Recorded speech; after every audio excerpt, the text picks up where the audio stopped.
Introduction. Rich Dad, Poor Dad. Having two dads offered me the choice of contrasting points of view. One of a rich man and one of a poor man. I had two fathers, a rich one and a poor one. One was highly educated and intelligent. He had a PhD and completed 4 years of undergraduate work in less than 2 years. He then went on to Stanford University, the University of Chicago, and Northwestern University to do his advanced studies, all on full financial scholarships. The other father never finished the 8th grade. Both men were successful in their careers, working hard all their lives. Both earned substantial incomes. Yet one always struggled financially. The other would become one of the richest men in Hawaii. One died leaving tens of millions of dollars to his family, charities, and his church. The other left bills to be paid. Both men were strong, charismatic, and influential. Both men offered me advice, but they did not advise the same things. Both men believed strongly in education, but did not recommend the same course of study. If I had had only one dad, I would have had to accept or reject his advice. Having two dads offered me the choice of contrasting points of view. One of a rich man and one of a poor man. Instead of simply accepting or rejecting one or the other, I found myself thinking more, comparing, and then choosing for myself. The problem was that the rich man was not rich yet, and the poor man was not yet poor. Both were just starting out on their careers, and both were struggling with money and families. But they had very different points of view about money. For example, one dad would say, "The love of money is the root of all evil." The other said, "The lack of money is the root of all evil." As a young boy, having two strong fathers both influencing me was difficult. I wanted to be a good son and listen, but the two fathers did not say the same things. The contrast in their points of view, particularly about money, was so extreme that I grew curious and intrigued. I began to start thinking for long periods of time about what each was saying. Much of my private time was spent reflecting, asking myself questions such as, "Why does he say that?" And then asking the same question of the other dad's statement. It would have been much easier to simply say, "Yeah, he's right. I agree with that." Or to simply reject a point of view by saying, "The old man doesn't know what he's talking about." Instead, having two dads whom I loved forced me to think and ultimately choose a way of thinking for myself. As a process, choosing for myself turned out to be much more valuable in the long run than simply accepting or rejecting a single point of view. One of the reasons the rich get richer, the poor get poorer, and the middle class struggles in debt is that the subject of money is taught at home, not in school. Most of us learn about money from our parents. So what can poor parents tell their child about money? They simply say, "Stay in school and study hard." The child may graduate with excellent grades, but with a poor person's financial programming and mindset. Sadly, money is not taught in schools. Schools focus on scholastic and professional skills, but not on financial skills. This explains how smart bankers, doctors, and accountants who earned excellent grades may struggle financially all of their lives. Our staggering national debt is due in large part to highly educated politicians and government officials making financial decisions with little or no training in the subject of money today. I often wonder what will soon happen when we have millions of people who need financial and medical assistance. They will be dependent upon their families or the government for financial support. What will happen when Medicare and Social Security run out of money? How will a nation survive if teaching children about money continues to be left to parents, most of whom will be, or already are, poor? Because I had two influential fathers, I learned from both of them. I had to think about each dad's advice, and in doing so, I gained valuable insight into the power and effect of one's thoughts on one's life. For example, one dad had a habit of saying, "I can't afford it." The other dad forbade those words to be used. He insisted I ask, "How can I afford it?" One is a statement, and the other is a question. One lets you off the hook, and the other forces you to think. My soon-to-be rich dad would explain that by automatically saying the words "I can't afford it," your brain stops working. By asking the question "How can I afford it?" your brain is put to work. He did not mean that you should buy everything you want. He was fanatical about exercising your mind, the most powerful computer in the world. He'd say, "My brain gets stronger every day because I exercise it. The stronger it gets, the more money I can make." He believed that automatically saying "I can't afford it" was a sign of mental laziness. Although both dads worked hard, I noticed that one dad had a habit of putting his brain to sleep when it came to finances, and the other had a habit of exercising his brain. The long-term result was that one dad grew stronger financially and the other grew weaker. It is not much different from a person who goes to the gym to exercise on a regular basis versus someone who sits on the couch watching television. Proper physical exercise increases your chances for health, and proper mental exercise increases your chances for wealth. My two dads had opposing attitudes and that affected the way they thought. One dad thought that the rich should pay more in taxes to take care of those less fortunate. The other said, taxes punish those who produce and reward those who don't produce. One dad recommended, study hard so you can find a good company to work for. The other recommended, study hard so you can find a good company to buy. One dad said, the reason I'm not rich is because I have you kids. The other said, the reason I must be rich is because I have you kids. One encouraged talking about money and business at the dinner table, while the other forbade the subject of money to be discussed over a meal. One said, when it comes to money, play it safe. Don't take risks. The other said, learn to manage risk. One believed, our home is our largest investment and our greatest asset. The other believed, my house is a liability, and if your house is your largest investment, you're in trouble. Both dads paid their bills on time, yet one paid his bills first, while the other paid his bills last. One dad believed in a company or the government taking care of you and your needs. He was always concerned about pay raises, retirement plans, medical benefits, sick leave, vacation days, and other perks. He was impressed with two of his uncles who joined the military and earned a retirement and entitlement package for life after 20 years of active service. He loved the idea of medical benefits and PX privileges the military provided its retirees. He also loved the tenure system available through the university. The idea of job protection for life and job benefits seemed more important, at times, than the job. He would often say, I've worked hard for the government and I'm entitled to these benefits. The other believed in total financial self-reliance. He spoke out against the entitlement mentality and how it created weak and financially needy people. He was emphatic about being financially competent. One dad struggled to save a few dollars. The other created investments. One dad taught me how to write an impressive resume so I could find a good job. The other taught me how to write strong business and financial plans so I could create jobs. Being a product of two strong dads allowed me the luxury of observing the effects different thoughts have on one's life. I noticed that people really do shape their lives through their thoughts. For example, my poor dad always said, I'll never be rich. And that prophecy became reality. My rich dad, on the other hand, always referred to himself as rich. He would say things like, I'm a rich man, and rich people don't do this. Even when he was flat broke after a major financial setback, he continued to refer to himself as a rich man. He would cover himself by saying, there is a difference between being poor and being broke. Broke is temporary. Poor is eternal. My poor dad would say, I'm not interested in money or money doesn't matter. My rich dad always said, money is power. The power of our thoughts may never be measured or appreciated, but it became obvious to me as a young boy that it was important to be aware of my thoughts and how I expressed myself. I noticed that my poor dad was poor, not because of the amount of money he earned, which was significant, but because of his thoughts and actions. As a young boy having two fathers, I became acutely aware of being careful about which thoughts I chose to adopt as my own. Should I listen to my rich dad or to my poor dad? Although both men had tremendous respect for education and learning, they disagreed about what they thought was important to learn. One wanted me to study hard, earn a degree, and get a good job to earn money. He wanted me to study to become a professional, an attorney or an accountant, and to go to business school for my MBA.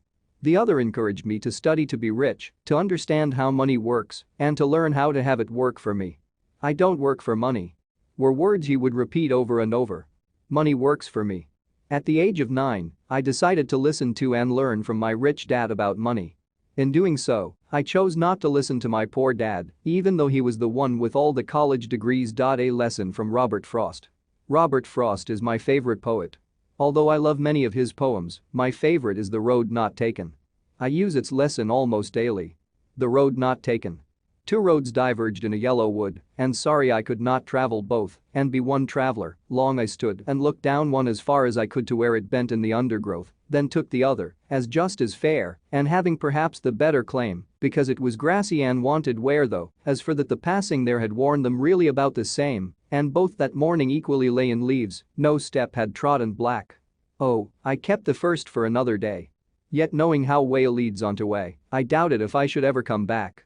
I shall be telling this with a sigh somewhere ages and ages hence. Two roads diverged in a wood, and I took the one less traveled by, and that has made all the difference.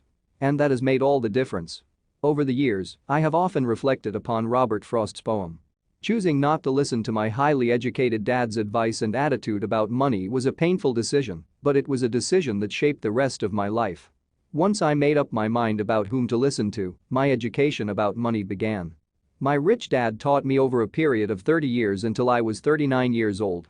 He stopped once he realized that I knew and fully understood what he had been trying to drum into my often thick skull. Money is one form of power. But what is more powerful is financial education. Money comes and goes, but if you have the education about how money works, you gain power over it and can begin building wealth. The reason positive thinking alone does not work is because most people went to school and never learned how money works, so they spend their lives working for money. Because I was only 9 years old when I started, the lessons my rich dad taught me were simple. And when it was all said and done, there were only 6 main lessons, repeated over 30 years. This book is about those 6 lessons, put as simply as possible, just as simply as my rich dad put forth those lessons to me. The lessons are meant not to be answers, but guideposts that will assist you and your children to grow wealthier, no matter what happens in a world of increasing change and uncertainty. Chapter 1. Lesson 1. The rich don't work for money. The poor and the middle class work for money. The rich have money work for them. Dad, can you tell me how to get rich? My dad put down the evening paper. Why do you want to get rich, son? Because today Jimmy's mom drove up in their new Cadillac and they were going to their beach house for the weekend. He took 3 of his friends, but Mike and I weren't invited. They told us we weren't invited because we were poor kids. They did? My dad asked incredulously. Yeah, they did, I replied in a hurt tone. My dad silently shook his head, pushed his glasses up the bridge of his nose, and went back to reading the paper. I stood waiting for an answer. The year was 1956. I was 9 years old. By some twist of fate, I attended the same public school where the rich people sent their kids. We were primarily a sugar plantation town. The managers of the plantation and the other affluent people, such as doctors, business owners, and bankers, sent their children to this elementary school. After grade 6, their children were generally sent off to private schools. Because my family lived on one side of the street, I went to this school. Had I lived on the other side of the street, I would have gone to a different school with kids from families more like mine. After grade 6, these kids and I would go on to the public intermediate and high school. There was no private school for them or for me. My dad finally put down the paper. I could tell he was thinking. Well, son, he began slowly. If you want to be rich, you have to learn to make money. How do I make money? I asked. Well, use your head, son, he said, smiling. Even then I knew that really meant, that's all I'm going to tell you or I don't know the answer, so don't embarrass me. A partnership is formed. The next morning, I told my best friend, Mike, what my dad had said. As best as I could tell, Mike and I were the only poor kids in this school. Mike was also in this school by a twist of fate. Someone had drawn a jog in the line for the school district and we wound up in school with the rich kids. We weren't really poor, but we felt as if we were because all the other boys had new baseball gloves, new bicycles, new everything. Mom and dad provided us with the basics like food, shelter, and clothes. But that was about it.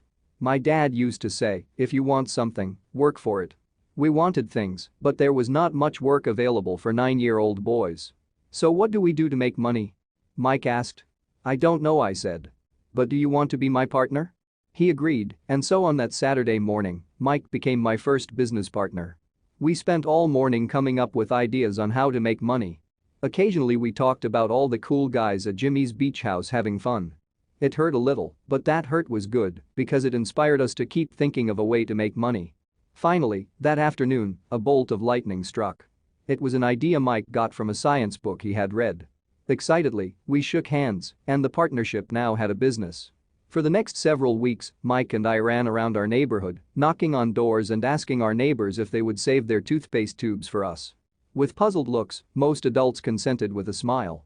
Some asked us what we were doing, to which we replied, we can't tell you. It's a business secret. My mom grew distressed as the weeks wore on. We had selected a site next to her washing machine as the place we would stockpile our raw materials. In a brown cardboard box that at one time held catsup bottles, our little pile of used toothpaste tubes began to grow. Finally, my mom put her foot down. The sight of her neighbor's messy, crumpled, used toothpaste tubes had gotten to her. What are you boys doing? She asked. And I don't want to hear again that it's a business secret. Do something with this mess, or I'm going to throw it out. Mike and I pleaded and begged, explaining that we would soon have enough and then we would begin production. We informed her that we were waiting on a couple of neighbors to finish their toothpaste so we could have their tubes. Mom granted us a 1-week extension. The date to begin production was moved up and the pressure was on. My first partnership was already being threatened with an eviction notice by my own mom. It became Mike's job to tell the neighbors to quickly use up their toothpaste, saying their dentist wanted them to brush more often anyway. I began to put together the production line. One day my dad drove up with a friend to see 2 9-year-old boys in the driveway with a production line operating at full speed. There was fine white powder everywhere. On a long table were small milk cartons from school, and our family's hibachi grill was glowing with red-hot coals at maximum heat. Dad walked up cautiously, having to park the car at the base of the driveway since the production line blocked the carport. As he and his friend got closer, they saw a steel pot sitting on top of the coals in which the toothpaste tubes were being melted down. In those days, toothpaste did not come in plastic tubes. The tubes were made of lead. So once the paint was burned off, the tubes were dropped in the small steel pot. They melted until they became liquid, and with my mom's pot holders, we poured the lead through a small hole in the top of the milk cartons. The milk cartons were filled with plaster of Paris. White powder was everywhere. In my haste, I had knocked the bag over, and the entire area looked like it had been hit by a snowstorm. The milk cartons were the outer containers for plaster of Paris molds. My dad and his friend watched as we carefully poured the molten lead through a small hole in the top of the plaster of Paris cube. "Careful," my dad said. I nodded without looking up. Finally, once the pouring was through, I put the steel pot down and smiled at my dad. "What are you boys doing?" he asked with a cautious smile. "We're doing what you told me to do. We're going to be rich," I said. "Yup," said Mike, grinning and nodding his head. "We're partners." "And what is in those plaster molds?" my dad asked. "Watch," I said. "This should be a good batch." With a small hammer, I tapped at the seal that divided the cube in half. Cautiously, I pulled up the top half of the plaster mold and a lead nickel fell out. "Oh, no," my dad exclaimed. "You're casting nickels out of lead." "That's right," Mike said. "We're doing as you told us to do. We're making money." My dad's friend turned and burst into laughter. My dad smiled and shook his head. Along with the fire and a box of spent toothpaste tubes, in front of him were 2 little boys covered with white dust, smiling from ear to ear. He asked us to put everything down and sit with him on the front step of our house. With a smile, he gently explained what the word counterfeiting meant. Our dreams were dashed. "You mean this is illegal?" asked Mike in a quivering voice. "Let them go," my dad's friend said. "They might be developing a natural talent." My dad glared at him. "Yes, it is illegal," my dad said gently. "But you boys have shown great creativity and original thought. Keep going. I'm really proud of you." Disappointed, Mike and I sat in silence for about 20 minutes before we began cleaning up our mess. The business was over on opening day. Sweeping the powder up, I looked at Mike and said, "I guess Jimmy and his friends are right. We are poor." My father was just leaving as I said that. "Boys," he said. "You're only poor if you give up. The most important thing is that you did something. Most people only talk and dream of getting rich. You've done something. I'm very proud of the 2 of you. I will say it again. Keep going. Don't quit." Mike and I stood there in silence. They were nice words, but we still did not know what to do. "So how come you're not rich, Dad?" I asked. "Because I chose to be a schoolteacher. Schoolteachers really don't think about being rich. We just like to teach. I wish I could help you, but I really don't know how to make money." Mike and I turned and continued our cleanup. "I know," said my dad. "If you boys want to learn how to be rich, don't ask me. Talk to your dad, Mike." "My dad?" asked Mike with a scrunched up face. "Yeah, your dad," repeated my dad with a smile. "Your dad and I have the same banker, and he raves about your father. He's told me several times that your father is brilliant when it comes to making money." "My dad?" Mike asked again in disbelief. "Then how come we don't have a nice car and a nice house like the rich kids at school?" "A nice car and a nice house don't necessarily mean you're rich or you know how to make money," my dad replied. "Jimmy's dad works for the sugar plantation. He's not much different from me. He works for a company and I work for the government. The company buys the car for him. The sugar company is in financial trouble and Jimmy's dad may soon have nothing. Your dad is different, Mike.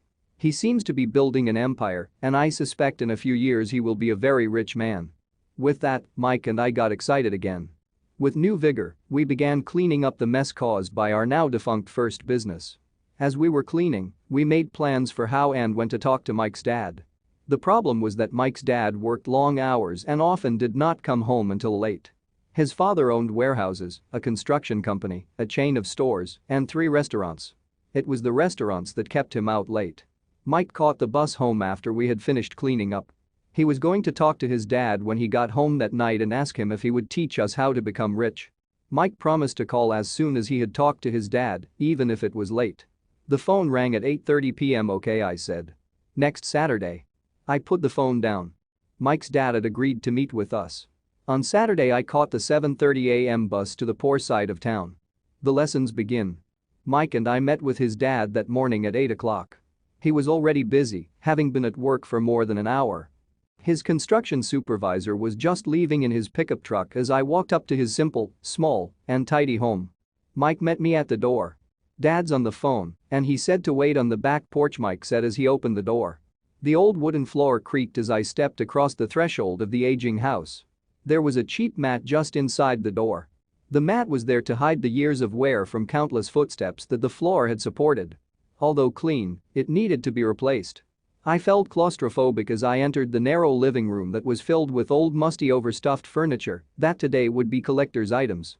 Sitting on the couch were 2 women, both a little older than my mom. Across from the women sat a man in workman's clothes. He wore khaki slacks and a khaki shirt, neatly pressed but without starch, and polished work boots. He was about 10 years older than my dad. They smiled as Mike and I walked past them toward the back porch. I smiled back shyly. "Who are those people?" I asked. "Oh, they work for my dad. The older man runs his warehouses, and the women are the managers of the restaurants. And as you arrived, you saw the construction supervisor who is working on a road project about 50 miles from here. His other supervisor, who is building a track of houses, left before you got here. Does this go on all the time?" I asked. "Not always, but quite often," said Mike, smiling as he pulled up a chair to sit down next to me. "I asked my dad if he would teach us to make money," Mike said. "Oh, and what did he say to that?" I asked with cautious curiosity. "Well, he had a funny look on his face at first, and then he said he would make us an offer." "Oh," I said, rocking my chair back against a wall. I sat there perched on 2 rear legs of the chair. Mike did the same thing. "Do you know what the offer is?" I asked. "No, but we'll soon find out." Suddenly, Mike's dad burst through the rickety screen door and onto the porch. Mike and I jumped to our feet, not out of respect, but because we were startled. "Ready, boys?" he asked as he pulled up a chair to sit down with us. We nodded our heads as we pulled our chairs away from the wall to sit in front of him. He was a big man, about 6 feet tall and 200 pounds. My dad was taller, about the same weight, and 5 years older than Mike's dad. They sort of looked alike, though not of the same ethnic makeup. Maybe their energy was similar. "Mike says you want to learn to make money? Is that correct, Robert?" I nodded my head quickly, but with a little trepidation. He had a lot of power behind his words and smile. "Okay, here's my offer. I'll teach you, but I won't do it classroom style. You work for me, I'll teach you. You don't work for me, I won't teach you. I can teach you faster if you work, and I'm wasting my time if you just want to sit and listen like you do in school. That's my offer. Take it or leave it." May I ask a question first?" I asked. "No. Take it or leave it. I've got too much work to do to waste my time. If you can't make up your mind decisively, then you'll never learn to make money anyway. Opportunities come and go. Being able to know when to make quick decisions is an important skill. You have the opportunity that you asked for. School is beginning, or it's over in 10 seconds," Mike's dad said with a teasing smile. "Take it," I said. "Take it," said Mike. "Good," said Mike's dad. "Mrs. Martin will be by in 10 minutes. After I'm through with her, you'll ride with her to my super ed and you can begin working.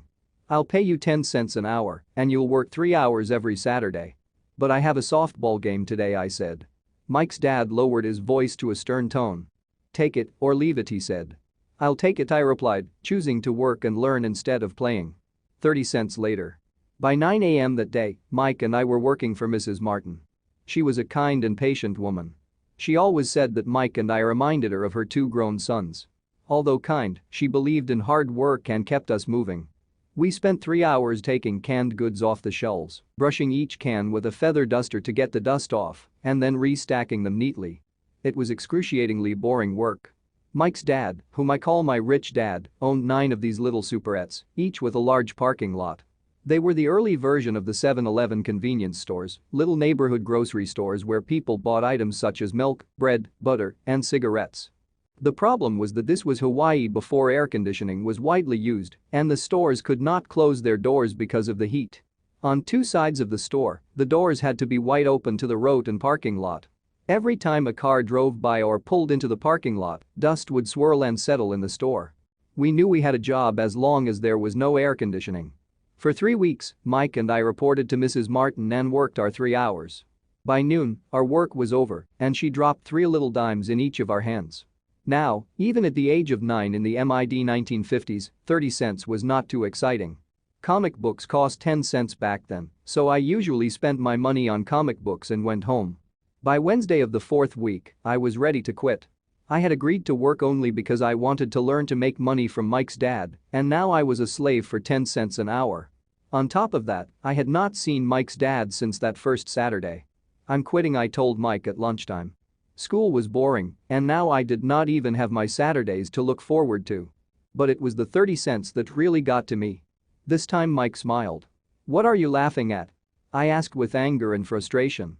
"Dad said this would happen. He said to meet with him when you were ready to quit." "What?" I said indignantly. "He's been waiting for me to get fed up?" "Sort of," Mike said. "Dad's kind of different. He doesn't teach like your dad. Your mom and dad lecture a lot. My dad is quiet and a man of few words. You just wait till this Saturday. I'll tell him you're ready." "You mean I've been set up?" "No, not really, but maybe. Dad will explain on Saturday." Waiting in line on Saturday. I was ready to face Mike's dad. Even my real dad was angry with him. My real dad, the one I called the poor one, thought that my rich dad was violating child labor laws and should be investigated. My educated poor dad told me to demand what I deserve, at least 25 cents an hour. My poor dad told me that if I did not get a raise, I was to quit immediately. "You don't need that damn job anyway," said my poor dad with indignation. At 8 o'clock Saturday morning, I walked through the door of Mike's house when Mike's dad opened it. "Take a seat and wait in line," he said as I entered. He turned and disappeared into his little office next to a bedroom. I looked around the room and didn't see Mike anywhere. Feeling awkward, I cautiously sat down next to the same 2 women who were there 4 weeks earlier. They smiled and slid down the couch to make room for me. 45 minutes went by, and I was steaming. The 2 women had met with him and left 30 minutes earlier. An older gentleman was in there for 20 minutes and was also gone. The house was empty, and here I sat in a musty, dark living room on a beautiful sunny Hawaiian day, waiting to talk to a cheapskate who exploited children. I could hear him rustling around the office, talking on the phone, and ignoring me. I was ready to walk out, but for some reason I stayed. Finally, 15 minutes later, at exactly 9 o'clock, Rich Dad walked out of his office, said nothing, and signaled with his hand for me to enter. "I understand you want a raise, or you're going to quit," Rich Dad said as he swiveled in his office chair. "Well, you're not keeping your end of the bargain," I blurted out, nearly in tears. It was really frightening for me to confront a grown-up. "You said that you would teach me if I worked for you." "Well, I've worked for you. I've worked hard. I've given up my baseball games to work for you, but you haven't kept your word, and you haven't taught me anything. You are a crook like everyone in town thinks you are. You're greedy. You want all the money and don't take care of your employees. You made me wait and don't show me any respect. I'm only a little boy, but I deserve to be treated better." Rich Dad rocked back in his swivel chair, hands up to his chin, and stared at me. "Not bad," he said. "In less than a month, you sound like most of my employees." "What?" I asked. Not understanding what he was saying, I continued with my grievance. "I thought you were going to keep your end of the bargain and teach me. Instead you want to torture me? That's cruel. That's really cruel." "I am teaching you," Rich Dad said quietly. "What have you taught me?" "Nothing," I said angrily. "You haven't even talked to me once since I agreed to work for peanuts. 10 cents an hour. Ha! I should notify the government about you. We have child labor laws, you know. My dad works for the government, you know." "Wow," said Rich Dad. "Now you sound just like most of the people who used to work for me, people I've either fired or who have quit. So what do you have to say?" I demanded, feeling pretty brave for a little kid. "You lied to me. I've worked for you, and you have not kept your word. You haven't taught me anything." "How do you know that I've not taught you anything?" asked Rich Dad calmly. "Well, you've never talked to me." "I've worked for 3 weeks and you have not taught me anything," I said with a pout. "Does teaching mean talking or a lecture?" Rich Dad asked. "Well, yes," I replied. "That's how they teach you in school," he said, smiling. "But that is not how life teaches you, and I would say that life is the best teacher of all. Most of the time, life does not talk to you. It just sort of pushes you around. Each push is life saying, 'Wake up. There's something I want you to learn.'" "What is this man talking about?" I asked myself silently. Life pushing me around, was life talking to me? Now I knew I had to quit my job. I was talking to someone who needed to be locked up. If you learn life's lessons, you will do well. If not, life will just continue to push you around. People do two things. Some just let life push them around. Others get angry and push back. But they push back against their boss or their job or their husband or wife. They do not know it's life that's pushing.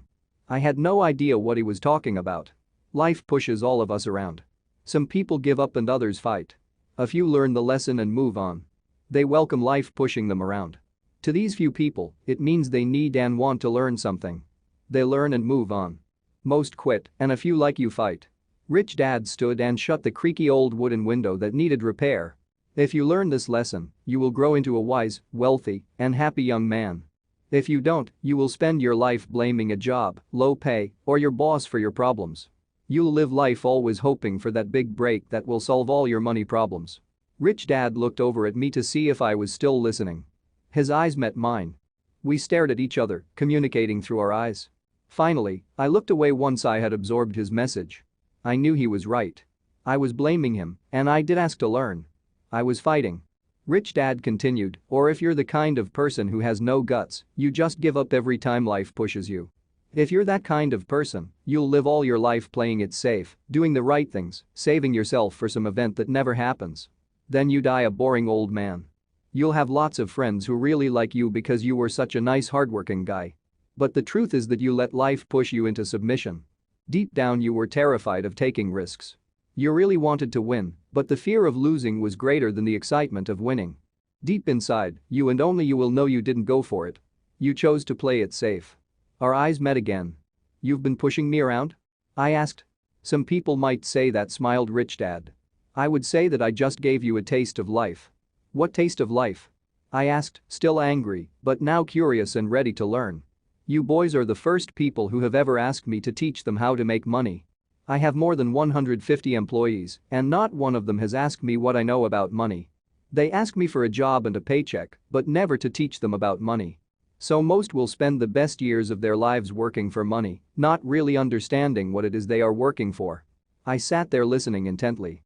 "So when Mike told me you wanted to learn how to make money, I decided to design a course that mirrored real life. I could talk until I was blue in the face, but you wouldn't hear a thing. So I decided to let life push you around a bit so you could hear me. That's why I only paid you 10 cents. So what is the lesson I learned from working for only 10 cents an hour?" I asked. "That you're cheap and exploit your workers?" Rich Dad rocked back and laughed heartily. Finally he said, "You'd best change your point of view. Stop blaming me and thinking I'm the problem. If you think I'm the problem, then you have to change me. If you realize that you're the problem, then you can change yourself, learn something, and grow wiser. Most people want everyone else in the world to change but themselves. Let me tell you, it's easier to change yourself than everyone else." "I don't understand," I said. "Don't blame me for your problems," Rich Dad said, growing impatient. "But you only pay me 10 cents. So what are you learning?" Rich Dad asked, smiling. "That you're cheap," I said with a sly grin. "See, you think I'm the problem," said Rich Dad. "But you are. Well, keep that attitude and you'll learn nothing. Keep the attitude that I'm the problem, and what choices do you have? Well, if you don't pay me more or show me more respect and teach me, I'll quit." "Well put," Rich Dad said. And that's exactly what most people do. They quit and go looking for another job, a better opportunity, and higher pay, actually thinking that this will solve the problem. In most cases, it won't. "So what should I do?" I asked. "Just take this measly 10 cents an hour and smile?" Rich Dad smiled. "That's what the other people do.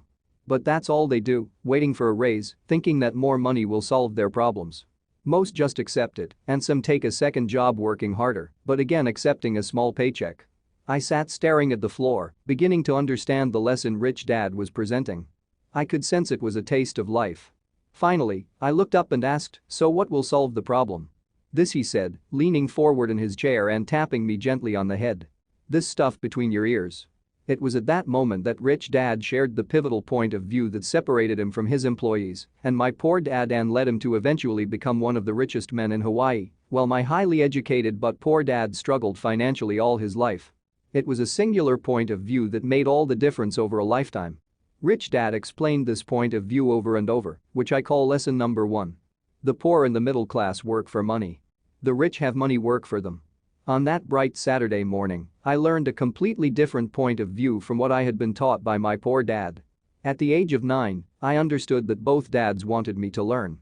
Both dads encouraged me to study, but not the same things. My highly educated dad recommended that I do what he did. "Son, I want you to study hard, get good grades, so you can find a safe, secure job with a big company.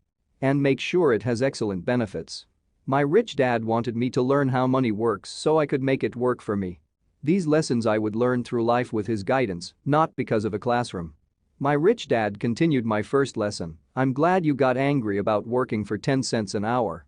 If you hadn't got angry and had simply accepted it, I would have to tell you that I could not teach you. You see, true learning takes energy, passion, and a burning desire. Anger is a big part of that formula, for passion is anger and love combined. When it comes to money, most people want to play it safe and feel secure. So passion does not direct them. Fear does. So is that why they'll take jobs with low pay?" I asked. "Yes," said Rich Dad. "Some people say I exploit people because I don't pay as much as the sugar plantation or the government. I say the people exploit themselves. It's their fear, not mine." "But don't you feel you should pay them more?" I asked. "I don't have to. And besides, more money will not solve their problems. Just look at your dad. He makes a lot of money and he still can't pay his bills. Most people, given more money, only get into more debt. So that's why the 10 cents an hour," I said, smiling. "It's a part of the lesson." "That's right," smiled Rich Dad.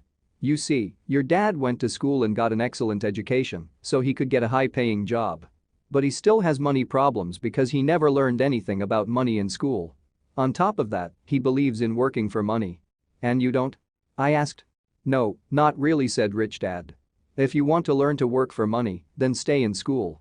That is a great place to learn to do that. But if you want to learn how to have money work for you, then I will teach you that. But only if you want to learn." "Wouldn't everyone want to learn that?" I asked. "No," said Rich Dad, "simply because it's easier to learn to work for money, especially if fear is your primary emotion when the subject of money is discussed." "I don't understand," I said with a frown. "Don't worry about that for now. Just know that it's fear that keeps most people working at a job. The fear of not paying their bills, the fear of being fired, the fear of not having enough money, and the fear of starting over. That's the price of studying to learn a profession or trade and then working for money. Most people become a slave to money and then get angry at their boss. Learning to have money work for you is a completely different course of study?" I asked. "Absolutely," Rich Dad answered. "Absolutely." We sat in silence on that beautiful Hawaiian Saturday morning. My friends had just started their little league baseball game, but for some reason I was now thankful I had decided to work for 10 cents an hour. I sensed that I was about to learn something my friends wouldn't learn in school. "Ready to learn?" asked Rich Dad. "Absolutely," I said with a grin. "I have kept my promise. I've been teaching you from afar," my Rich Dad said. "At 9 years old, you've gotten a taste of what it feels like to work for money. Just multiply your last month by 50 years and you will have an idea of what most people spend their life doing." "I don't understand," I said. "How did you feel waiting in line to see me, once to get hired and once to ask for more money?" "Terrible," I said. "If you choose to work for money, that is what life will be like," said Rich Dad. "And how did you feel when Mrs. Martin dropped 3 dimes in your hand for 3 hours of work?" "I felt like it wasn't enough. It seemed like nothing. I was disappointed," I said. "And that is how most employees feel when they look at their paychecks, especially after all the tax and other deductions are taken out. At least you got 100%. "You mean most workers don't get paid everything?" I asked with amazement. "Heavens no," said Rich Dad. "The government always takes its share first." "How do they do that?" I asked. "Taxes," said Rich Dad. "You're taxed when you earn. You're taxed when you spend. You're taxed when you save. You're taxed when you die. Why do people let the government do that to them?" "The rich don't," said Rich Dad with a smile. "The poor and the middle class do." I'll bet you that I earn more than your dad, yet he pays more in taxes. How can that be? I asked. At my age, that made no sense to me. Why would someone let the government do that to them? Rich Dad rocked slowly and silently in his chair, just looking at me. Ready to learn? He asked. I nodded my head slowly. As I said, there is a lot to learn. Learning how to have money work for you is a lifetime study. Most people go to college for 4 years and their education ends. I already know that my study of money will continue over my lifetime simply because the more I find out, the more I find out I need to know. Most people never study the subject. They go to work, get their paycheck, balance their checkbooks, and that's it. Then they wonder why they have money problems. They think that more money will solve the problem and don't realize that it's their lack of financial education that is the problem. So my dad has tax problems because he doesn't understand money? I asked, confused. Look, said Rich Dad, taxes are just one small section on learning how to have money work for you. Today, I just wanted to find out if you still have the passion to learn about money. Most people don't. They want to go to school, learn a profession, have fun at their work, and earn lots of money. One day they wake up with big money problems, and then they can't stop working. That's the price of only knowing how to work for money instead of studying how to have money work for you. So do you still have the passion to learn? Asked Rich Dad. I nodded my head. Good, said Rich Dad. Now get back to work. This time, I will pay you nothing. What? I asked in amazement. You heard me. Nothing. You will work the same 3 hours every Saturday, but this time you will not be paid 10 cents per hour. You said you wanted to learn to not work for money, so I'm not going to pay you anything. I couldn't believe what I was hearing. I've already had this conversation with Mike, and he's already working, dusting and stacking canned goods for free. You'd better hurry and get back there. That's not fair, I shouted. You've got to pay something. You said you wanted to learn. If you don't learn this now, you'll grow up to be like the 2 women and the older man sitting in my living room, working for money and hoping I don't fire them. Or like your dad, earning lots of money only to be in debt up to his eyeballs, hoping more money will solve the problem. If that's what you want, I'll go back to our original deal of 10 cents an hour. Or you can do what most adults do. Complain that there is not enough pay, quit, and go looking for another job. But what do? I asked. Rich Dad tapped me on the head. Use this, he said. If you use it well, you will soon thank me for giving you an opportunity, and you will grow into a rich man. I stood there, still not believing what a raw deal I was handed. I came to ask for a raise, and somehow I was instead working for nothing. Rich Dad tapped me on the head again and said, use this. Now get out of here and get back to work. Lesson number 1. The rich don't work for money. I didn't tell my poor dad I wasn't being paid. He wouldn't have understood, and I didn't want to try to explain something I didn't understand myself. For 3 more weeks, Mike and I worked 3 hours every Saturday for nothing. The work didn't bother me, and the routine got easier, but it was the missed baseball games and not being able to afford to buy a few comic books that got to me. Rich Dad stopped by at noon on the 3rd week. We heard his truck pull up in the parking lot and sputter when the engine was turned off. He entered the store and greeted Mrs. Martin with a hug. After finding out how things were going in the store, he reached into the ice cream freezer, pulled out 2 bars, paid for them, and signaled to Mike and me. Let's go for a walk, boys. We crossed a street, dodging a few cars, and walked across a large grassy field where a few adults were playing softball. Sitting down at a lone picnic table, he handed Mike and me the treats. How's it going, boys? Okay, Mike said. I nodded in agreement. Learn anything yet? Rich Dad asked. Mike and I looked at each other, shrugged our shoulders, and shook our heads in unison. Avoiding one of life's biggest traps. Well, you boys had better start thinking. You're staring at one of life's biggest lessons. If you learn it, you'll enjoy a life of great freedom and security. If you don't, you'll wind up like Mrs. Martin and most of the people playing softball in this park. They work very hard for little money, clinging to the illusion of job security and looking forward to a 3-week vacation each year and maybe a skimpy pension after 4 to 5 years of service. If that excites you, I'll give you a raise to 25 cents an hour. But these are good hardworking people. Are you making fun of them? I demanded. A smile came over Rich Dad's face. Mrs. Martin is like a mother to me. I would never be that cruel. I may sound unkind because I'm doing my best to point something out to the 2 of you. I want to expand your point of view so you can see something most people never have the benefit of seeing because their vision is too narrow. Most people never see the trap they are in. Mike and I sat there, uncertain of his message. He sounded cruel, yet we could sense he was trying to drive home a point. With a smile, Rich Dad said, "Doesn't that 25 cents an hour sound good? Doesn't it make your heart beat a little faster?" I shook my head no, but it really did. 25 cents an hour would be big bucks to me. "Okay, I'll pay you $1 an hour," Rich Dad said, with a sly grin. Now my heart started to race. My brain was screaming, "Take it. Take it." I could not believe what I was hearing. Still, I said nothing. "Okay, $2 an hour." My little brain and heart nearly exploded. After all, it was 1956, and being paid $2 an hour would have made me the richest kid in the world. I couldn't imagine earning that kind of money. I wanted to say yes. I wanted the deal. I could picture a new bicycle, new baseball glove, and the adoration of my friends when I flashed some cash. On top of that, Jimmy and his rich friends could never call me poor again. But somehow my mouth stayed shut. The ice cream had melted and was running down my hand. Rich Dad was looking at two boys staring back at him, eyes wide open and brains empty. He was testing us, and he knew there was a part of our emotions that wanted to take the deal. He understood that every person has a weak and needy part of their soul that can be bought, and he knew that every individual also had a part of their soul that was resilient and could never be bought. It was only a question of which one was stronger. "Okay, $5 an hour." Suddenly I was silent. Something had changed. The offer was too big and ridiculous. Not many grown-ups in 1956 made more than that, but quickly my temptation disappeared and calm set in. Slowly, I turned to my left to look at Mike. He looked back at me.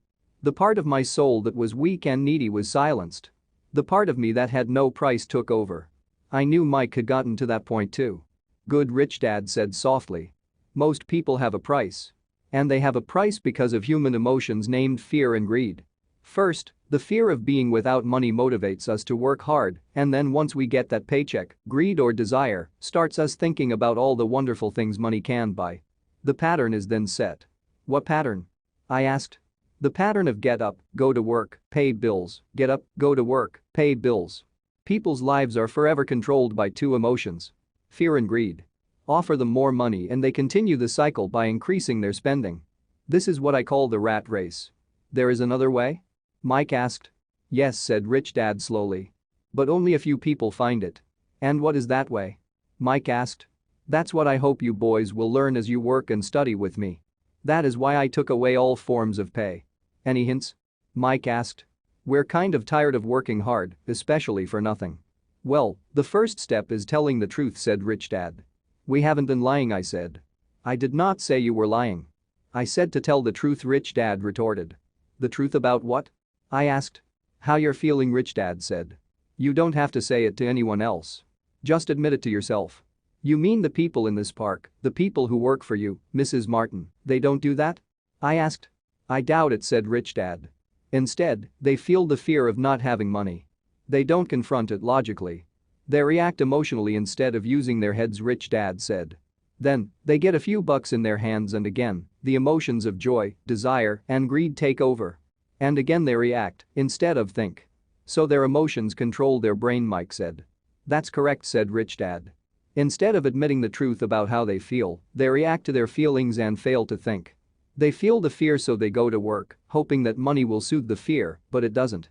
It continues to haunt them and they return to work, hoping again that money will calm their fears, and again it doesn't. Fear keeps them in this trap of working, earning money, working, earning money, hoping the fear will go away. But every day they get up, and that old fear wakes up with them. For millions of people that old fear keeps them awake all night, causing a night of turmoil and worry. So they get up and go to work, hoping that a paycheck will kill that fear gnawing at their soul. Money is running their lives, and they refuse to tell the truth about that. Money is in control of their emotions and their souls." Rich Dad sat quietly, letting his words sink in. Mike and I heard what he said, but didn't understand fully what he was talking about. I just knew that I often wondered why grown-ups hurried off to work. It did not seem like much fun, and they never looked that happy, but something kept them going. Realizing we had absorbed as much as possible of what he was talking about, Rich Dad said, "I want you boys to avoid that trap. That is really what I want to teach you. Not just to be rich, because being rich does not solve the problem." "It doesn't?" I asked, surprised. "No, it doesn't. Let me explain the other emotion. Desire. Some call it greed, but I prefer desire. It's perfectly normal to desire something better, prettier, more fun, or exciting. So people also work for money because of desire. They desire money for the joy they think it can buy. But the joy that money brings is often short-lived, and they soon need more money for more joy, more pleasure, more comfort, and more security. So they keep working, thinking money will soothe their souls that are troubled by fear and desire. But money can't do that.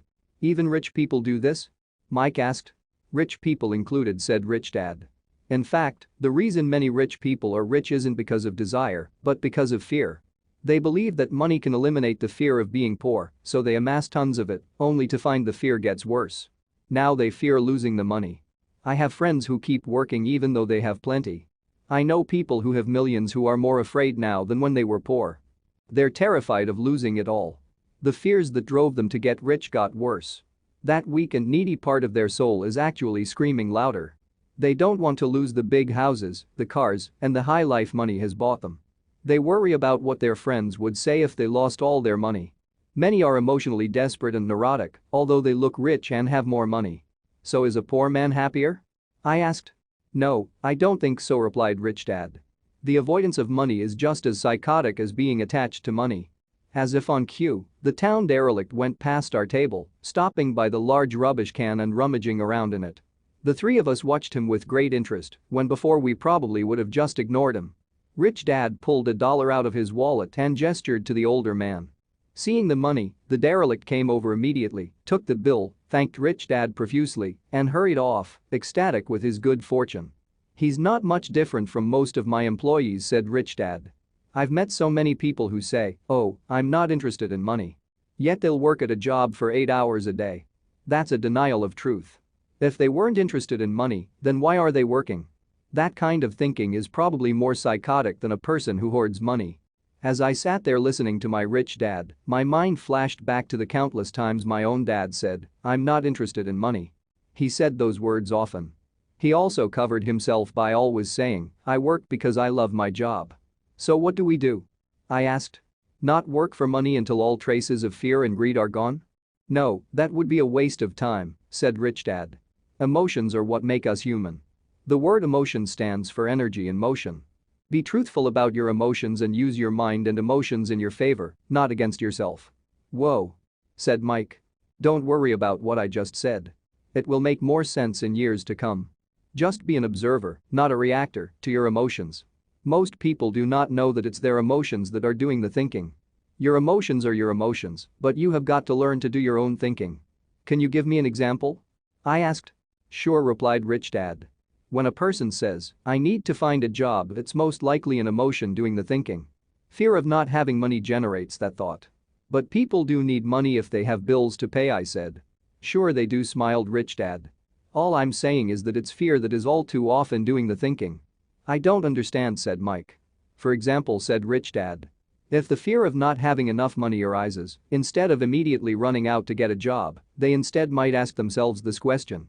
Will a job be the best solution to this fear over the long run? In my opinion, the answer is no. A job is really a short-term solution to a long-term problem. But my dad is always saying, stay in school and get good grades so you can find a safe, secure job, I interjected, somewhat confused. Yes, I understand he says that, said Rich Dad, smiling. Most people recommend that, and it's a good path for most people. But people make that recommendation primarily out of fear. You mean my dad says that because he's afraid? Yes, said Rich Dad. He's terrified that you won't earn enough money and won't fit into society. Don't get me wrong. He loves you and wants the best for you. I too believe an education and a job are important, but it won't handle the fear. You see, that same fear that makes him get up in the morning to earn a few bucks is the fear that is causing him to be so fanatical about your going to school. So what do you recommend? I asked. I want to teach you to master the power of money instead of being afraid of it. They don't teach that in school, and if you don't learn it, you become a slave to money. It was finally making sense. He wanted us to widen our views and to see what the Mrs. Martins of this world couldn't see. He used examples that sounded cruel at the time, but I've never forgotten them. My vision widened that day, and I began to see the trap that lay ahead for most people. You see, we're all employees ultimately. We just work at different levels, said Rich Dad. I just want you boys to have a chance to avoid the trap caused by those two emotions, fear and desire. Use them in your favor, not against you. That's what I want to teach you. I'm not interested in just teaching you to make a pile of money. That won't handle the fear or desire. If you don't first handle fear and desire, and you get rich, you'll only be a highly paid slave. So how do we avoid the trap? I asked. The main cause of poverty or financial struggle is fear and ignorance, not the economy or the government or the rich. It's self-inflicted fear and ignorance that keep people trapped. So you boys go to school and get your college degrees, and I'll teach you how to stay out of the trap. The pieces of the puzzle were appearing. My highly educated dad had a great education and a great career, but school never told him how to handle money or his fear of it. It became clear that I could learn different and important things from two fathers. So you've been talking about the fear of not having money. How does the desire for money affect our thinking? Mike asked. How did you feel when I tempted you with a pay raise? Did you notice your desires rising? We nodded our heads. By not giving into your emotions, you were able to delay your reactions and think. That is important. We will always have emotions of fear and greed. From here on in, it's imperative for you to use those emotions to your advantage and for the long term to not let your emotions control your thinking. Most people use fear and greed against themselves. That's the start of ignorance. Most people live their lives chasing paychecks, pay raises and job security because of the emotions of desire and fear, not really questioning where those emotion-driven thoughts are leading them. It's just like the picture of a donkey dragging a cart with its owner dangling a carrot just in front of its nose. The donkey's owner may be going where he wants to, but the donkey is chasing an illusion. Tomorrow there will only be another carrot for the donkey. You mean the moment I picture a new baseball glove, candy and toys, that's like a carrot to a donkey? Mike asked. Yes, and as you get older, your toys get more expensive: a new car, a boat, and a big house to impress your friends, said Rich Dad with a smile. Fear pushes you out the door, and desire calls to you. That's the trap. So what's the answer? Mike asked. What intensifies fear and desire is ignorance. That is why rich people with lots of money often have more fear the richer they get. Money is the carrot, the illusion. If the donkey could see the whole picture, it might rethink its choice to chase the carrot. Rich Dad went on to explain that a human's life is a struggle between ignorance and illumination. He explained that once a person stops searching for information and self-knowledge, ignorance sets in. That struggle is a moment-to-moment decision to learn to open or close one's mind. Look, school is very important. You go to school to learn a skill or profession to become a contributing member of society.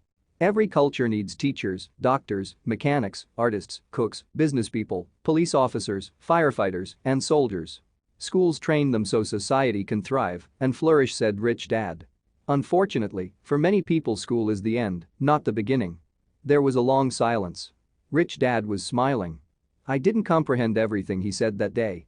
But as with most great teachers, his words continued to teach for years. I've been a little cruel today, said Rich Dad. But I want you to always remember the stock. I want you to always think of Mrs. Martin. And I want you always to remember that donkey. Never forget that fear and desire can lead you into life's biggest trap if you're not aware of them controlling your thinking. To spend your life living in fear, never exploring your dreams, is cruel. To work hard for money, thinking that it will buy you things that will make you happy, is also cruel. To wake up in the middle of the night terrified about paying bills is a horrible way to live. To live a life dictated by the size of a paycheck is not really living a life. Thinking that a job makes you secure is lying to yourself. That's cruel, and that's the trap I want you to avoid. I've seen how money runs people's lives. Don't let that happen to you. Please don't let money run your life. A softball rolled under our table. Rich Dad picked it up and threw it back. So what does ignorance have to do with greed and fear? I asked. Because it is ignorance about money that causes so much greed and fear, said Rich Dad. Let me give you some examples. The doctor, wanting more money to better provide for his family, raises his fees. By raising his fees, it makes health care more expensive for everyone. It hurts the poor people the most, so they have worse health than those with money. Because the doctors raise their fees, the attorneys raise their fees. Because the attorneys' fees have gone up, school teachers want a raise, which raises our taxes, and on and on and on. Soon there will be such a horrifying gap between the rich and the poor that chaos will break out and another great civilization will collapse. History proves that great civilizations collapse when the gap between the haves and have-nots is too great. Sadly, America is on that same course because we haven't learned from history. We only memorize historical dates and names, not the lesson. Aren't prices supposed to go up? I asked.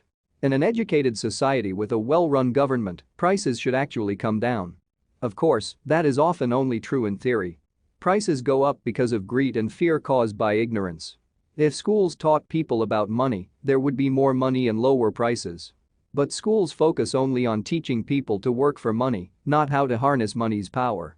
But don't we have business schools? Mike asked. And haven't you encouraged me to go for my MBA? Yes, said Rich Dad. But all too often business schools train employees to become sophisticated bean counters. Heaven forbid a bean counter takes over a business. All they do is look at the numbers, fire people, and kill the business. I know this because I hire bean counters. All they think about is cutting costs and raising prices, which cause more problems. Bean counting is important. I wish more people knew it, but it too is not the whole picture, added Rich Dad angrily. So is there an answer? Asked Mike. Yes, said Rich Dad. Learn to use your emotions to think, not think with your emotions. When you boys mastered your emotions by agreeing to work for free, I knew there was hope.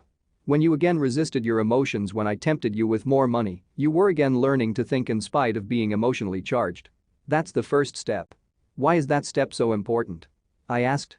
Well, that's up to you to find out. If you want to learn, I'll take you boys into the briar patch, a place almost everyone else avoids. If you go with me, you'll let go of the idea of working for money and instead learn to have money work for you. And what will we get if we go with you? What if we agree to learn from you? What will we get? I asked. The same thing Br'er Rabbit got, said Rich Dad, referring to the classic children's story. Is there a briar patch? I asked. Yes, said Rich Dad. The briar patch is our fear and greed. Confronting fear, weaknesses, and neediness by choosing our own thoughts is the way out. Choosing our thoughts? Mike asked, puzzled. Yes. Choosing what we think rather than reacting to our emotions. Instead of just getting up and going to work because not having the money to pay your bills is scaring you, ask yourself, is working harder at this the best solution to this problem? Most people are too afraid to rationally think things through and instead run out the door to a job they hate. The tar baby is in control. That's what I mean by choosing your thoughts. And how do we do that? Mike asked. That's what I will teach you. I'll teach you to have a choice of thoughts rather than a knee-jerk reaction, like gulping down your morning coffee and running out the door. Remember what I said before. A job is only a short-term solution to a long-term problem. Most people have only one problem in mind, and it's short-term. It's the bills at the end of the month, the tar baby. Money controls their lives, or should I say the fear and ignorance about money controls it. So they do as their parents did. They get up every day and go work for money, not taking the time to ask the question, is there another way? Their emotions now control their thinking, not their heads. Can you tell the difference between emotions thinking and the head thinking? Mike asked. Oh, yes. I hear it all the time, said Rich Dad. I hear things like, well, everyone has to work. Or the rich are crooks. Or I'll get another job. I deserve this raise. You can't push me around. Or I like this job because it's secure. No one asks, is there something I'm missing here? Which would break through the emotional thought and give you time to think clearly. As we headed back to the store, Rich Dad explained that the rich really did make money. They did not work for it. He went on to explain that when Mike and I were casting 5-cent pieces out of lead, thinking we were making money, we were very close to thinking the way the rich think. The problem was that creating money is legal for the government and banks to do, but illegal for us to do. There are legal ways to create money from nothing, he told us. Rich Dad went on to explain that the rich know that money is an illusion, truly like the carrot for the donkey. It's only out of fear and greed that the illusion of money is held together by billions of people who believe that money is real. It's not. Money is really made up. It is only because of the illusion of confidence and the ignorance of the masses that this house of cards stands. He talked about the gold standard that America was on and that each dollar bill was actually a silver certificate. What concerned him was the rumor that we would someday go off the gold standard and our dollars would no longer be backed by something tangible. If that happens, boys, all hell will break loose. The poor, the middle class, and the ignorant will have their lives ruined simply because they will continue to believe that money is real and that the company they work for, or the government, will look after them. We really did not understand what he was saying that day, but over the years, it made more and more sense. Seeing what others miss. As he climbed into his pickup truck outside his convenience store, Rich Dad said, keep working boys, but the sooner you forget about needing a paycheck, the easier your adult life will be. Keep using your brain, work for free, and soon your mind will show you ways of making money far beyond what I could ever pay you. You will see things that other people never see. Most people never see these opportunities because they're looking for money and security, so that's all they get. The moment you see one opportunity, you'll see them for the rest of your life. The moment you do that, I'll teach you something else. Learn this, and you'll avoid one of life's biggest traps. Mike and I picked up our things from the store and waved goodbye to Mrs. Martin. We went back to the park, to the same picnic bench, and spent several more hours thinking and talking. We spent the next week at school thinking and talking, too. For 2 more weeks, we kept thinking, talking, and working for free. At the end of the second Saturday, I was again saying goodbye to Mrs. Martin and looking at the comic book stand with a longing gaze. The hard thing about not even getting 30 cents every Saturday was that I didn't have any money to buy comic books. Suddenly, as Mrs. Martin said goodbye to Mike and me, I saw her do something I'd never seen her do before. Mrs. Martin was cutting the front page of the comic book in half. She kept the top half of the comic book cover and threw the rest of the book into a large cardboard box. When I asked her what she did with the comic books, she said, "I throw them away. I give the top half of the cover back to the comic book distributor for credit when he brings in the new comics. He's coming in an hour." Mike and I waited for an hour. Soon the distributor arrived, and I asked him if we could have the comic books. To my delight, he said, "You can have them if you work for this store and do not resell them." Remember our old business partnership? Well, Mike and I revived it. Using a spare room in Mike's basement, we began piling hundreds of comic books in that room. Soon our comic book library was open to the public. We hired Mike's younger sister, who loved to study, to be head librarian.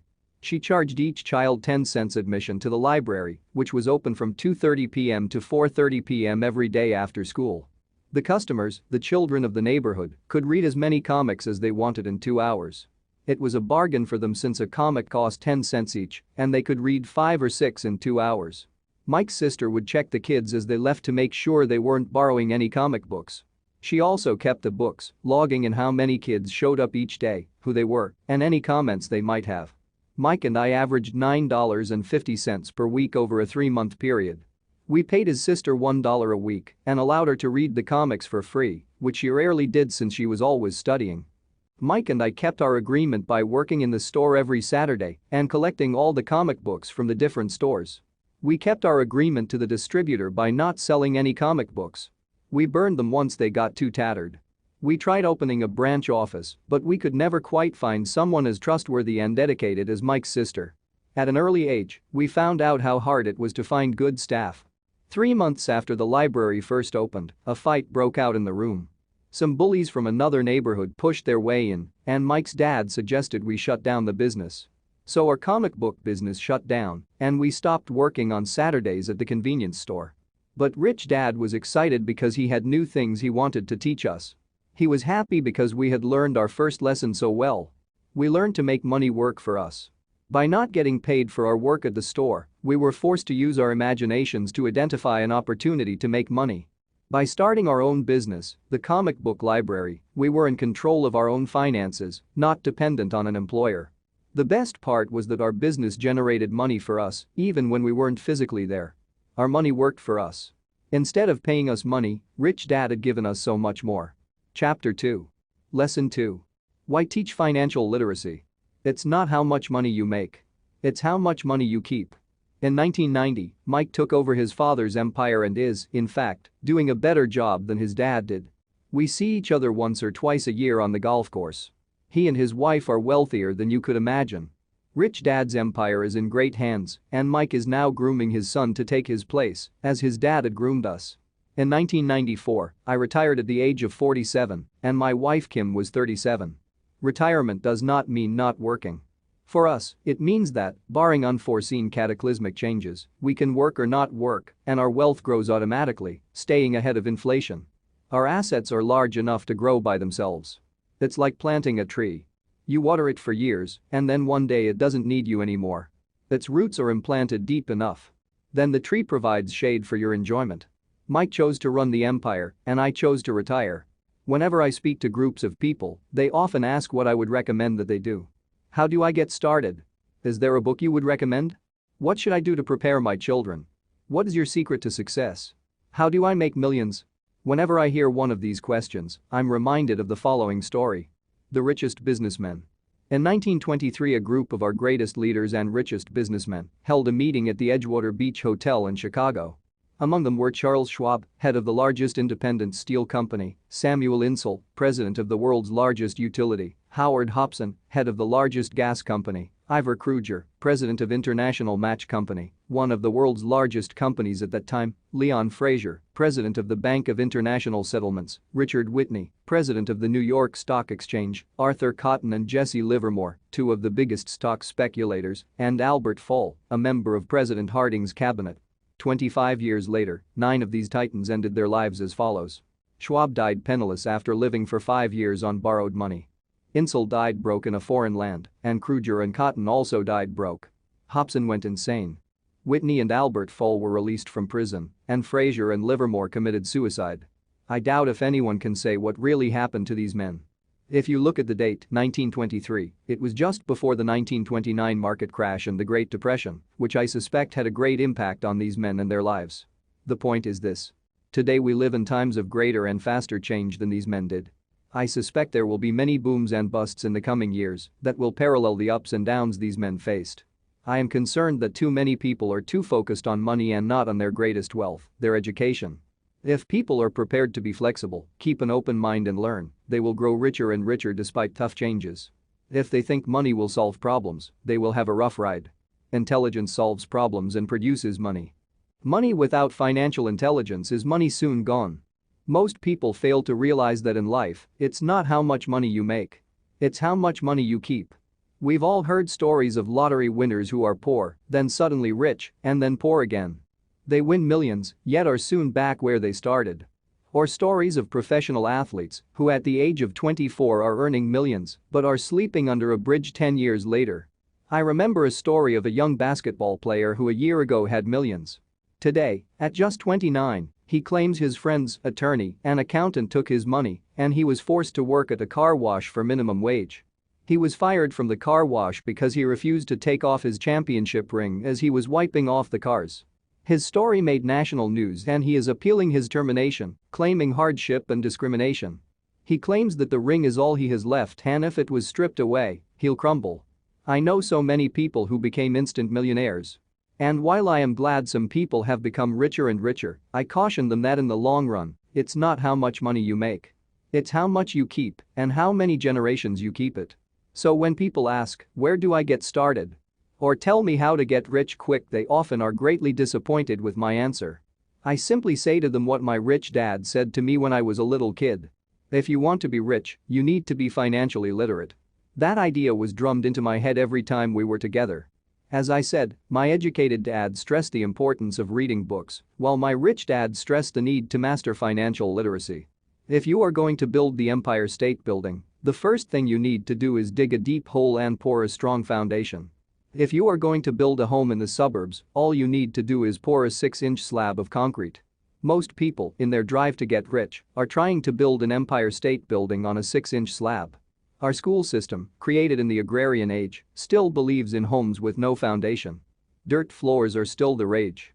So kids graduate from school with virtually no financial foundation. One day, sleepless and deep in debt in suburbia, living the American dream, they decide that the answer to their financial problems is to find a way to get rich quick. Construction on the skyscraper begins.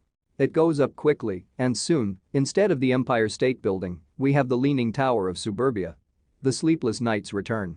As for Mike and me in our adult years, both of our choices were possible because we were taught to pour a strong financial foundation when we were just kids. Accounting is possibly the most confusing, boring subject in the world, but if you want to be rich long-term, it could be the most important subject. For Rich Dad, the question was how to take a boring and confusing subject and teach it to kids. The answer he found was to make it simple by teaching it in pictures. My rich dad poured a strong financial foundation for Mike and me. Since we were just kids, he created a simple way to teach us. For years he only drew pictures and used few words. Mike and I understood the simple drawings, the jargon, the movement of money, and then in later years, Rich Dad began adding numbers. Today, Mike has gone on to master much more complex and sophisticated accounting analysis because he had to in order to run his empire. I am not as sophisticated because my empire is smaller, yet we come from the same simple foundation. Over the following pages, I offer to you the same simple line drawings Mike's dad created for us. Though basic, those drawings help guide two little boys in building great sums of wealth on a solid and deep foundation. Rule number 1.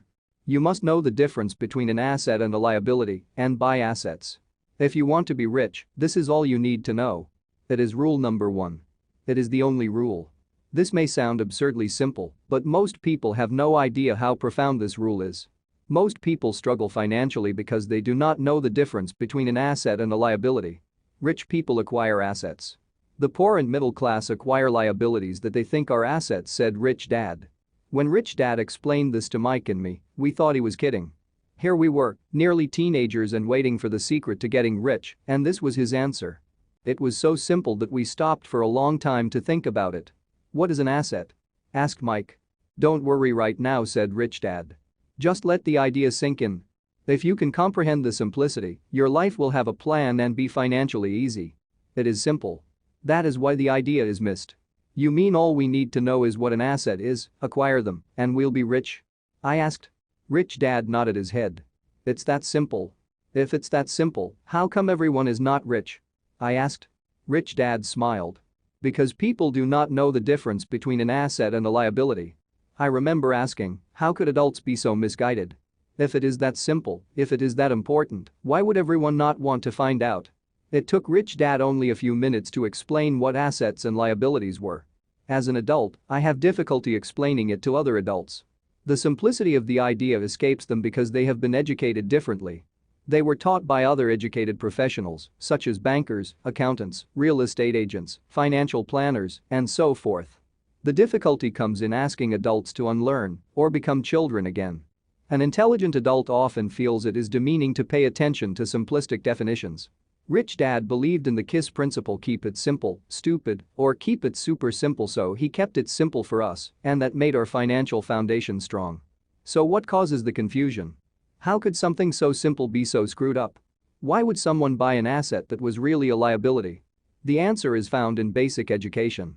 We focus on the word literacy and not financial literacy. What defines something to be an asset or a liability are not words. In fact, if you really want to be confused, look up the words asset and liability in the dictionary. I know the definition may sound good to a trained accountant, but for the average person, it makes no sense. But we adults are often too proud to admit that something does not make sense. To us young boys, Rich Dad said, what defines an asset are not words, but numbers. And if you can't read the numbers, you can't tell an asset from a hole in the ground. In accounting, Rich Dad would say, it's not the numbers, but what the numbers are telling you. It's just like words. It's not the words, but the story the words are telling you. If you want to be rich, you've got to read and understand numbers. If I heard that once, I heard it 1,000 times from my rich dad. And I also heard, the rich acquire assets, and the poor and middle class acquire liabilities. Here is how to tell the difference between an asset and a liability. Most accountants and financial professionals do not agree with the definitions, but these simple drawings were the start of strong financial foundations for two young boys. The top part of the diagram is an income statement, often called a profit and loss statement. It measures income and expenses. Money in and money out. The lower part of the diagram is a balance sheet. It's called that because it's supposed to balance assets against liabilities. Many financial novices do not know the relationship between the income statement and the balance sheet, and it is vital to understand that relationship. So as I said earlier, my rich dad simply told two young boys that assets put money in your pocket. Nice, simple, and usable. Now that assets and liabilities have been defined through pictures, it may be easier to understand my definitions in words. An asset is something that puts money in my pocket. A liability is something that takes money out of my pocket. This is really all you need to know. If you want to be rich, simply spend your life buying assets.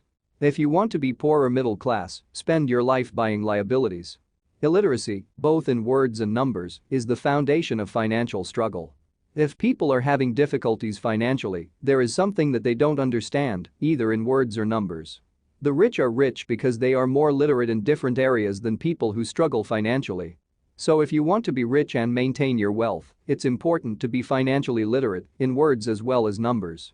The arrows in the diagrams represent the flow of cash or cash flow. Numbers alone mean little, just as words out of context mean little. It's the story that counts. In financial reporting, reading numbers is looking for the plot, the story of where the cash is flowing.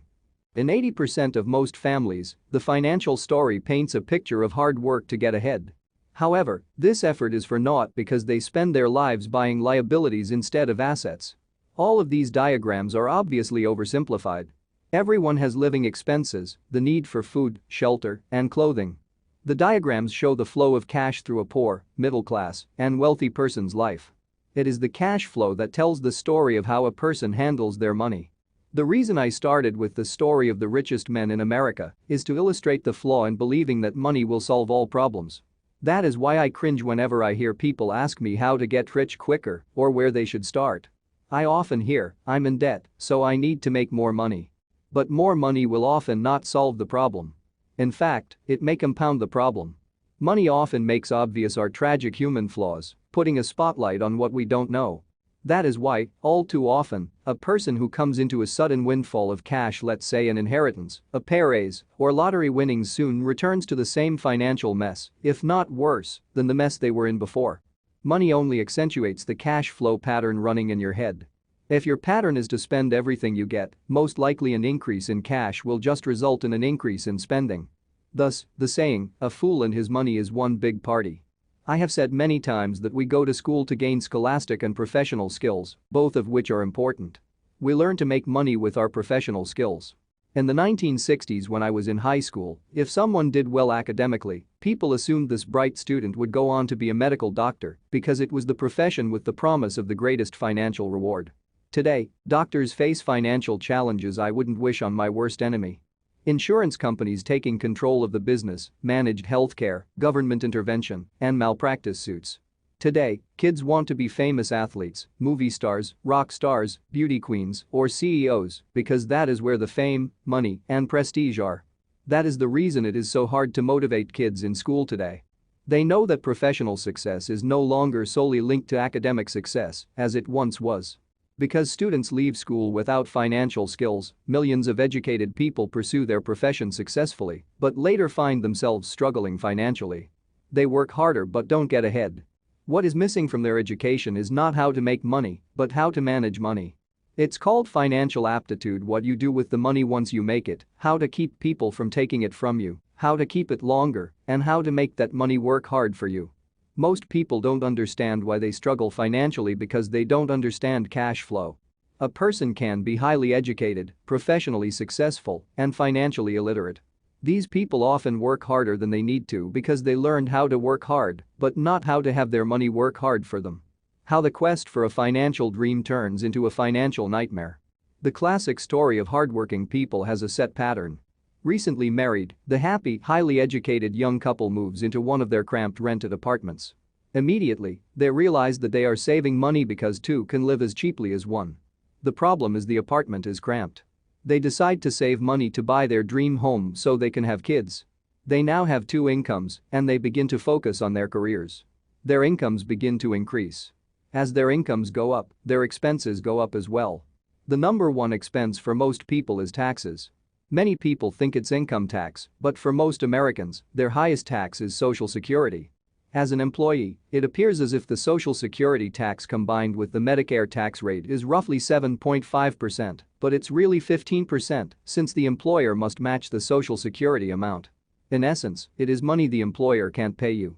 On top of that, you still have to pay income tax on the amount deducted from your wages for Social Security tax, income you never received because it went directly to Social Security through withholding. Going back to the young couple, as a result of their incomes increasing, they decide to buy the house of their dreams. Once in their house, they have a new tax called property tax.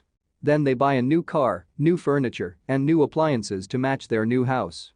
All of a sudden, they wake up and their liabilities column is full of mortgage and credit card debt. Their liabilities go up. They're now trapped in the rat race. Pretty soon a baby comes along and they work harder. The process repeats itself. Higher incomes cause higher taxes, also called bracket creep. A credit card comes in the mail. They use it and max it out. A loan company calls and says their greatest asset, their home, has appreciated in value. Because their credit is so good, the company offers a bill consolidation loan and tells them the intelligent thing to do is clear off the high-interest consumer debt by paying off their credit card. And besides, interest on their home is a tax deduction. They go for it and pay off those high-interest credit cards. They breathe a sigh of relief. Their credit cards are paid off. They've now folded their consumer debt into their home mortgage. Their payments go down because they extend their debt over 30 years. It is the smart thing to do. Their neighbor calls to invite them to go shopping. The Memorial Day sale is on. They promise themselves they'll just window shop, but they take a credit card just in case. I run into this young couple all the time. Their names change, but their financial dilemma is the same. They come to one of my talks to hear what I have to say. They ask me, "Can you tell us how to make more money?" They don't understand that their trouble is really how they choose to spend the money they do have. It is caused by financial illiteracy and not understanding the difference between an asset and a liability. More money seldom solves someone's money problems. Intelligence solves problems. There is a saying a friend of mine says over and over to people in debt. If you find you have dug yourself into a hole, stop digging. As a child, my dad often told us that the Japanese were aware of three powers. The power of the sword, the jewel, and the mirror. The sword symbolizes the power of weapons. America has spent trillions of dollars on weapons and, because of this, is a powerful military presence in the world. The jewel symbolizes the power of money. There is some degree of truth to the saying, remember the golden rule. He who has the gold makes the rules. The mirror symbolizes the power of self-knowledge. This self-knowledge, according to Japanese legend, was the most treasured of the three.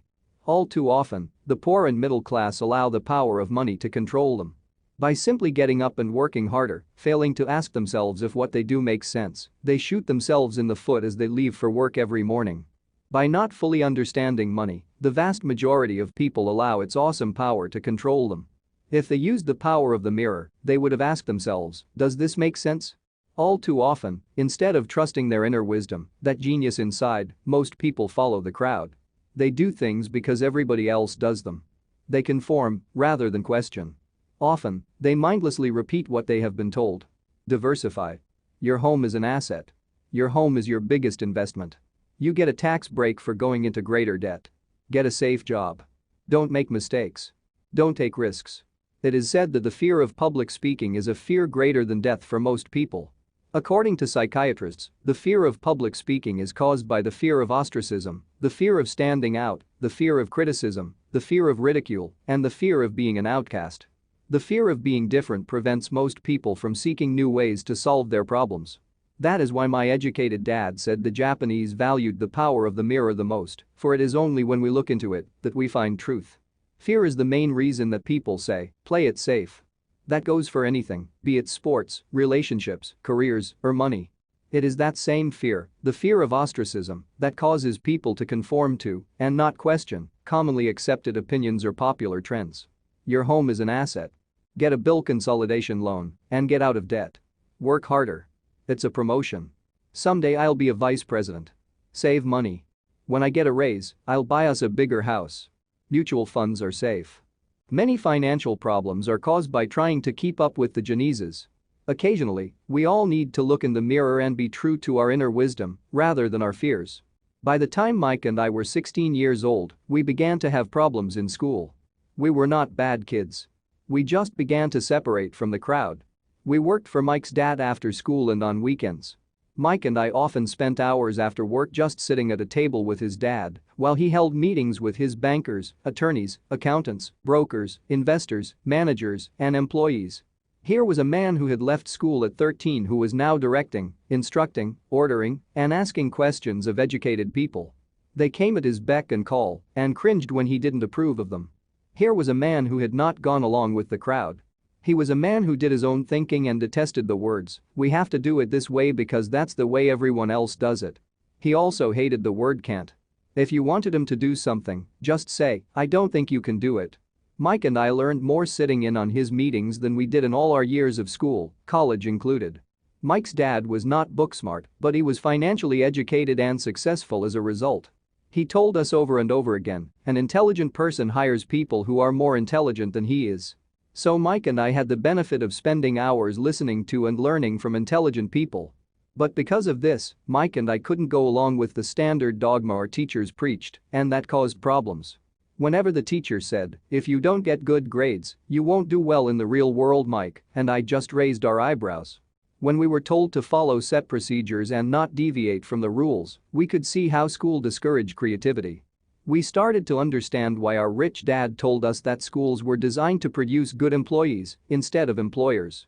Occasionally, Mike or I would ask our teachers how what we studied was applicable in the real world, or why we never studied money and how it worked. To the latter question, we often got the answer that money was not important, that if we excelled in our education, the money would follow. The more we knew about the power of money, the more distant we grew from the teachers and our classmates. My highly educated dad never pressured me about my grades, but we did begin to argue about money. By the time I was 16, I probably had a far better foundation with money than both my parents. I could keep books, I listened to tax accountants, corporate attorneys, bankers, real estate brokers, investors, and so forth. By contrast, my dad talked to other teachers. One day my dad told me that our home was his greatest investment. A not too pleasant argument took place when I showed him why I thought a house was not a good investment. The above diagram illustrates the difference in perception between my rich dad and my poor dad when it came to their homes. One dad thought his house was an asset and the other dad thought it was a liability. I remember when I drew the following diagram for my dad showing him the direction of cash flow. I also showed him the ancillary expenses that went along with owning the home.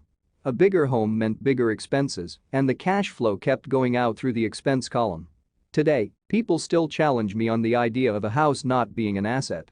I know that for many people, it is their dream as well as their largest investment. And owning your own home is better than nothing. I simply offer an alternate way of looking at this popular dogma. If my wife and I were to buy a bigger, flashier house, we realize it wouldn't be an asset. It would be a liability since it would take money out of our pocket. So here is the argument I put forth. I really don't expect most people to agree with it because your home is an emotional thing, and when it comes to money, high emotions tend to lower financial intelligence. I know from personal experience that money has a way of making every decision emotional. When it comes to houses, most people work all their lives paying for a home they never own. In other words, most people buy a new house every few years, each time incurring a new 30-year loan to pay off the previous one. Even though people receive a tax deduction for interest on mortgage payments, they pay for all their other expenses with after-tax dollars, even after they pay off their mortgage. My wife's parents were shocked when the property taxes on their home increased to $1,000 a month. This was after they had retired, so the increase put a strain on their retirement budget and they felt forced to move. Houses do not always go up in value. I have friends who owe $1 million for a home that today would sell for far less. The greatest losses of all are those from missed opportunities. If all your money is tied up in your house, you may be forced to work harder because your money continues blowing out of the expense column instead of adding to the asset column, the classic middle-class cash flow pattern. If a young couple would put more money into their asset column early on, their later years would be easier. Their assets would have grown and would be available to help cover expenses. All too often, a house only serves as a vehicle for incurring a home equity loan to pay for mounting expenses. In summary, the end result in making a decision to own a house that is too expensive in lieu of starting an investment portfolio impacts an individual in at least the following 3 ways. 1. Loss of time, during which other assets could have grown in value. 2. Loss of additional capital, which could have been invested instead of paying for high maintenance expenses related directly to the home. 3. Loss of education. Too often, people count their house and savings and retirement plans as all they have in their asset column. Because they have no money to invest, they simply don't invest. This costs them investment experience. Most never become what the investment world calls a sophisticated investor. And the best investments are usually first sold to sophisticated investors who then turn around and sell them to the people playing it safe. I am not saying don't buy a house. What I am saying is that you should understand the difference between an asset and a liability. When I want a bigger house, I first buy assets that will generate the cash flow to pay for the house. My educated dad's personal financial statement best demonstrates the life of someone caught in the rat race. His expenses match his income, never allowing him enough left over to invest in assets. As a result, his liabilities are larger than his assets. The following diagram on the left shows my poor dad's income statement. It is worth 1,000 words. It shows that his income and expenses are equal while his liabilities are larger than his assets. My rich dad's personal financial statement on the right reflects the results of a life dedicated to investing and minimizing liabilities. Why the rich get richer. A review of my rich dad's financial statement shows why the rich get richer. The asset column generates more than enough income to cover expenses, with the balance reinvested into the asset column. The asset column continues to grow and, therefore, the income it produces grows with it. The result is that the rich get richer. Why the middle class struggle. The middle class finds itself in a constant state of financial struggle. Their primary income is through their salary. As their wages increase, so do their taxes. Their expenses tend to increase in proportion to their salary increase.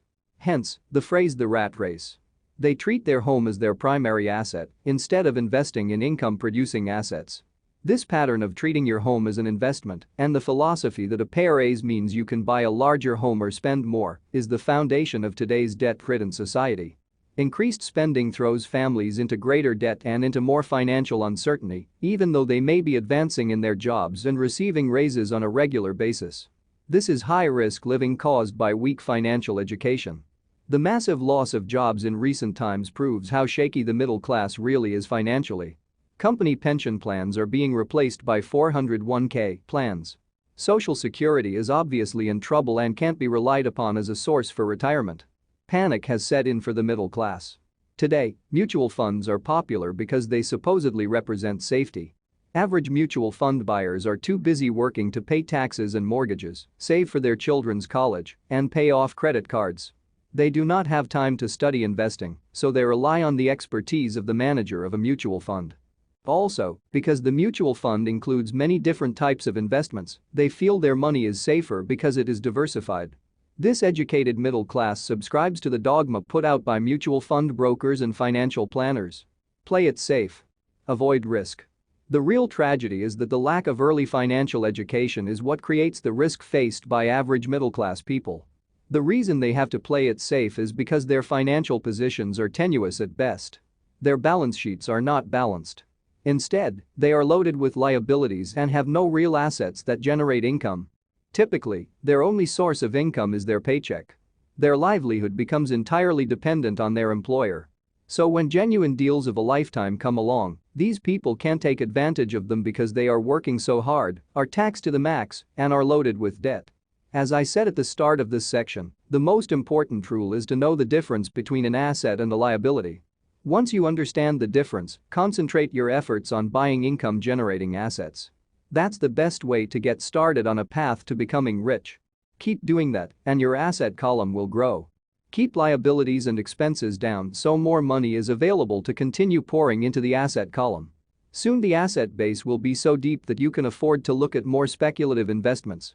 Investments that may have returns of 100% to infinity, $5,000 investments that are soon turned into $1 million or more, investments that the middle class calls too risky. The investment is not risky for the financially literate.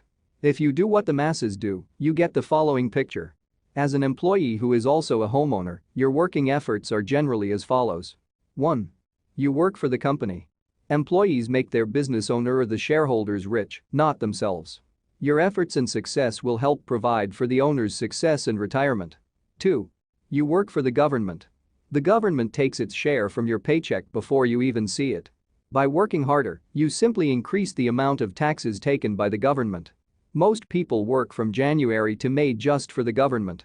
3. You work for the bank. After taxes, your next largest expense is usually your mortgage and credit card debt.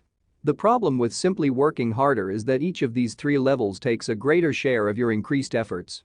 You need to learn how to have your increased efforts benefit you and your family directly. Once you have decided to concentrate on minding your own business, focusing your efforts on acquiring assets instead of a bigger paycheck, how do you set your goals? Most people must keep their job and rely on their wages to fund their acquisition of assets. As their assets grow, how do they measure the extent of their success? When does someone know that they are rich, that they have wealth? As well as having my own definitions for assets and liabilities, I also have my own definition for wealth. Actually, I borrowed it from a man named R. Buckminster Fuller. Some call him a quack, and others call him a genius. Years ago he got architects buzzing because he applied for a patent for something called a geodesic dome. But in the application, Fuller also said something about wealth. It was pretty confusing at first, but after reading it, it began to make some sense. Wealth is a person's ability to survive so many number of days forward, or, if I stopped working today, how long could I survive?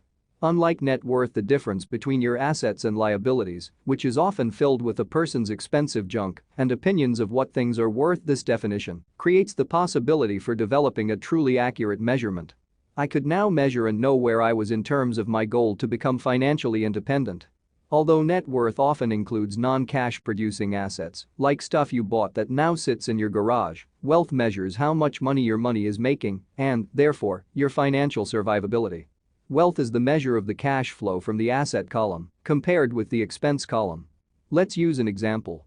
Let's say I have cash flow from my asset column of $1,000 a month. And I have monthly expenses of $2,000. What is my wealth? Let's go back to Buckminster Fuller's definition. Using his definition, how many days forward can I survive? Assuming a 30-day month, I have enough cash flow for half a month.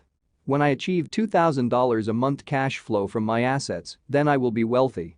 So while I'm not yet rich, I am wealthy. I now have income generated from assets each month that fully cover my monthly expenses. If I want to increase my expenses, I first must increase my cash flow to maintain this level of wealth. Also note that it is at this point that I'm no longer dependent on my wages. I have focused on, and been successful in, building an asset column that has made me financially independent. If I quit my job today, I would be able to cover my monthly expenses with the cash flow from my assets. My next goal would be to have the excess cash flow from my assets reinvested into the asset column. The more money that goes into my asset column, the more my asset column grows. The more my assets grow, the more my cash flow grows. And as long as I keep my expenses less than the cash flow from these assets, I grow richer with more and more income from sources other than my physical labor. As this reinvestment process continues, I am well on my way to becoming rich. Just remember this simple observation. The rich buy assets. The poor only have expenses. The middle class buy liabilities they think are assets. So how do I start minding my own business?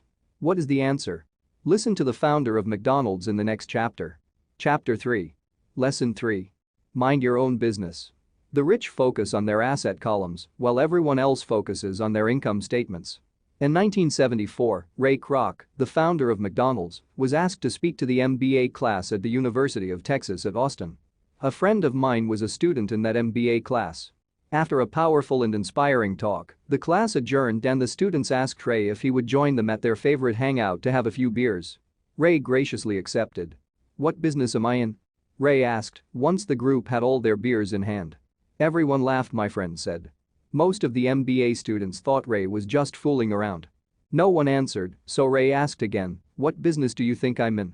The students laughed again, and finally one brave soul yelled out, "Ray, who in the world doesn't know that you're in the hamburger business?" Ray chuckled. "That's what I thought you would say."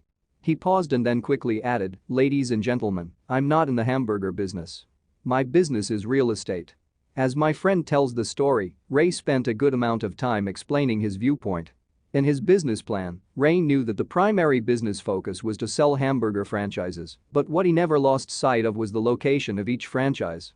He knew that the land and its location were the most significant factors in the success of each franchise. Basically, the person who bought the franchise was also buying the real estate under the franchise for Ray Kroc's organization. Today, McDonald's is the largest single owner of real estate in the world, owning even more than the Catholic Church. McDonald's owns some of the most valuable intersections and street corners in America and around the globe. My friend considers this as one of the most important lessons in his life. Today he owns car washes, but his business is the real estate under those car washes. The previous chapter presented diagrams illustrating that most people work for everyone but themselves. They work first for the owners of the company, then for the government through taxes, and finally for the bank that owns their mortgage. When I was a young boy, we did not have a McDonald's nearby. Yet my rich dad was responsible for teaching Mike and me the same lesson that Ray Kroc talked about at the University of Texas. It is secret number 3 of the rich. That secret is: mind your own business. Financial struggle is often directly the result of people working all their lives for someone else. Many people will simply have nothing at the end of their working days to show for their efforts. Our current educational system focuses on preparing today's youth to get good jobs by developing scholastic skills. Their lives will revolve around their wages or, as described earlier, their income column. Many will study further to become engineers, scientists, cooks, police officers, artists, writers, and so on. These professional skills allow them to enter the workforce and work for money. But there is a big difference between your profession and your business. Often I ask people, "What is your business?" And they will say, "Oh, I'm a banker." Then I ask them if they own the bank.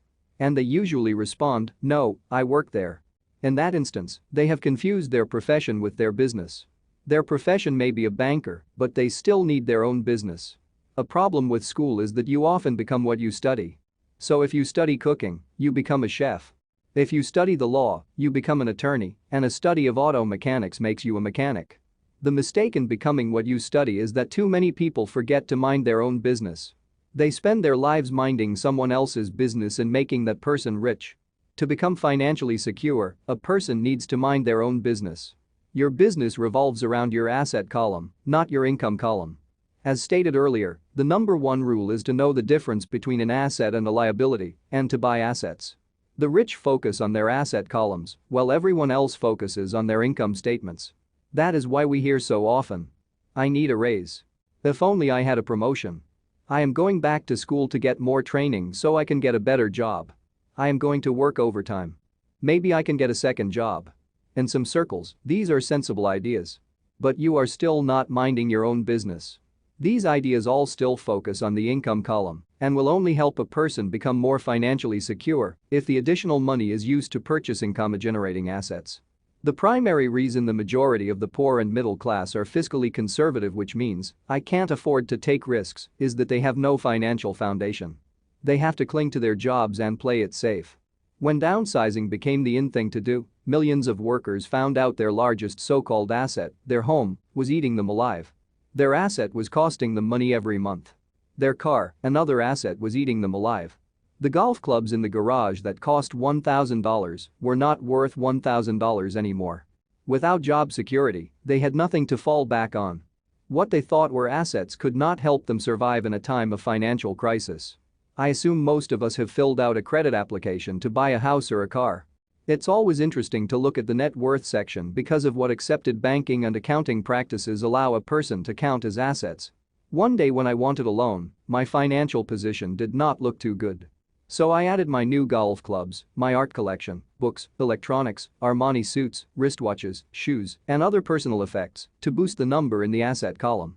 But I was turned down because I had too much investment real estate. The loan committee didn't like that I made so much money from rent. They wanted to know why I did not have a normal job with a salary. They did not question the Armani suits, golf clubs, or art collection. Life is sometimes tough when you do not fit the standard profile. I cringe every time I hear someone say to me that their net worth is $1 million or $100,000 or whatever. One of the main reasons net worth is not accurate is simply because the moment you begin selling your assets, you are taxed for any gains. So many people have put themselves in deep financial trouble when they run short of income. To raise cash, they sell their assets. But their personal assets can generally be sold for only a fraction of the value that is listed on their personal balance sheet. Or if there is a gain on the sale of the assets, they are taxed on the gain. So again, the government takes its share, thus reducing the amount available to help them out of debt.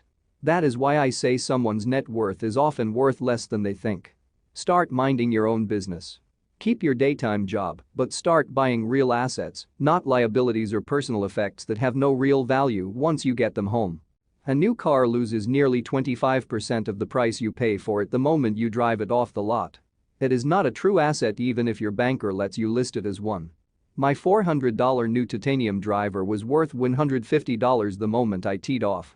Keep expenses low, reduce liabilities, and diligently build a base of solid assets. For young people who have not yet left home, it is important for parents to teach them the difference between an asset and a liability. Get them to start building a solid asset column before they leave home, get married, buy a house, have kids, and get stuck in a risky financial position, clinging to a job and buying everything on credit. I see so many young couples who get married and trap themselves into a lifestyle that will not let them get out of debt for most of their working years. For many people, just as the last child leaves home, the parents realize they have not adequately prepared for retirement and they begin to scramble to put some money away. Then their own parents become ill and they find themselves with new responsibilities. So what kind of assets am I suggesting that you or your children acquire?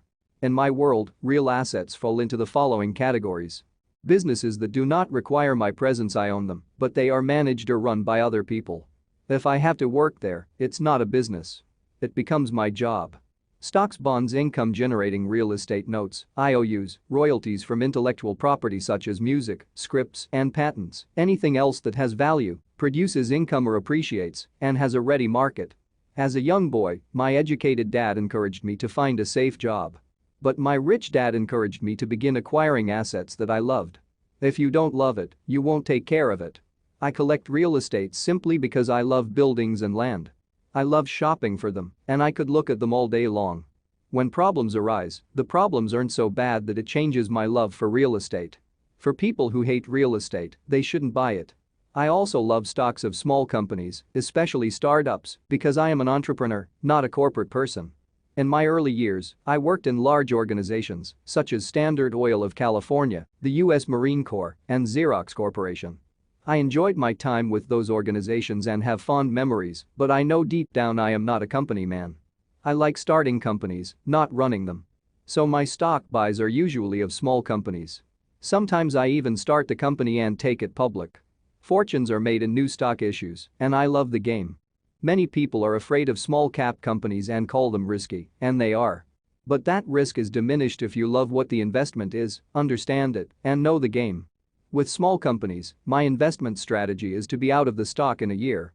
On the other hand, my real estate strategy is to start small and keep trading up for bigger properties and, therefore, delay paying taxes on the gain. This allows the value to increase dramatically. I generally hold real estate less than 7 years. For years, even while I was with the Marine Corps and Xerox, I did what my rich dad recommended. I kept my day job, but I still minded my own business. I was active in my asset column trading real estate and small stocks. Rich dad always stressed the importance of financial literacy. The better I was at understanding the accounting and cash management, the better I would be at analyzing investments and eventually starting and building my own company. I don't encourage anyone to start a company unless they really want to. Knowing what I know about running a company, I wouldn't wish that task on anyone. There are times when people can't find employment, and starting a company seems like the best solution. But the odds are against success. 9 out of 10 companies fail in 5 years. Of those that survive the first 5 years, 9 out of every 10 of those eventually fail as well. So only if you really have the desire to own your own company do I recommend it. Otherwise, keep your day job and mind your own business. When I say mind your own business, I mean to build and keep your asset column strong. Once a dollar goes into it, never let it come out. Think of it this way. Once a dollar goes into your asset column, it becomes your employee. The best thing about money is that it works 24 hours a day and can work for generations. Keep your day job, be a great hardworking employee, but keep building that asset column. As your cash flow grows, you can indulge in some luxuries. An important distinction is that rich people buy luxuries last, while the poor and middle class tend to buy luxuries first. The poor and the middle class often buy luxury items like big houses, diamonds, furs, jewelry, or boats because they want to look rich. They look rich, but in reality they just get deeper in debt on credit. The old money people, the long-term rich, build their asset column first. Then the income generated from the asset column buys their luxuries. The poor and middle class buy luxuries with their own sweat, blood, and children's inheritance. A true luxury is a reward for investing in and developing a real asset. For example, when my wife Kim and I had extra money coming from our apartment houses, she went out and bought a Mercedes. It didn't take any extra work or risk on her part because the apartment house bought the car. She did, however, have to wait 4 years while the real estate investment portfolio grew and began generating enough extra cash flow to pay for the car. But the luxury, the Mercedes, was a true reward because she proved she knew how to grow her asset column. That car now means a lot more to her than simply another pretty car. It means she used her financial intelligence to afford it. Instead, most people impulsively go out and buy a new car or some other luxury on credit. They may feel bored and just want a new toy. Buying a luxury on credit often causes a person to eventually resent that luxury because the debt becomes a financial burden. After you've taken the time and invested in and built your own business, you are now ready to learn the biggest secret of the rich, the secret that puts the rich way ahead of the pack. Chapter 4. Lesson 4. The history of taxes and the power of corporations. My rich dad just played the game smart, and he did it through corporations, the biggest secret of the rich. I remember in school being told the story of Robin Hood and his merry men. My teacher thought it was a wonderful story of a romantic hero who robbed from the rich and gave to the poor. My rich dad did not see Robin Hood as a hero. He called Robin Hood a crook. Robin Hood may be long gone, but his followers live on. I often still hear people say, "Why don't the rich pay for it?" Or "the rich should pay more in taxes and give it to the poor." It is this Robin Hood fantasy, or taking from the rich to give to the poor, that has caused the most pain for the poor and the middle class. The reason the middle class is so heavily taxed is because of the Robin Hood ideal. The reality is that the rich are not taxed. It's the middle class, especially the educated upper-income middle class, who pays for the poor. Again, to understand fully how things happen, we need to look at the history of taxes. Although my highly educated dad was an expert on the history of education, my rich dad fashioned himself as an expert on the history of taxes. Rich Dad explained to Mike and me that originally, in England and America, there were no taxes. Occasionally, there were temporary taxes levied in order to pay for wars. The king or the president would put the word out and ask everyone to chip in. Taxes were levied in Britain for the fight against Napoleon from 1799 to 1816, and in America to pay for the Civil War from 1861 to 1865. In 1874, England made income tax a permanent levy on its citizens. In 1913, an income tax became permanent in the United States with the adoption of the 16th Amendment to the U.S. Constitution. At one time, Americans were anti-tax. It had been the tax on tea that led to the famous Tea Party in Boston Harbor, an incident that helped ignite the Revolutionary War. It took approximately 50 years in both England and the United States to sell the idea of a regular income tax. What these historical dates fail to reveal is that both of these taxes were initially levied against only the rich. It was this point that Rich Dad wanted Mike and me to understand. He explained that the idea of taxes was made popular and accepted by the majority by telling the poor and the middle class that taxes were created only to punish the rich. This is how the masses voted for the law, and it became constitutionally legal.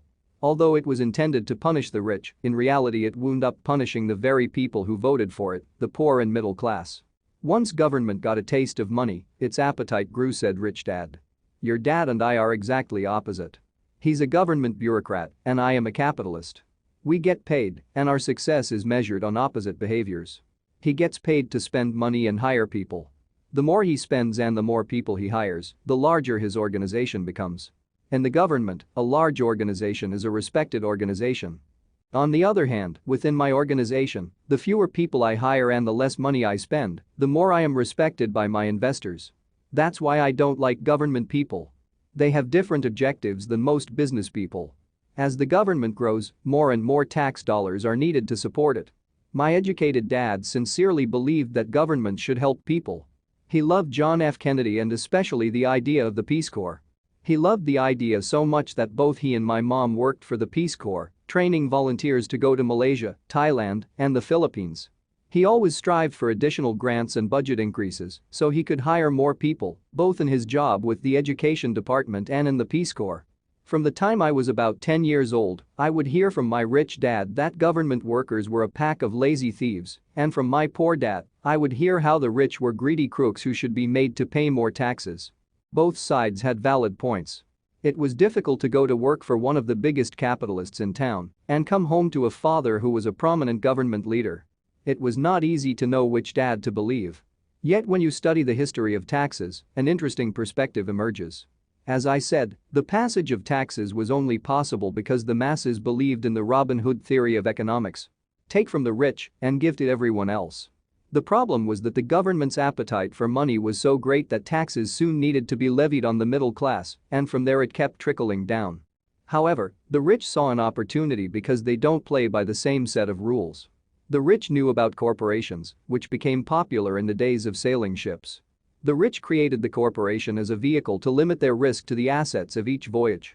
The rich put their money into a corporation to finance the voyage. The corporation would then hire a crew to sail to the New World to look for treasure.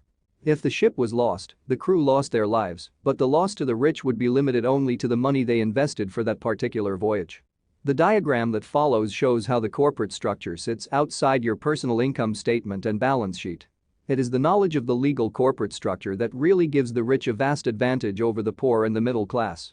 Having two fathers teaching me, one a socialist and the other a capitalist, I quickly began to realize that the philosophy of the capitalist made more financial sense to me. It seemed to me that the socialists ultimately penalized themselves due to their lack of financial education. No matter what the take from the rich crowd came up with, the rich always found a way to outsmart them. That is how taxes were eventually levied on the middle class. The rich outsmarted the intellectuals solely because they understood the power of money, a subject not taught in schools. How did the rich outsmart the intellectuals? Once the take-from-rich tax was passed, cash started flowing into government coffers. Initially, people were happy. Money was handed out to government workers and the rich. It went to government workers in the form of jobs and pensions, and it went to the rich via their factories receiving government contracts. The government received a large pool of money, but the problem was the fiscal management of that money. The government ideal is to avoid having excess money. If you fail to spend your allotted funds, you risk losing it in the next budget. You would certainly not be recognized for being efficient. Business people, on the other hand, are rewarded for having excess money and are applauded for their efficiency. As the cycle of growing government spending continued, the demand for money increased, and the tax the rich idea was adjusted to include lower income levels, down to the very people who voted it in, the poor and the middle class. True capitalists used their financial knowledge to simply find an escape. They headed back to the protection of a corporation. But what many people who have never formed a corporation don't know is that a corporation is not really a thing. A corporation is merely a file folder with some legal documents in it, sitting in some attorney's office and registered with a state government agency. It's not a big building or a factory or a group of people. A corporation is merely a legal document that creates a legal body without a soul. Using it, the wealth of the rich was once again protected. It was popular because the income tax rate of a corporation is less than the individual income tax rates. In addition, certain expenses could be paid by a corporation with pre-tax dollars. This war between the haves and have-nots has raged for hundreds of years. The battle is waged whenever and wherever laws are made, and it will go on forever. The problem is that the people who lose are the uninformed. The ones who get up every day and diligently go to work and pay taxes. If they only understood the way the rich play the game, they could play it too. Then they would be on their way to their own financial independence. This is why I cringe every time I hear a parent advise their children to go to school so they can find a safe, secure job. An employee with a safe, secure job, without financial aptitude, has no escape. Average Americans today work 4 to 5 months for the government just to cover their taxes. In my opinion, that is simply too long. The harder you work, the more you pay the government. That is why I believe that the idea of take from the rich backfired on the very people who voted it in. Every time people try to punish the rich don't simply comply. They react. They have the money, power, and intent to change things. They don't just sit there and voluntarily pay more taxes. Instead, they search for ways to minimize their tax burden. They hire smart attorneys and accountants and persuade politicians to change laws or create legal loopholes. They use their resources to effect change. The tax code of the United States also allows other ways to reduce taxes. Most of these vehicles are available to anyone, but it is the rich who find them because they are minding their own business. For example, 1031 is jargon for Section 1031 of the Internal Revenue Code, which allows a seller to delay paying taxes on a piece of real estate that is sold for a capital gain through an exchange for a more expensive piece of real estate. Real estate is one investment vehicle that has a great tax advantage. As long as you keep trading up in value, you will not be taxed on the gains until you liquidate. People who don't take advantage of these legal tax savings are missing a great opportunity to build their asset columns. The poor and middle class don't have the same resources. They sit there and let the government's needles enter their arm and allow the blood donation to begin. Today, I am constantly shocked at the number of people who pay more taxes or take fewer deductions simply because they are afraid of the government. I have friends who have had their businesses shut down and destroyed only to find out it was a mistake on the part of the government. I realize all that. But the price of working from January to May is a high price to pay for that intimidation. My poor dad never fought back. My rich dad didn't either. He just played the game smarter, and he did it through corporations, the biggest secret of the rich. You may remember the first lesson I learned from my rich dad. I was a little boy of 9 who had to sit and wait for him to choose to talk to me. I sat in his office waiting for him to get to me. He was ignoring me on purpose. He wanted me to recognize his power and to desire to have that power for myself one day. During all the years I studied and learned from him, he always reminded me that knowledge is power. And with money comes great power that requires the right knowledge to keep it and make it multiply. Without that knowledge, the world pushes you around. Rich Dad constantly reminded Mike and me that the biggest bully was not the boss or the supervisor, but the tax man. The tax man will always take more if you let him. The first lesson of having money work for you, as opposed to you working for money, is all about power. If you work for money, you give the power to your employer. If money works for you, you keep the power and control it. Once we had this knowledge of the power of money working for us, he wanted us to be financially smart and not let anyone or anything push us around. If you're ignorant, it's easy to be bullied. If you know what you're talking about, you have a fighting chance. That is why he paid so much for smart tax accountants and attorneys. It was less expensive to pay them than to pay the government. His best lesson to me was, be smart and you won't be pushed around as much. He knew the law because he was a law-abiding citizen and because it was expensive to not know the law. If you know you're right, you're not afraid of fighting back. Even if you are taking on Robin Hood and his band of merry men. My highly educated dad always encouraged me to land a good job with a strong corporation. He spoke of the virtues of working your way up the corporate ladder. He didn't understand that, by relying solely on a paycheck from a corporate employer, I would be a docile cow ready for milking. When I told my rich dad of my father's advice, he only chuckled. "Why not own the ladder?" was all he said. As a young boy, I did not understand what Rich Dad meant by owning my own corporation. It was an idea that seemed impossible and intimidating. Although I was excited by the idea, my inexperience wouldn't let me envision the possibility that grown-ups would someday work for a company I would own. The point is that, if not for my rich dad, I would have probably followed my educated dad's advice. It was merely the occasional reminder of my rich dad that kept the idea of owning my own corporation alive and kept me on a different path. By the time I was 15 or 16, I knew I wasn't going to continue down the path my educated dad recommended. I didn't know how I was going to do it, but I was determined not to head in the direction most of my classmates were heading. That decision changed my life. It was not until my mid-20s that my rich dad's advice began to make more sense to me. I was just out of the Marine Corps and working for Xerox. I was making a lot of money, but every time I looked at my paycheck, I was disappointed. The deductions were so large and, the more I worked, the greater they became. As I became more successful, my bosses talked about promotions and raises. It was flattering, but I could hear my rich dad asking in my ear, "Who are you working for? Who are you making rich?" In 1974, while still an employee for Xerox, I formed my first corporation and began minding my own business. There were already a few assets in my asset column, but now I was determined to focus on making it bigger.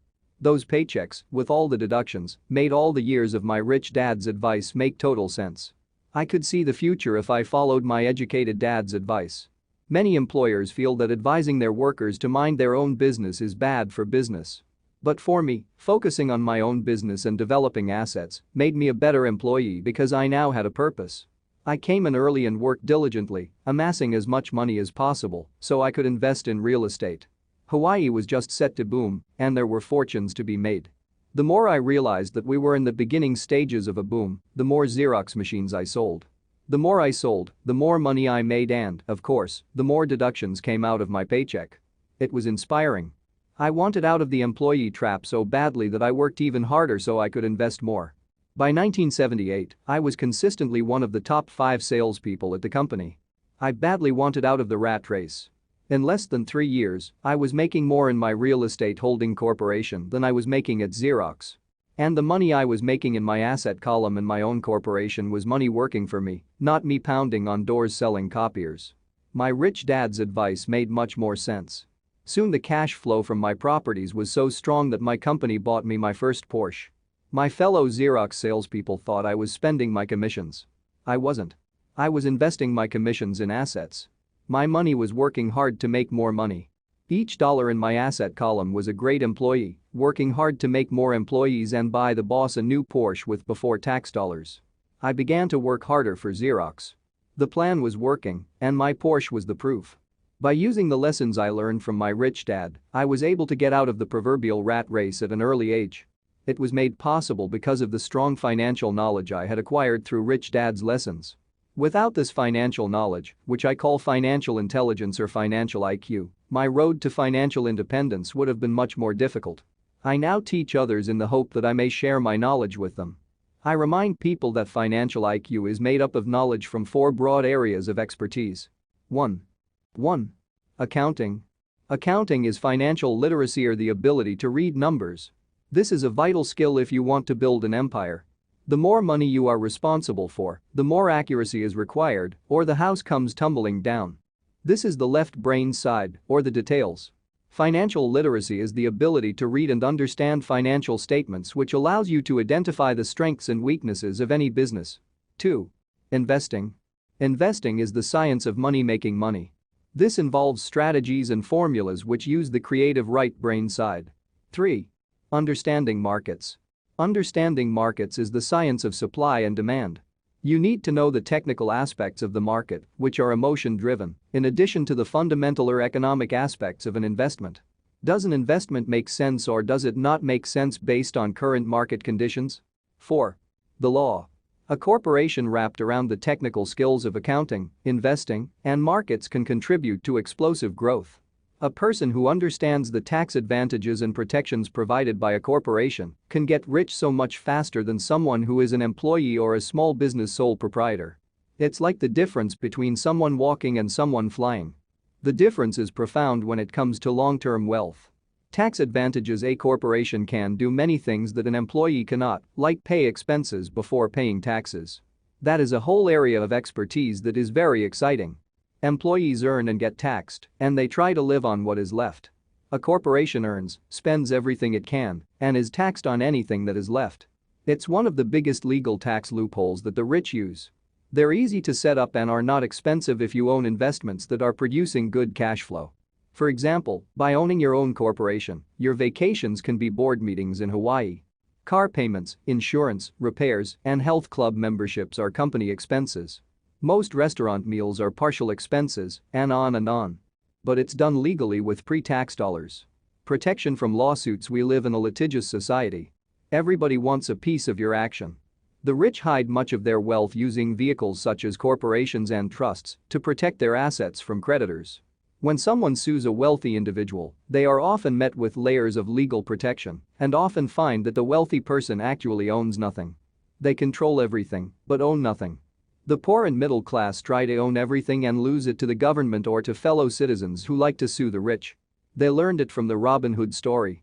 Take from the rich and give it to the poor. It is not the purpose of this book to go into the specifics of owning a corporation. But I will say that if you own any kind of legitimate assets, I would consider finding out more about the benefits and protection offered by a corporation as soon as possible. There are many books written on the subject that will detail the benefits and even walk you through the steps necessary to set up a corporation. Garrett Sutton's books on corporations provide wonderful insight into the power of personal corporations. Financial IQ is actually the synergy of many skills and talents. I would say it is the combination of the 4 technical skills listed above that make up basic financial intelligence. If you aspire to great wealth, it is the combination of these skills that will greatly amplify your financial intelligence. As part of your overall financial strategy, I recommend that you learn about the protection that legal entities can provide for businesses and assets. Chapter 5. Lesson 5. The rich invent money. Often in the real world, it's not the smart who get ahead, but the bold. Last night, I took a break from writing and watched a TV program on the history of a young man named Alexander Graham Bell. Bell had just patented his telephone and was having growing pains because the demand for his new invention was so strong. Needing a bigger company, he then went to the giant at that time, Western Union, and asked them if they would buy his patent and his tiny company. He wanted $100,000 for the whole package.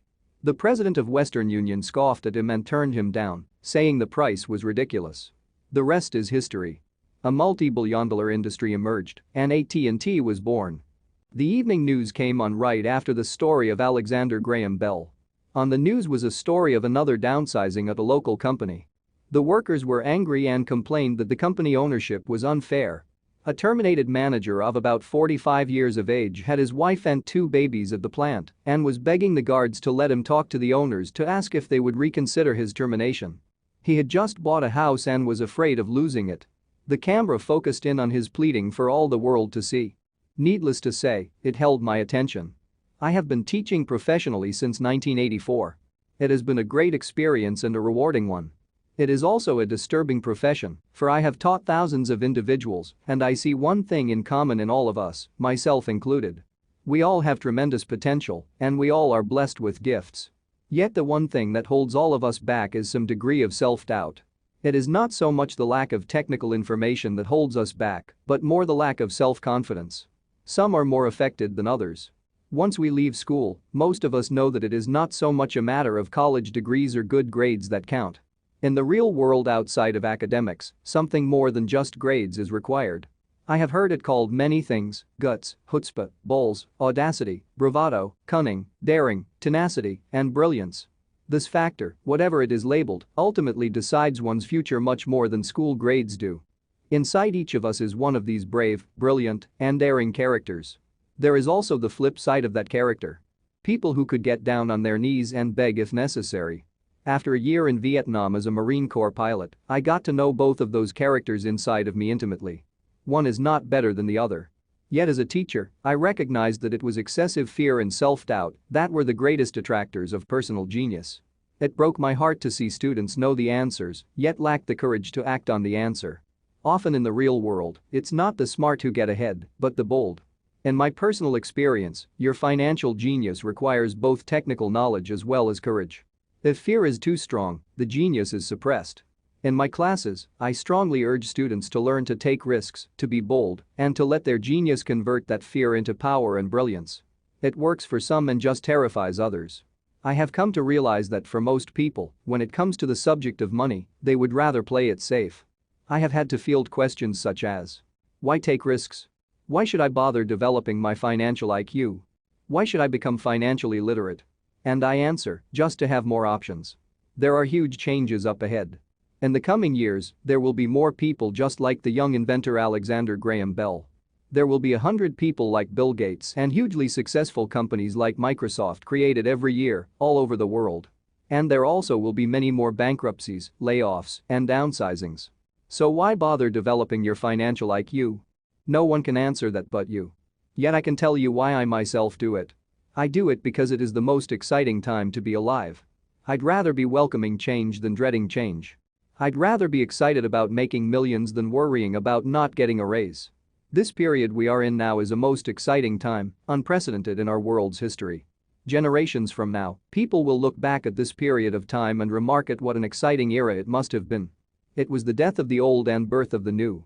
It was full of turmoil, and it was exciting. So why bother developing your financial IQ? Because if you do, you will prosper greatly. And if you don't, this period of time will be a frightening one. It will be a time of watching some people move boldly forward while others cling to worn-out life preservers. Land was wealth 300 years ago. So the person who owned the land owned the wealth. Later, wealth was in factories and production, and America rose to dominance. The industrialist owned the wealth. Today, wealth is in information. And the person who has the most timely information owns the wealth. The problem is that information flies around the world at the speed of light. The new wealth cannot be contained by boundaries and borders as land and factories were. The changes will be faster and more dramatic. There will be a dramatic increase in the number of new multimillionaires. There also will be those who are left behind. I find so many people struggling today, often working harder, simply because they cling to old ideas. They want things to be the way they were, and they resist change. I know people who are losing their jobs or their houses, and they blame technology or the economy or their boss. Sadly, they fail to realize that they might be the problem. Old ideas are their biggest liability. It is a liability simply because they fail to realize that while that idea or way of doing something was an asset yesterday is gone. One afternoon I was teaching how to invest using a board game I had invented, Cashflow, as a teaching tool. A friend had brought someone along to attend the class. This friend of a friend was recently divorced, had been badly burned in the divorce settlement, and was now searching for some answers. Her friend thought the class might help. The game was designed to help people learn how money works. In playing the game, they learn about the interaction of the income statement with the balance sheet. They learn how cash flows between the two and how the road to wealth is through striving to increase your monthly cash flow from the asset column to the point that it exceeds your monthly expenses. Once you accomplish this, you are able to get out of the rat race and out onto the fast track. As I have said, some people hate the game, some love it, and others miss the point. This woman missed a valuable opportunity to learn something. In the opening round, she drew a dooted card with the boat on it. At first she was happy. "Oh, I've got a boat." Then, as her friend tried to explain how the numbers worked on her income statement and balance sheet, she got frustrated because she had never liked math. The rest of her table waited while her friend continued explaining the relationship between the income statement, balance sheet, and monthly cash flow. Suddenly, when she realized how the numbers worked, it dawned on her that her boat was eating her alive. Later on in the game, she was also downsized and had a child. It was a horrible game for her. After the class, her friend came by and told me that she was upset. She had come to the class to learn about investing and did not like the idea that it took so long to play a silly game. Her friend attempted to tell her to look within herself to see if the game reflected her in any way. With that suggestion, the woman demanded her money back. She said that the very idea that a game could be a reflection of her was ridiculous. Her money was promptly refunded and she left. Since 1984, I have made millions simply by doing what the school system does not do. In school, most teachers lecture. I hated lectures as a student.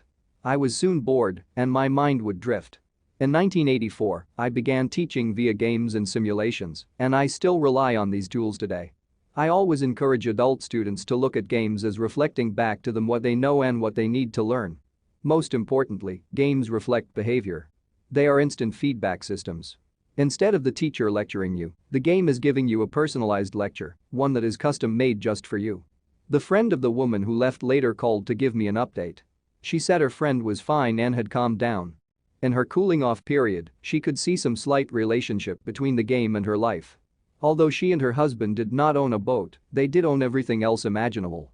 She was angry after their divorce, both because he had run off with a younger woman and because, after 20 years of marriage, they had accumulated little in the way of assets.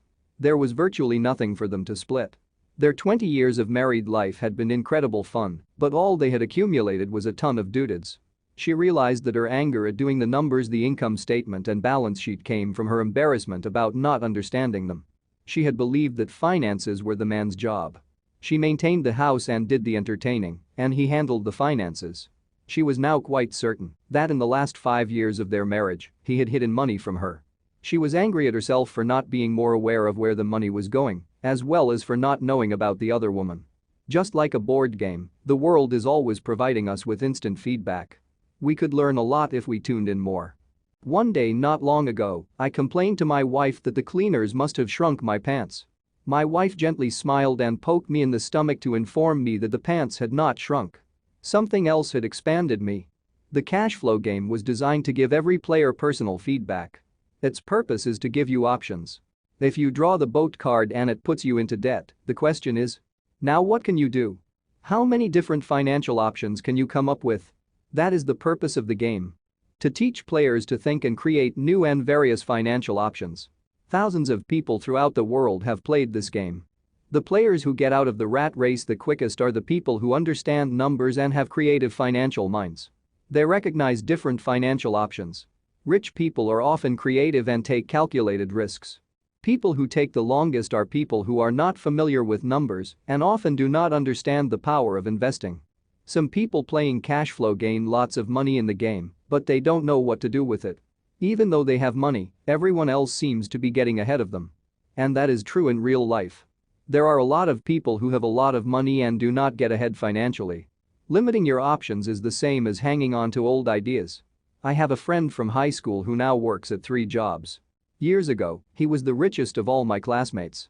When the local sugar plantation closed, the company he worked for went down with the plantation. In his mind, he had but one option, and that was the old option. Work hard. The problem was that he couldn't find an equivalent job that recognized his seniority from the old company. As a result, he is overqualified for the jobs he currently has, so his salary is lower. He now works 3 jobs to earn enough to survive. I have watched people playing cash flow complain that the right opportunity cards are not coming their way. So they sit there. I know people who do that in real life. They wait for the right opportunity. I have watched people get the right opportunity card and then not have enough money. Then they complain that they would have gotten out of the rat race if they had had more money. So they sit there. I know people in real life who do that also. They see all the great deals, but they have no money. And I have seen people pull a great opportunity card, read it out loud, and have no idea that it is a great opportunity. They have the money, the time is right, they have the card, but they can't see the opportunity staring them in the face. They fail to see how it fits into their financial plan for escaping the rat race. And I know more people like that than all the others combined. Most people have an opportunity of a lifetime flash right in front of them, and they fail to see it. A year later, they find out about it after everyone else got rich. Financial intelligence is simply having more options. If the opportunities aren't coming your way, what else can you do to improve your financial position? If an opportunity lands in your lap and you have no money and the bank won't talk to you, what else can you do to get the opportunity to work in your favor? If your hunch is wrong and what you've been counting on doesn't happen, how can you turn a lemon into millions? That is financial intelligence. It is not so much what happens, but how many different financial solutions you can think of to turn a lemon into millions. It is how creative you are in solving financial problems. Most people only know one solution: work hard, save, and borrow. So why would you want to increase your financial intelligence? Because you want to be the kind of person who creates your own luck. You take whatever happens and make it better. Few people realize that luck is created, just as money is. And if you want to be luckier and create money instead of working hard, then your financial intelligence is important. If you are the kind of person who is waiting for the right thing to happen, you might wait for a long time. It's like waiting for all the traffic lights to be green for 5 miles before you'll start your trip. As young boys, Mike and I were constantly told by my rich dad that money is not real. Rich Dad occasionally reminded us of how close we came to the secret of money on that first day we got together and began making money out of plaster of Paris. The poor and middle class work for money, he would say. The rich make money. The more real you think money is, the harder you will work for it. If you can grasp the idea that money is not real, you will grow richer faster. What is it? Was a question Mike and I often came back with. What is money if it is not real? What we agree it is, was all Rich Dad would say. The single most powerful asset we all have is our mind. If it is trained well, it can create enormous wealth seemingly instantaneously. An untrained mind can also create extreme poverty that can crush a family for generations. In the information age, money is increasing exponentially. A few individuals are getting ridiculously rich from nothing, just ideas and agreements. If you ask many people who trade stocks or other investments for a living, they see it done all the time. Often, millions can be made instantaneously from nothing. And by nothing, I mean no money was exchanged. It is done via agreement. A hand signal in a trading pit, a blip on a trader's screen in Lisbon from a trader's screen in Toronto and back to Lisbon, a call to my broker to buy and a moment later to sell. Money did not change hands. Agreements did. So why develop your financial genius? Only you can answer that.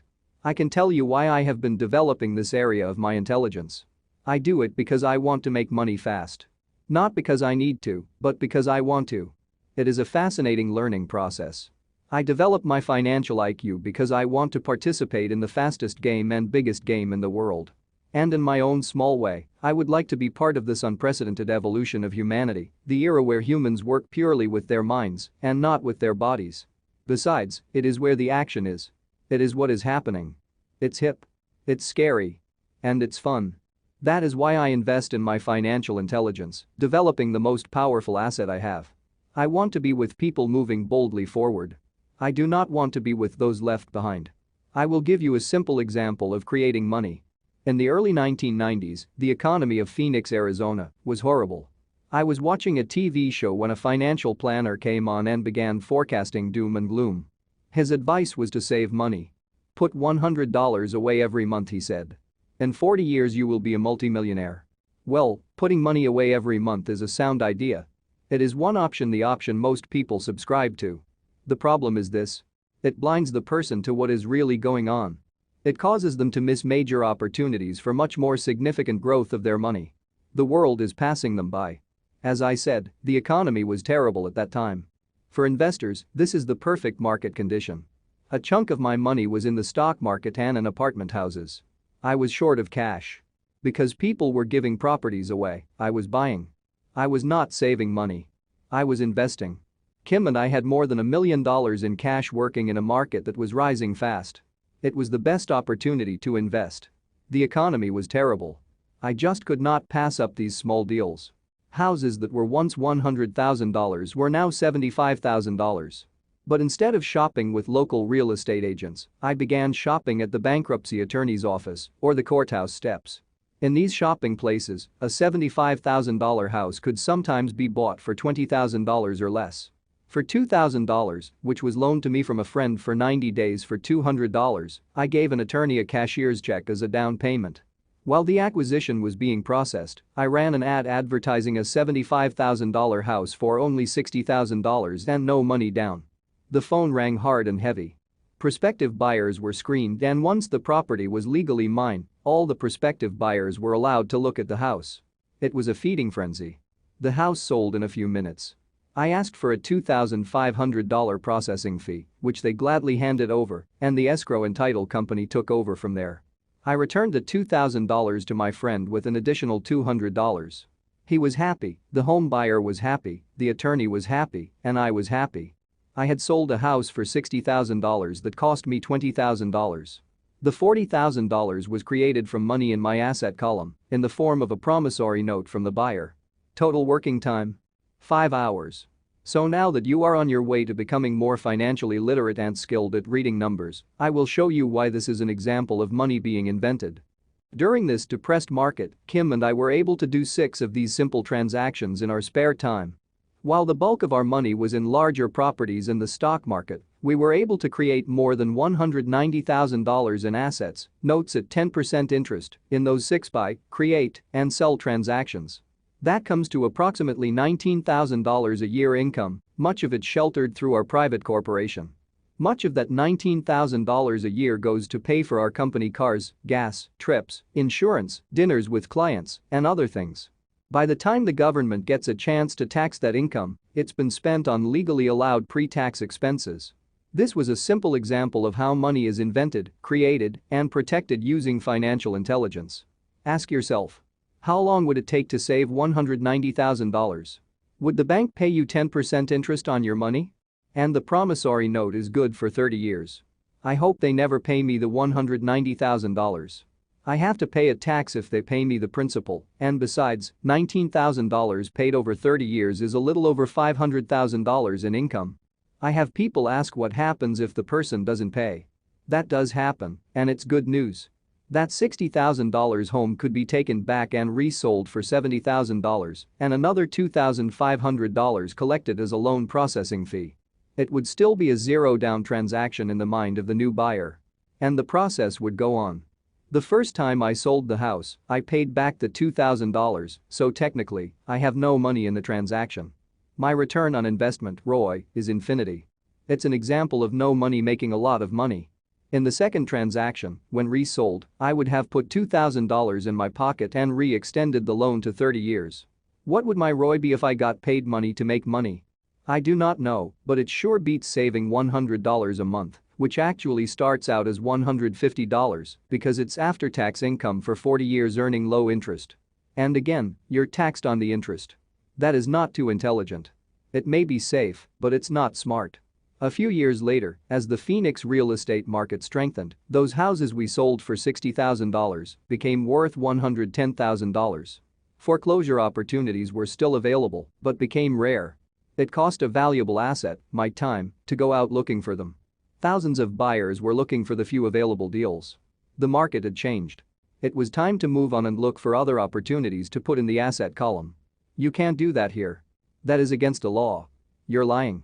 I hear those comments much more often than "can you show me how to do that?" The math is simple. You do not need algebra or calculus. And the escrow company handles the legal transaction and the servicing of the payments.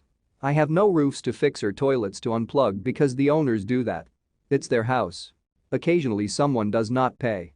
And that is wonderful because there are late fees or they move out and the property is sold again. The court system handles that. And it may not work in your area. The market conditions may be different. But the example illustrates how a simple financial process can create hundreds of thousands of dollars with little money and low risk. It is an example of money being only an agreement. Anyone with a high school education can do it. Yet most people won't. Most people listen to the standard advice of work hard and save money. For about 30 hours of work, approximately $190,000 was created in the asset column, and no taxes were paid. Which one sounds harder to you? 1. Work hard. Pay 50% in taxes. Save what is left. Your savings then earn 5%, which is also taxed. Or 2. Take the time to develop your financial intelligence. Harness the power of your brain in the asset column.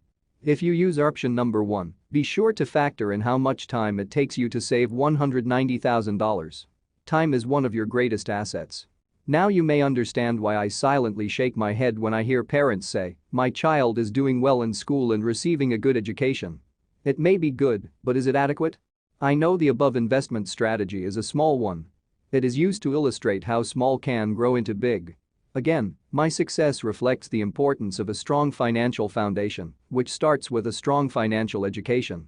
I have said it before, but it's worth repeating. Financial intelligence is made up of these 4 main technical skills. 1. Accounting. Accounting is financial literacy, or the ability to read numbers. This is a vital skill if you want to build businesses or investments. 2. Investing. Investing is the science of money making money. 3. Understanding markets. Understanding markets is the science of supply and demand. Alexander Graham Bell gave the market what it wanted. So did Bill Gates. A $75,000 house offered for $60,000 that cost $20,000 was also the result of seizing an opportunity created by the market. Somebody was buying and someone was selling. 4. The law. The law is the awareness of accounting, corporate, state and federal regulations. I recommend playing by the rules. It is this basic foundation, or the combination of these skills, that is needed to be successful in the pursuit of wealth, whether it be through the buying of small homes, apartment buildings, companies, stocks, bonds, precious metals, baseball cards, or the like. A few years later, the real estate market rebounded and everyone else was getting in. The stock market was booming and everyone was getting in.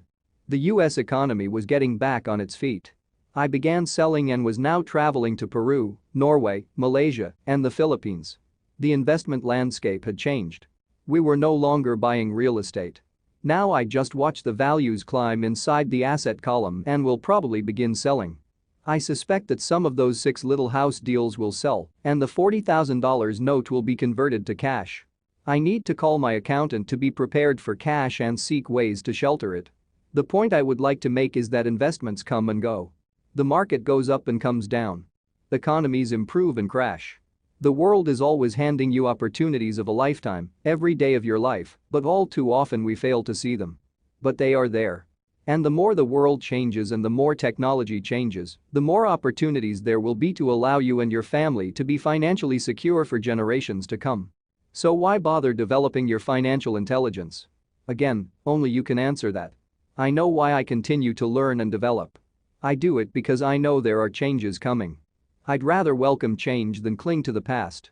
I know there will be market booms and market crashes. I want to continually develop my financial intelligence because, at each market change, some people will be on their knees begging for their jobs. Others, meanwhile, will take the lemons that life hands them, and we are all handed lemons occasionally, and turn them into millions. That's financial intelligence. I am often asked about the lemons I have turned into millions. I hesitate using many more examples of personal investments because I am afraid it comes across as bragging or tooting my own horn. That is not my intention. I use the examples only as numerical and chronological illustrations of actual and simple cases.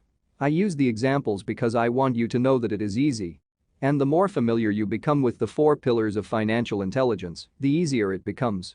Personally, I use 2 main vehicles to achieve financial growth: real estate and small cap stocks. I use real estate as my foundation. Day in and day out, my properties provide cash flow and occasional spurts of growth in value. The small cap stocks are used for fast growth. I do not recommend anything that I do. The examples are just that, examples. If the opportunity is too complex and I do not understand the investment, I don't do it. Simple math and common sense are all you need to do well financially. There are 5 reasons for using examples. 1. To inspire people to learn more. 2. To let people know it is easy if the foundation is strong. 3. To show that anyone can achieve great wealth. 4. To show that there are millions of ways to achieve your goals. 5. To show that it's not rocket science. In 1989, I used to jog through a lovely neighborhood in Portland, Oregon. It was a suburb that had little gingerbread houses. They were small and cute. I almost expected to see Little Red Riding Hood skipping down the sidewalk on her way to Granny's. There were for sale signs everywhere. The timber market was terrible, the stock market had just crashed, and the economy was depressed. On one street, I noticed a for sale sign that was up longer than most. It looked old. Jogging past it one day, I ran into the owner, who looked troubled. "What are you asking for your house?" I asked. The owner turned and smiled weakly. "Make me an offer," he said. "It's been for sale for over a year. Nobody even comes by anymore to look at it." "I'll look," I said, and I bought the house a half hour later for $20,000 less than his asking price. It was a cute little two-bedroom home with gingerbread trim on all the windows. It was light blue with gray accents and had been built in 1930. Inside there was a beautiful rock fireplace as well as two tiny bedrooms. It was a perfect rental house. I gave the owner $5,000 down for a $45,000 house that was really worth $65,000, except that no one wanted to buy it. The owner moved out in a week, happy to be free, and my first tenant moved in, a local college professor. After the mortgage, expenses, and management fees were paid, I put a little less than $40 in my pocket at the end of each month. Hardly exciting. A year later, the depressed Oregon real estate market had begun to pick up. California investors, flush with money from their still booming real estate market, were moving north and buying up Oregon and Washington. I sold that little house for $95,000 to a young couple from California who thought it was a bargain. My capital gains of approximately $40,000 were placed into a 1031 tax-deferred exchange, and I went shopping for a place to put my money. In about a month, I found a 12-unit apartment house right next to the Intel plant in Beaverton, Oregon. The owners lived in Germany, had no idea what the place was worth, and again, just wanted to get out of it. I offered $275,000 for a $450,000 building. They agreed to $300,000. I bought it and held it for 2 years. Utilizing the same 1031 exchange process, we sold the building for $495,000 and bought a 30-unit apartment building in Phoenix, Arizona. We had moved to Phoenix by then to get out of the rain and needed to sell anyway. Like the former Oregon market, the real estate market in Phoenix was depressed. The price of the 30-unit apartment building in Phoenix was $875,000, with $225,000 down. The cash flow from the 30 units was a little over $5,000 a month. The Arizona market began moving up and, a few years later, a Colorado investor offered us $1.2 million for the property. The point of this example is how a small amount can grow into a large amount. Again, it is a matter of understanding financial statements, investment strategies, a sense of the market, and the laws. If people are not versed in these subjects, then obviously they must follow standard dogma, which is to play it safe, diversify, and only invest in secure investments. The problem with secure investments is that they are often sanitized, that is, made so safe that the gains are less. Most large brokerage houses will not touch speculative transactions in order to protect themselves and their clients. And that is a wise policy. The really hot deals are not offered to people who are novices. Often, the best deals that make the rich even richer are reserved for those who understand the game. It is technically illegal to offer speculative deals to someone who is considered not sophisticated, but of course it happens. The more sophisticated I get, the more opportunities come my way. Another case for developing your financial intelligence over a lifetime is simply that more opportunities are presented to you. And the greater your financial intelligence, the easier it is to tell whether a deal is good. It's your intelligence that can spot a bad deal or make a bad deal good. The more I learn, and there is a lot to learn, the more money I make, simply because I gain experience and wisdom as the years go on. I have friends who are playing it safe, working hard at their profession, and failing to gain financial wisdom, which does take time to develop. My overall philosophy is to plant seeds inside my asset column. That is my formula. I start small and plant seeds. Some grow, some don't. Inside our real estate corporation, we have property worth several $1 million. It is our own REIT, or real estate investment trust. The point I'm making is that most of those millions started out as little $5,000 to $10,000 investments.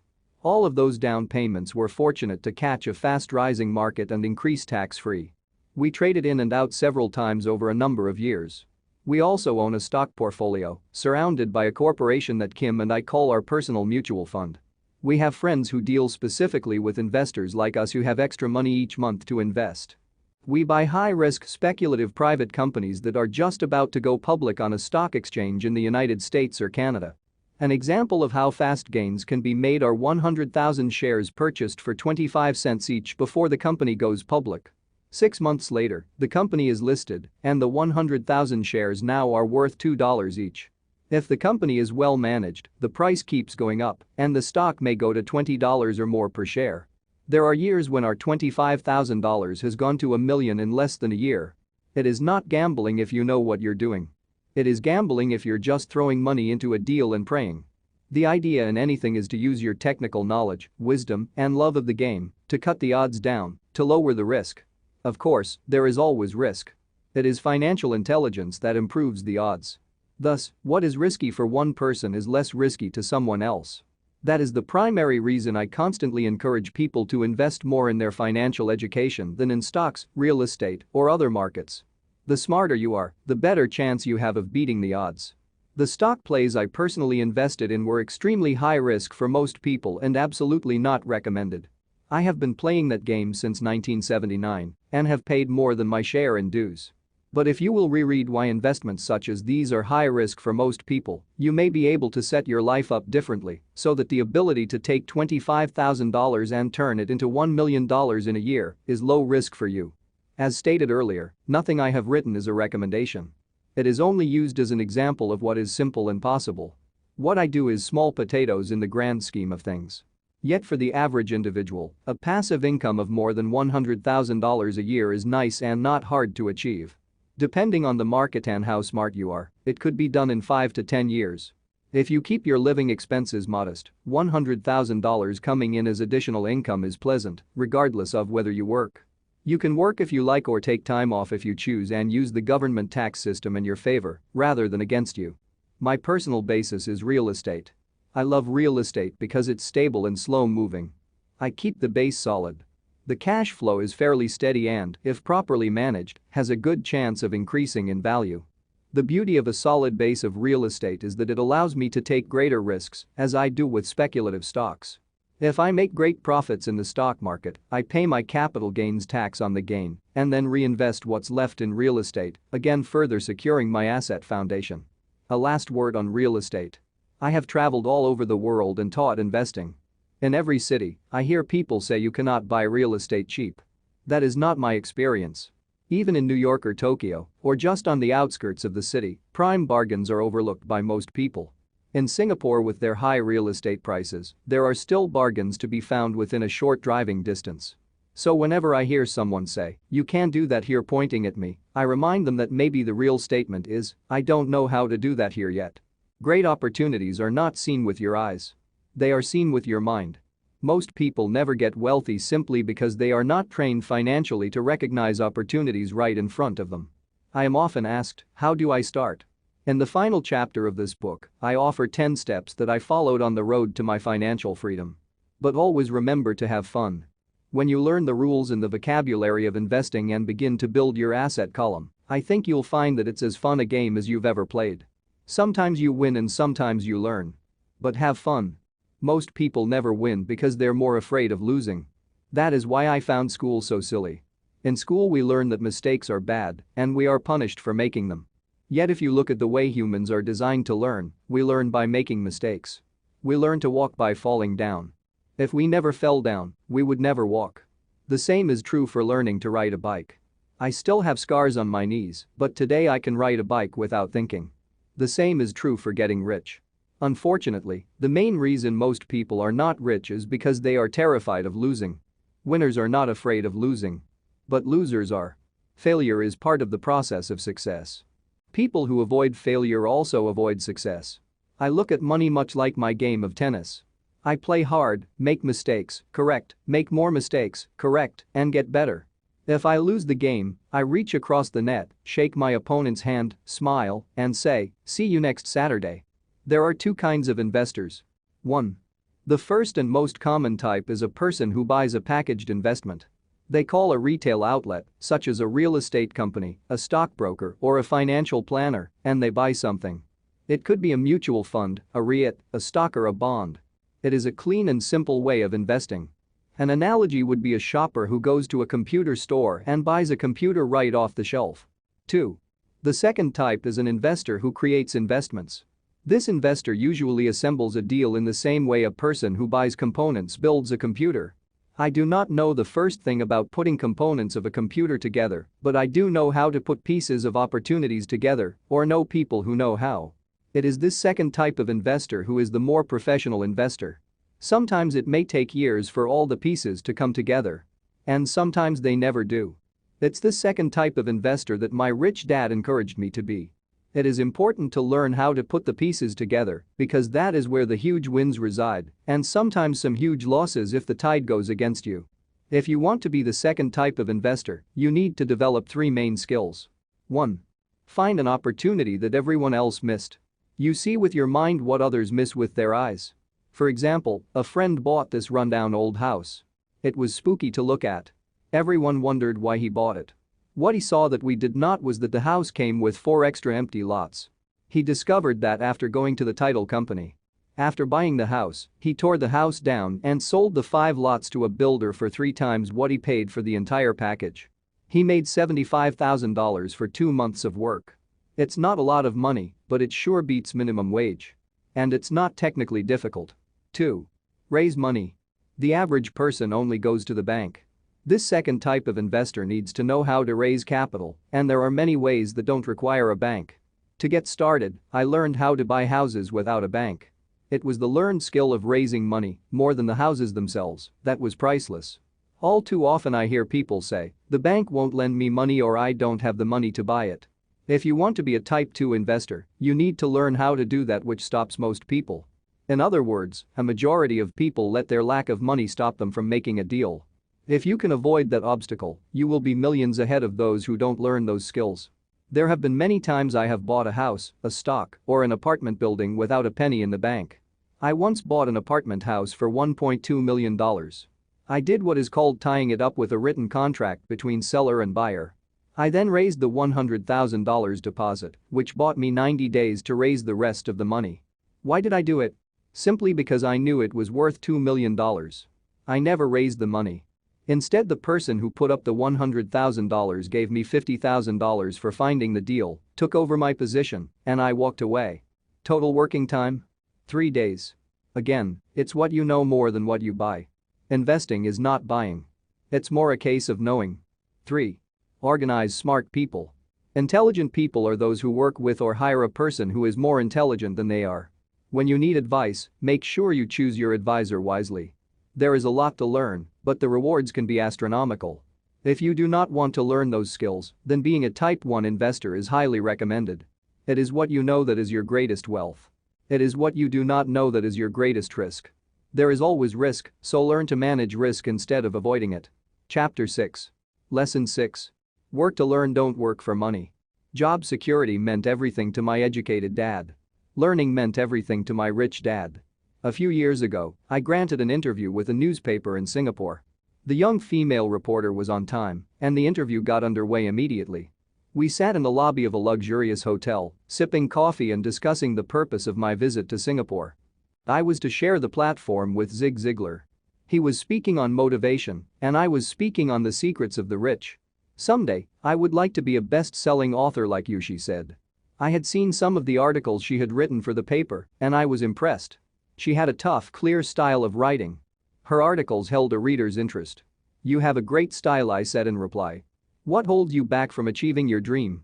My work does not seem to go anywhere, she said quietly. Everyone says that my novels are excellent, but nothing happens.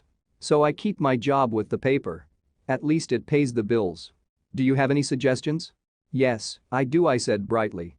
A friend of mine here in Singapore runs a school that trains people to sell.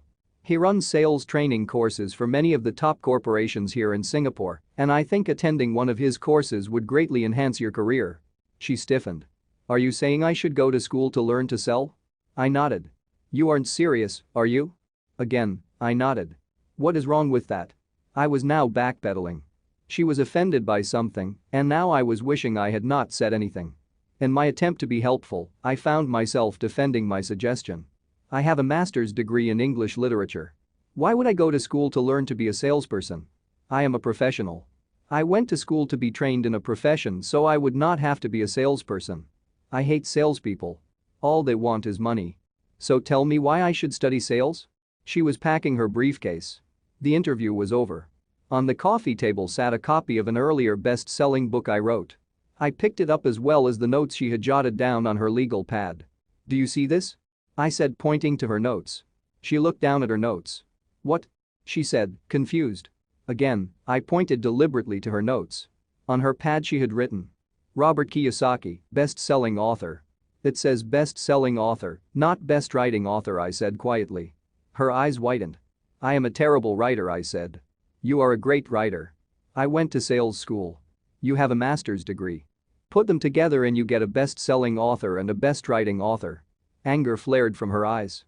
"I'll never stoop so low as to learn how to sell. People like you have no business writing. I am a professionally trained writer and you are a salesman. It is not fair," she fumed. She put the rest of her notes away and hurried out through the large glass doors into the humid Singapore morning. At least she gave me a fair and favorable write-up the next morning. The world is filled with smart, talented, educated, and gifted people.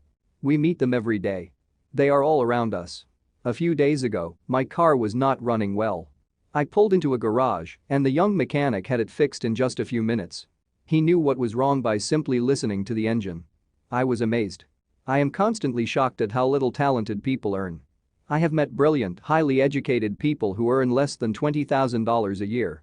A business consultant who specializes in the medical trade was telling me how many doctors, dentists, and chiropractors struggle financially.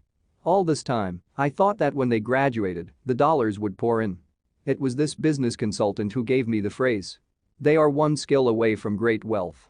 What this phrase means is that most people need only to learn and master one more skill, and their income would jump exponentially. I have mentioned before that financial intelligence is a synergy of accounting, investing, marketing, and law.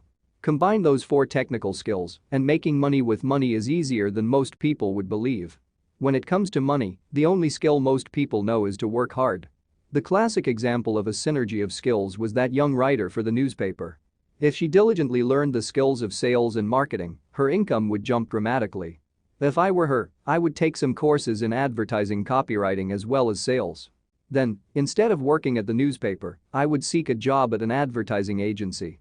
Even if it were a cut in pay, she would learn how to communicate in shortcuts that are used in successful advertising. She also would spend time learning public relations, an important skill. She would learn how to get millions in free publicity. Then, at night and on weekends, she could be writing her great novel. When it was finished, she would be better able to sell her book. Then, in a short while, she could be a best-selling author. When I came out with my first book, If You Want to Be Rich and Happy, Don't Go to School, a publisher suggested I change the title to The Economics of Education. I told the publisher that, with a title like that, I would sell 2 books.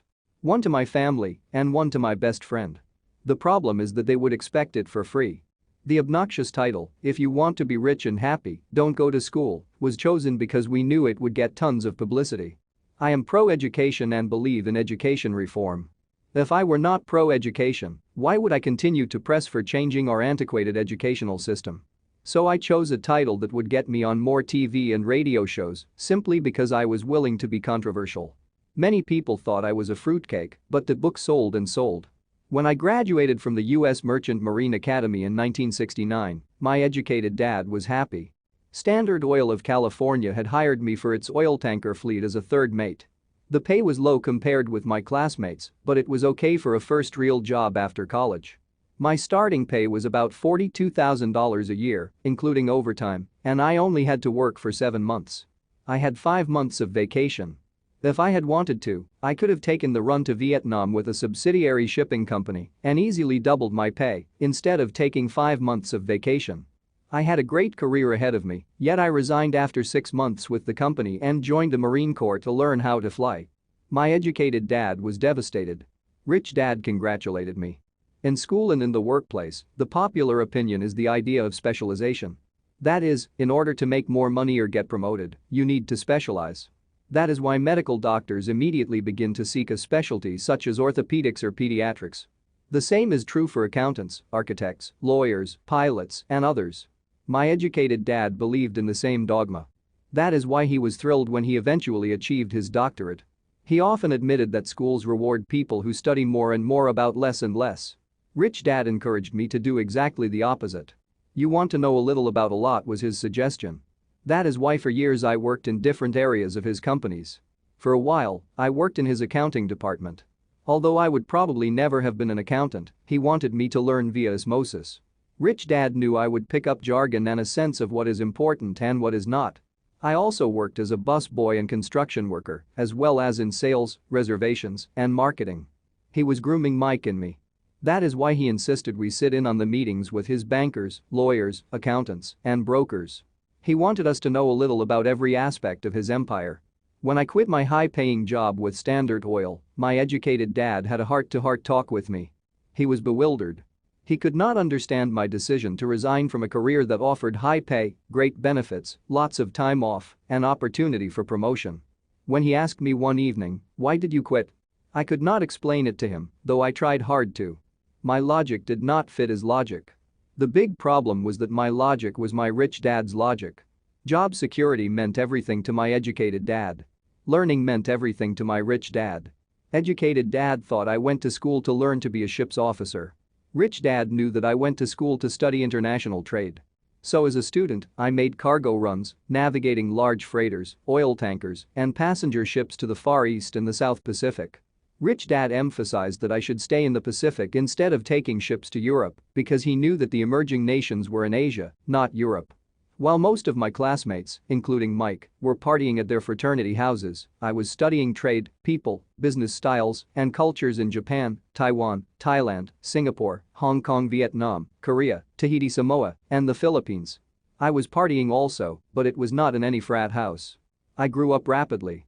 Educated dad just could not understand why I decided to quit and join the Marine Corps. I told him I wanted to learn to fly, but really I wanted to learn to lead troops. Rich Dad explained to me that the hardest part of running a company is managing people. He had spent 3 years in the army. My educated dad was draft exempt. Rich Dad valued learning to lead men into dangerous situations. Leadership is what you need to learn next, he said. If you're not a good leader, you'll get shot in the back, just like they do in business. Returning from Vietnam in 1973, I resigned my commission, even though I loved flying. I found a job with Xerox Corporation. I joined it for one reason, and it was not for the benefits. I was a shy person, and the thought of selling was the most frightening subject in the world. Xerox has one of the best sales training programs in America. Rich Dad was proud of me. My educated dad was ashamed. Being an intellectual, he thought that salespeople were below him. I worked with Xerox for 4 years until I overcame my fear of knocking on doors and being rejected. Once I could consistently be in the top 5 in sales, I again resigned and moved on, leaving behind another great career with an excellent company. In 1977, I formed my first company. Rich Dad had groomed Mike and me to take over companies. So I now had to learn to form them and put them together. My first product, the nylon and Velcro wallet, was manufactured in the Far East and shipped to a warehouse in New York, near where I had gone to school. My formal education was complete, and it was time to test my wings. If I failed, I would go broke. Rich Dad thought it best to go broke before 30. You still have time to recover, was his advice. On the eve of my 30th birthday, my first shipment left Korea for New York. Today, I still do business internationally. And as my rich dad encouraged me to do, I keep seeking the emerging nations. Today my investment company invests in South American countries and Asian countries, as well as in Norway and Russia. There is an old cliché that goes, "Job is an acronym for just over broke." Unfortunately, I would say that applies to millions of people. Because school does not think financial intelligence is an intelligence, most workers live within their means. They work and they pay the bills. There is another horrible management theory that goes, workers work hard enough to not be fired, and owners pay just enough so that workers won't quit.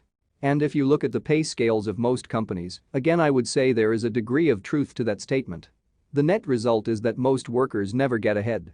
They do what they've been taught to do. Get a secure job. Most workers focus on working for pay and benefits that reward them in the short term, but are often disastrous in the long run. Instead, I recommend to young people to seek work for what they will learn, more than what they will earn. Look down the road at what skills they want to acquire before choosing a specific profession and before getting trapped in the rat race. Once people are trapped in the lifelong process of bill paying, they become like those little hamsters running around in those metal wheels. Their little furry legs are spinning furiously, the wheel is turning furiously, but come tomorrow morning, they'll still be in the same cage. Great job. In the movie Jerry Maguire starring Tom Cruise, there are many great one-liners. Probably the most memorable is, "Show me the money." But there is one line I thought most truthful. It comes from the scene where Tom Cruise is leaving the firm. He has just been fired and he is asking the entire company, "Who wants to come with me?" And the whole place is silent and frozen. Only one woman speaks up and says, "I'd like to, but I'm due for a promotion in 3 months." That statement is probably the most truthful statement in the whole movie. It is the type of statement that people use to keep themselves busy, working away to pay bills. I know my educated dad looked forward to his pay raise every year, and every year he was disappointed. So he would go back to school to earn more qualifications so he could get another raise. Then, once again, there would be another disappointment. The question I often ask people is, where is this daily activity taking you? Just like the little hamster, I wonder if people look at where their hard work is taking them. What does the future hold? In his book The Retirement Myth, Craig S. Carpel writes, "I visited the headquarters of a major national pension consulting firm and met with a managing director who specializes in designing lush retirement plans for top management. When I asked her what people who don't have corner offices will be able to expect in the way of pension income, she said with a confident smile, 'The silver bullet.' 'What,' I asked, 'is the silver bullet?' She shrugged and said, 'If baby boomers discover they don't have enough money to live on when they're older, they can always blow their brains out.'" Carpel goes on to explain the difference between the old definite benefit retirement plans and the new 401k plans that are riskier. It is not a pretty picture for most people working today. And that is just for retirement. Add medical fees and long-term nursing home care, and the picture is frightening. Already, many hospitals in countries with socialized medicine need to make tough decisions such as who will live and who will die. They make those decisions purely on how much money they have and how old the patients are. If the patient is old, they often will give the medical care to someone younger. The older poor patient gets put to the back of the line. Just as the rich can afford better education, the rich will be able to keep themselves alive, while those who have little wealth will die. So I wonder, are workers looking into the future or just until their next paycheck, never questioning where they are headed? When I speak to adults who want to earn more money, I always recommend the same thing. I suggest taking a long view of their life. Instead of simply working for the money and security, which I admit are important, I suggest they take a second job that will teach them a second skill. Often I recommend joining a network marketing company, also called multi-level marketing, if they want to learn sales skills.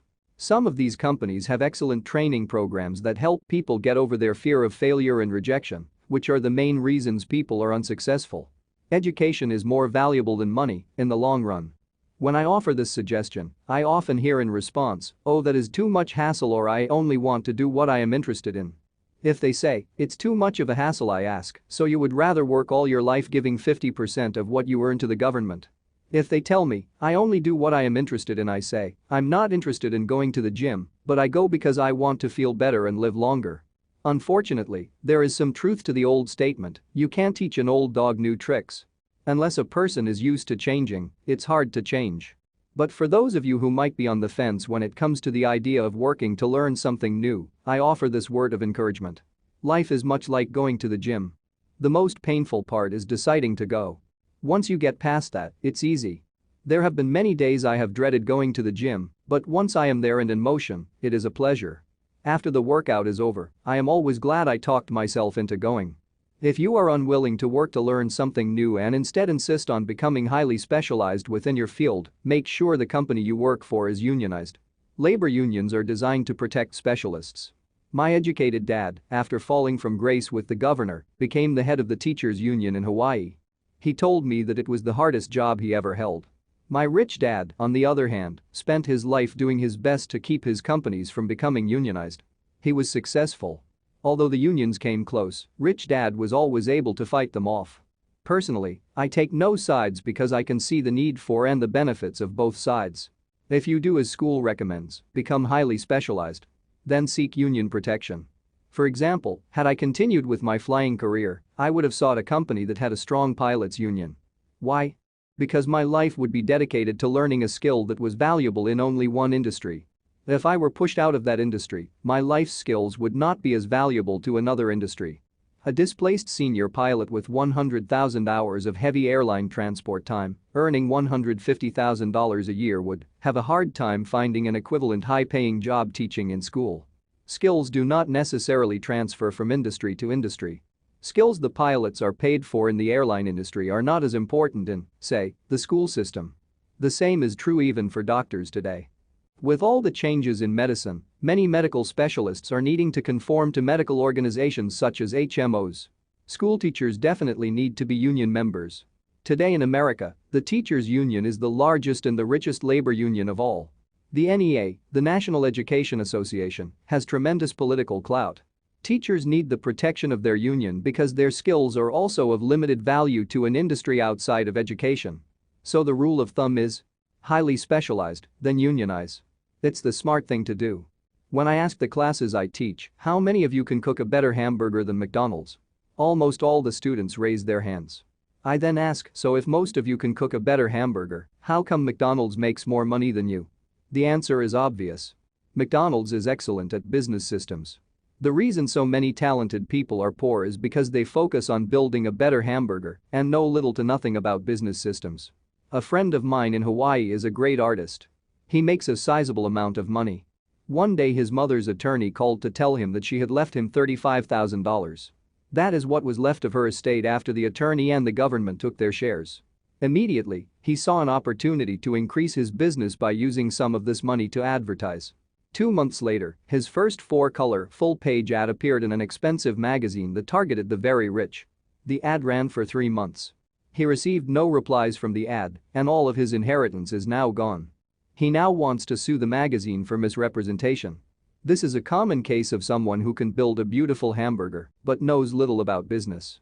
When I asked him what he learned, his only reply was, advertising salespeople are crooks. I then asked him if he would be willing to take a course in sales and a course in direct marketing. His reply, I don't have the time, and I don't want to waste my money. The world is filled with talented poor people.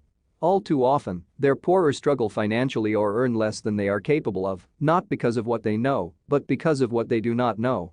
They focus on perfecting their skills at building a better hamburger rather than the skills of selling and delivering the hamburger. Maybe McDonald's does not make the best hamburger, but they are the best at selling and delivering a basic average burger. Poor Dad wanted me to specialize. That was his view on how to be paid more. Even after being told by the governor of Hawaii that he could no longer work in state government, my educated dad continued to encourage me to get specialized. Educated Dad then took up the cause of the teachers' union, campaigning for further protection and benefits for these highly skilled and educated professionals. We argued often, but I know he never agreed that overspecialization is what caused the need for union protection. He never understood that the more specialized you become, the more you are trapped and dependent on that specialty. Rich Dad advised that Mike and I groom ourselves. Many corporations do the same thing. They find a young bright student just out of business school and begin grooming that person to someday take over the company. So these bright young employees do not specialize in one department. They are moved from department to department to learn all the aspects of business systems. The rich often groom their children or the children of others. By doing so, their children gain an overall knowledge of the operations of the business and how the various departments interrelate. For the World War II generation, it was considered bad to skip from company to company. Today, it is considered smart. Since people will skip from company to company rather than seek greater specialization in skills, why not seek to learn more than to earn? In the short term, it may earn you less, but it will pay dividends in the long term. The main management skills needed for success are 1. Management of cash flow. 2. Management of systems. 3. Management of people. The most important specialized skills are sales and marketing. The ability to sell to communicate to another human being, be it a customer, employee, boss, spouse, or child is the base skill of personal success. Communication skills such as writing, speaking, and negotiating are crucial to a life of success. These are skills I work on constantly, attending courses or buying educational resources to expand my knowledge. As I have mentioned, my educated dad worked harder and harder the more competent he became. He also became more trapped the more specialized he got. Although his salary went up, his choices diminished. Soon after he was locked out of government work, he found out how vulnerable he really was professionally. It is like professional athletes who suddenly are injured or are too old to play. Their once high-paying position is gone, and they have limited skills to fall back on. I think that is why my educated dad sided so much with the unions after that. He realized how much a union would have benefited him. Rich Dad encouraged Mike and me to know a little about a lot. He encouraged us to work with people smarter than we were and to bring smart people together to work as a team. Today it would be called a synergy of professional specialities. Today, I meet ex-school teachers earning hundreds of thousands of dollars a year. They earn that much because they have specialized skills in their field as well as other skills. They can teach as well as sell and market. I know of no other skills to be more important than selling and marketing. The skills of selling and marketing are difficult for most people, primarily due to their fear of rejection. The better you are at communicating, negotiating, and handling your fear of rejection, the easier life is. Just as I advised that newspaper writer who wanted to become a best-selling author, I advise anyone else today. Being technically specialized has its strengths as well as its weaknesses.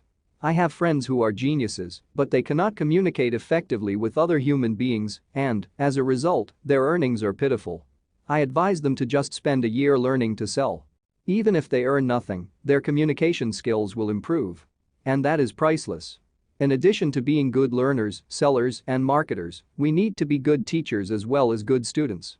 To be truly rich, we need to be able to give as well as to receive. In cases of financial or professional struggle, there is often a lack of giving and receiving. I know many people who are poor because they are neither good students nor good teachers. Both of my dads were generous men. Both made it a practice to give first. Teaching was one of their ways of giving. The more they gave, the more they received. One glaring difference was in the giving of money. My rich dad gave lots of money away. He gave to his church, to charities, and to his foundation. He knew that to receive money, you had to give money. Giving money is the secret to most great wealthy families.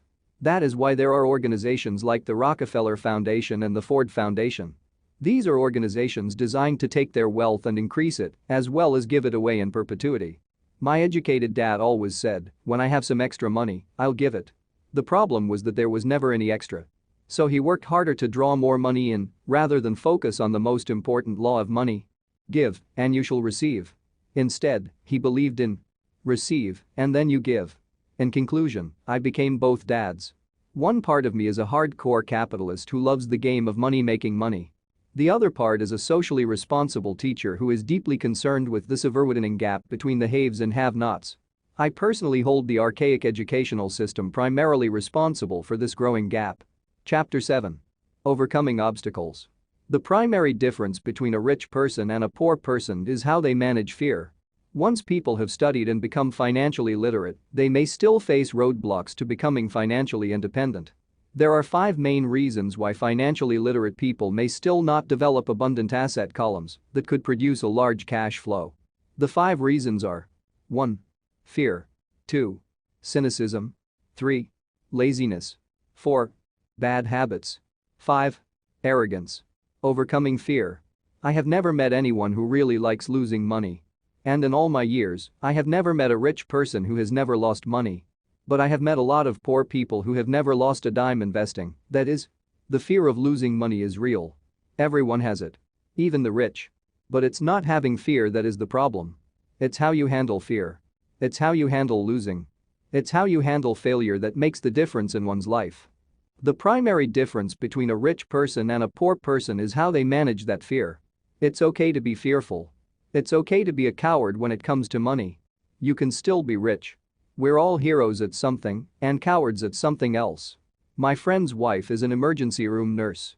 When she sees blood, she flies into action. When I mention investing, she runs away. When I see blood, I don't run. I pass out. My rich dad understood phobias about money. Some people are terrified of snakes. Some people are terrified about losing money. Both are phobias, he would say. So his solution to the phobia of losing money was this little rhyme. If you hate risk and worry, start early. If you start young, it's easier to be rich. I won't go into it here, but there is a staggering difference between a person who starts investing at age 20 versus age 30. The purchase of Manhattan Island is said to be one of the greatest bargains of all time. New York was purchased for $24 in trinkets and beads. Yet if that $24 had been invested at 8% annually, that $24 would have been worth more than $28 trillion by 1995. Manhattan could be repurchased with money left over to buy much of Los Angeles.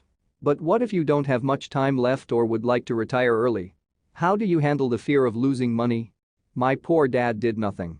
He simply avoided the issue, refusing to discuss the subject. My rich dad, on the other hand, recommended that I think like a Texan. I like Texas and Texans, he used to say. In Texas, everything is bigger. When Texans win, they win big. And when they lose, it's spectacular. They like losing? I asked. That's not what I'm saying. Nobody likes losing. Show me a happy loser, and I'll show you a loser, said Rich Dad. It's a Texan's attitude toward risk, reward, and failure I'm talking about. It's how they handle life. They live it big. Not like most of the people around here, living like roaches when it comes to money, terrified that someone will shine a light on them, and whimpering when the grocery clerk shortchanges them a quarter. Rich Dad went on. What I like best is the Texas attitude. They're proud when they win, and they brag when they lose. Texans have a saying, if you're going to go broke, go big. You don't want to admit you went broke over a duplex. He constantly told Mike and me that the greatest reason for lack of financial success was because most people played it too safe. People are so afraid of losing that they lose, were his words. Fran Tarkenton, a one-time great NFL quarterback, says it's still another way. Winning means being unafraid to lose. In my own life, I've noticed that winning usually follows losing. Before I finally learned to ride a bike, I first fell down many times. I've never met a golfer who has never lost a golf ball. I've never met people who have fallen in love who have never had their heart broken. And I've never met someone rich who has never lost money. So for most people, the reason they don't win financially is because the pain of losing money is far greater than the joy of being rich. Another saying in Texas is, everyone wants to go to heaven, but no one wants to die. Most people dream of being rich, but are terrified of losing money. So they never get to heaven. Rich Dad used to tell Mike and me stories about his trips to Texas. If you really want to learn the attitude of how to handle risk, losing, and failure, go to San Antonio and visit the Alamo. The Alamo is a great story of brave people who chose to fight, knowing there was no hope of success. They chose to die instead of surrendering. It's an inspiring story worthy of study. Nonetheless, it's still a tragic military defeat. They got their butts kicked. So how do Texans handle failure? They still shout, remember the Alamo. Mike and I heard this story a lot. He always told us this story when he was about to go into a big deal and he was nervous. After he had done all his due diligence and it was time to put up or shut up, he told us this story. Every time he was afraid of making a mistake or losing money, he told us this story. It gave him strength, for it reminded him that he could always turn a financial loss into a financial win. Rich Dad knew that failure would only make him stronger and smarter. It's not that he wanted to lose. He just knew who he was and how he would take a loss. He would take a loss and make it a win. That's what made him a winner and others losers. It gave him the courage to cross the line when others backed out. That's why I like Texans so much, he would say. They took a great failure and turned it into inspiration, as well a tourist destination that makes them millions. But probably his words that mean the most to me today are these. Texans don't bury their failures. They get inspired by them. They take their failures and turn them into rallying cries. Failure inspires Texans to become winners. But that formula is not just a formula for Texans. It is the formula for all winners. I've said that falling off my bike was part of learning to ride. I remember falling off only made me more determined to learn to ride, not less. I also said that I have never met a golfer who has never lost a ball. For top professional golfers, losing a ball or a tournament provides the inspiration to be better, to practice harder, to study more. That's what makes them better. For winners, losing inspires them. For losers, losing defeats them. I like to quote John D. Rockefeller, who said, I always tried to turn every disaster into an opportunity. And being Japanese American, I can say this. Many people say that Pearl Harbor was an American mistake. I say it was a Japanese mistake. From the movie, Tora, Tora, Tora, a somber Japanese admiral says to his cheering subordinates, I am afraid we have awakened a sleeping giant. Remember, Pearl Harbor became a rallying cry. It turned one of America's greatest losses into the reason to win. This great defeat gave America strength, and America soon emerged as a world power. Failure inspires winners. And failure defeats losers. It is the biggest secret of winners. It's the secret that losers do not know. The greatest secret of winners is that failure inspires winning, thus, they're not afraid of losing. Repeating Fran Tarkenton's quote, winning means being unafraid to lose. People like Fran Tarkenton are not afraid of losing because they know who they are. They hate losing, so they know that losing will only inspire them to become better. There is a big difference between hating losing and being afraid to lose. Most people are so afraid of losing money that they lose. They go broke over a duplex. Financially, they play life too safe and too small. They buy big houses and big cars, but not big investments. The main reason that over 90% of the American public struggles financially is because they play not to lose. They don't play to win. They go to their financial planners or accountants or stockbrokers and buy a balanced portfolio. Most have lots of cash and CDs, low-yield bonds, mutual funds that can be traded within a mutual fund family, and a few individual stocks. It is a safe and sensible portfolio. But it is not a winning portfolio. It is a portfolio of someone playing not to lose. Don't get me wrong. It's probably a better portfolio than more than 70% of the population has, and that's frightening. It's a great portfolio for someone who loves safety. But playing it safe and balanced on your investment portfolio is not the way successful investors play the game. If you have little money and you want to be rich, you must first be focused, not balanced. If you look at any successful person, at the start they were not balanced. Balanced people go nowhere. They stay in one spot. To make progress, you must first go unbalanced. Just look at how you make progress walking. Thomas Edison was not balanced. He was focused. Bill Gates was not balanced. He was focused. Donald Trump is focused. George Soros is focused. George Patton did not take his tanks wide. He focused them and blew through the weak spots in the German line. The French went wide with the Maginot Line, and you know what happened to them. If you have any desire to be rich, you must focus. Do not do what poor and middle-class people do. Put their few eggs in many baskets. Put a lot of your eggs in a few baskets and focus. Follow one course until successful. If you hate losing, play it safe. If losing makes you weak, play it safe. Go with balanced investments. If you're over 25 years old and are terrified of taking risks, don't change. Play it safe, but start early. Start accumulating your nest egg early because it will take time. But if you have dreams of freedom of getting out of the rat race, the first question to ask yourself is, how do I respond to failure? If failure inspires you to win, maybe you should go for it, but only maybe. If failure makes you weak or causes you to throw temper tantrums like spoiled brats who call attorneys to file lawsuits every time something doesn't go their way, then play it safe. Keep your daytime job. Or buy bonds or mutual funds. But remember, there is risk in those financial instruments also, even though they may appear safe. I say all this, mentioning Texas and Fran Tarkenton, because stacking the asset column is easy. It's really a low aptitude game. It doesn't take much education. 5th grade math will do. But building your asset column is a game in which attitude plays a major role. It takes guts, patience, and a great attitude toward failure. Losers avoid failing. And failure turns losers into winners. Just remember the Alamo. Overcoming cynicism. The sky is falling. The sky is falling. Most of us know the story of Chicken Little who ran around warning the barnyard of impending doom. We all know people who are that way. There's a Chicken Little inside each of us. As I stated earlier, the cynic is really a little chicken. We all get a little chicken when fear and doubt cloud our thoughts. All of us have doubts. I'm not smart. I'm not good enough. So-and-so is better than me. Our doubts often paralyze us. We play the what-if game. What if the economy crashes right after I invest? What if I lose control and I can't pay the money back? What if things don't go as I planned? Or we have friends or loved ones who will remind us of our shortcomings. They often say, "What makes you think you can do that? If it's such a good idea, how come someone else hasn't done it? That will never work. You don't know what you're talking about." These words of doubt often get so loud that we fail to act. A horrible feeling builds in our stomach. Sometimes we can't sleep. We fail to move forward. So we stay with what is safe, and opportunities pass us by. We watch life passing by as we sit immobilized with a cold knot in our body. We have all felt this at one time in our lives, some more than others. Peter Lynch of Fidelity Magellan Mutual Fund fame refers to warnings about the sky falling as noise, and we all hear it. Noise is either created inside our heads or comes from outside, often from friends, family, co-workers, and the media. Lynch recalls the time during the 1950s when the threat of nuclear war was so prevalent in the news that people began building fallout shelters and storing food and water. If they had invested that money wisely in the market instead of building a fallout shelter, they'd probably be financially independent today.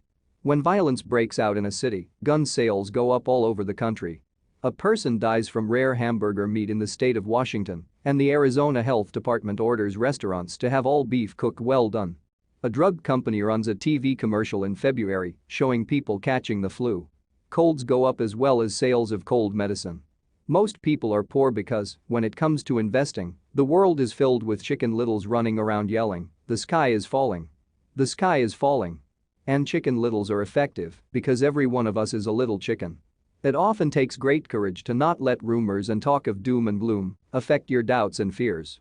But a savvy investor knows that the seemingly worst of times is actually the best of times to make money. When everyone else is too afraid to act, they pull the trigger and are rewarded. Some time ago, a friend named Richard came from Boston to visit Kim and me in Phoenix. He was impressed with what we had done through stocks and real estate. The Phoenix real estate prices were depressed. We spent 2 days showing him what we thought were excellent opportunities for cash flow and capital appreciation. Kim and I are not real estate agents. We are strictly investors. After identifying a unit in a resort community, we called an agent who sold it to him that afternoon. The price was a mere $42,000 for a 2-bedroom townhome. Similar units were going for $65,000. He had found a bargain. Excited, he bought it and returned to Boston. 2 weeks later, the agent called to say that our friend had backed out. I called immediately to find out why. All he said was that he talked to his neighbor, and his neighbor told him it was a bad deal. He was paying too much. I asked Richard if his neighbor was an investor. Richard said he was not. When I asked why he listened to him, Richard got defensive and simply said he wanted to keep looking. The real estate market in Phoenix turned, and a few years later, that little unit was renting for $1,000 a month, $2,500 in the peak winter months. The unit was worth $95,000. All Richard had to put down was $5,000, and he would have had a start at getting out of the rat race. Today, he still has done nothing. Richard's backing out did not surprise me. It's called buyer's remorse, and it affects all of us. The little chicken won, and a chance at freedom was lost. In another example, I hold a small portion of my assets in tax lien certificates instead of CDs. I earn 16% per year on my money, which certainly beats the interest rates banks offer on CDs. The certificates are secured by real estate and enforced by state law, which is also better than most banks. The formula they're bought on makes them safe. They just lack liquidity. So I look at them as 2 to 7 year CDs. Almost every time I tell someone that I hold my money this way, especially if they have money in CDs, they will tell me it's risky. They tell me why I should not do it. When I ask them where they get their information, they say from a friend or an investment magazine. They've never done it, and they're telling someone who's doing it why they shouldn't. The lowest yield I look for is 16%, but people who are filled with doubt are willing to accept a far lower return. Doubt is expensive. My point is that it's those doubts and cynicism that keep most people poor and playing it safe. The real world is simply waiting for you to get rich. Only a person's doubts keep them poor. As I said, getting out of the rat race is technically easy. It doesn't take much education, but those doubts are cripplers for most people. Cynics never win, said Rich Dad. Unchecked doubt and fear creates a cynic. Cynics criticize, and winners analyze was another of his favorite sayings. Rich Dad explained that criticism blinded while analysis opened eyes. Analysis allowed winners to see that critics were blind and to see opportunities that everyone else missed. And finding what people miss is key to any success. Real estate is a powerful investment tool for anyone seeking financial independence or freedom.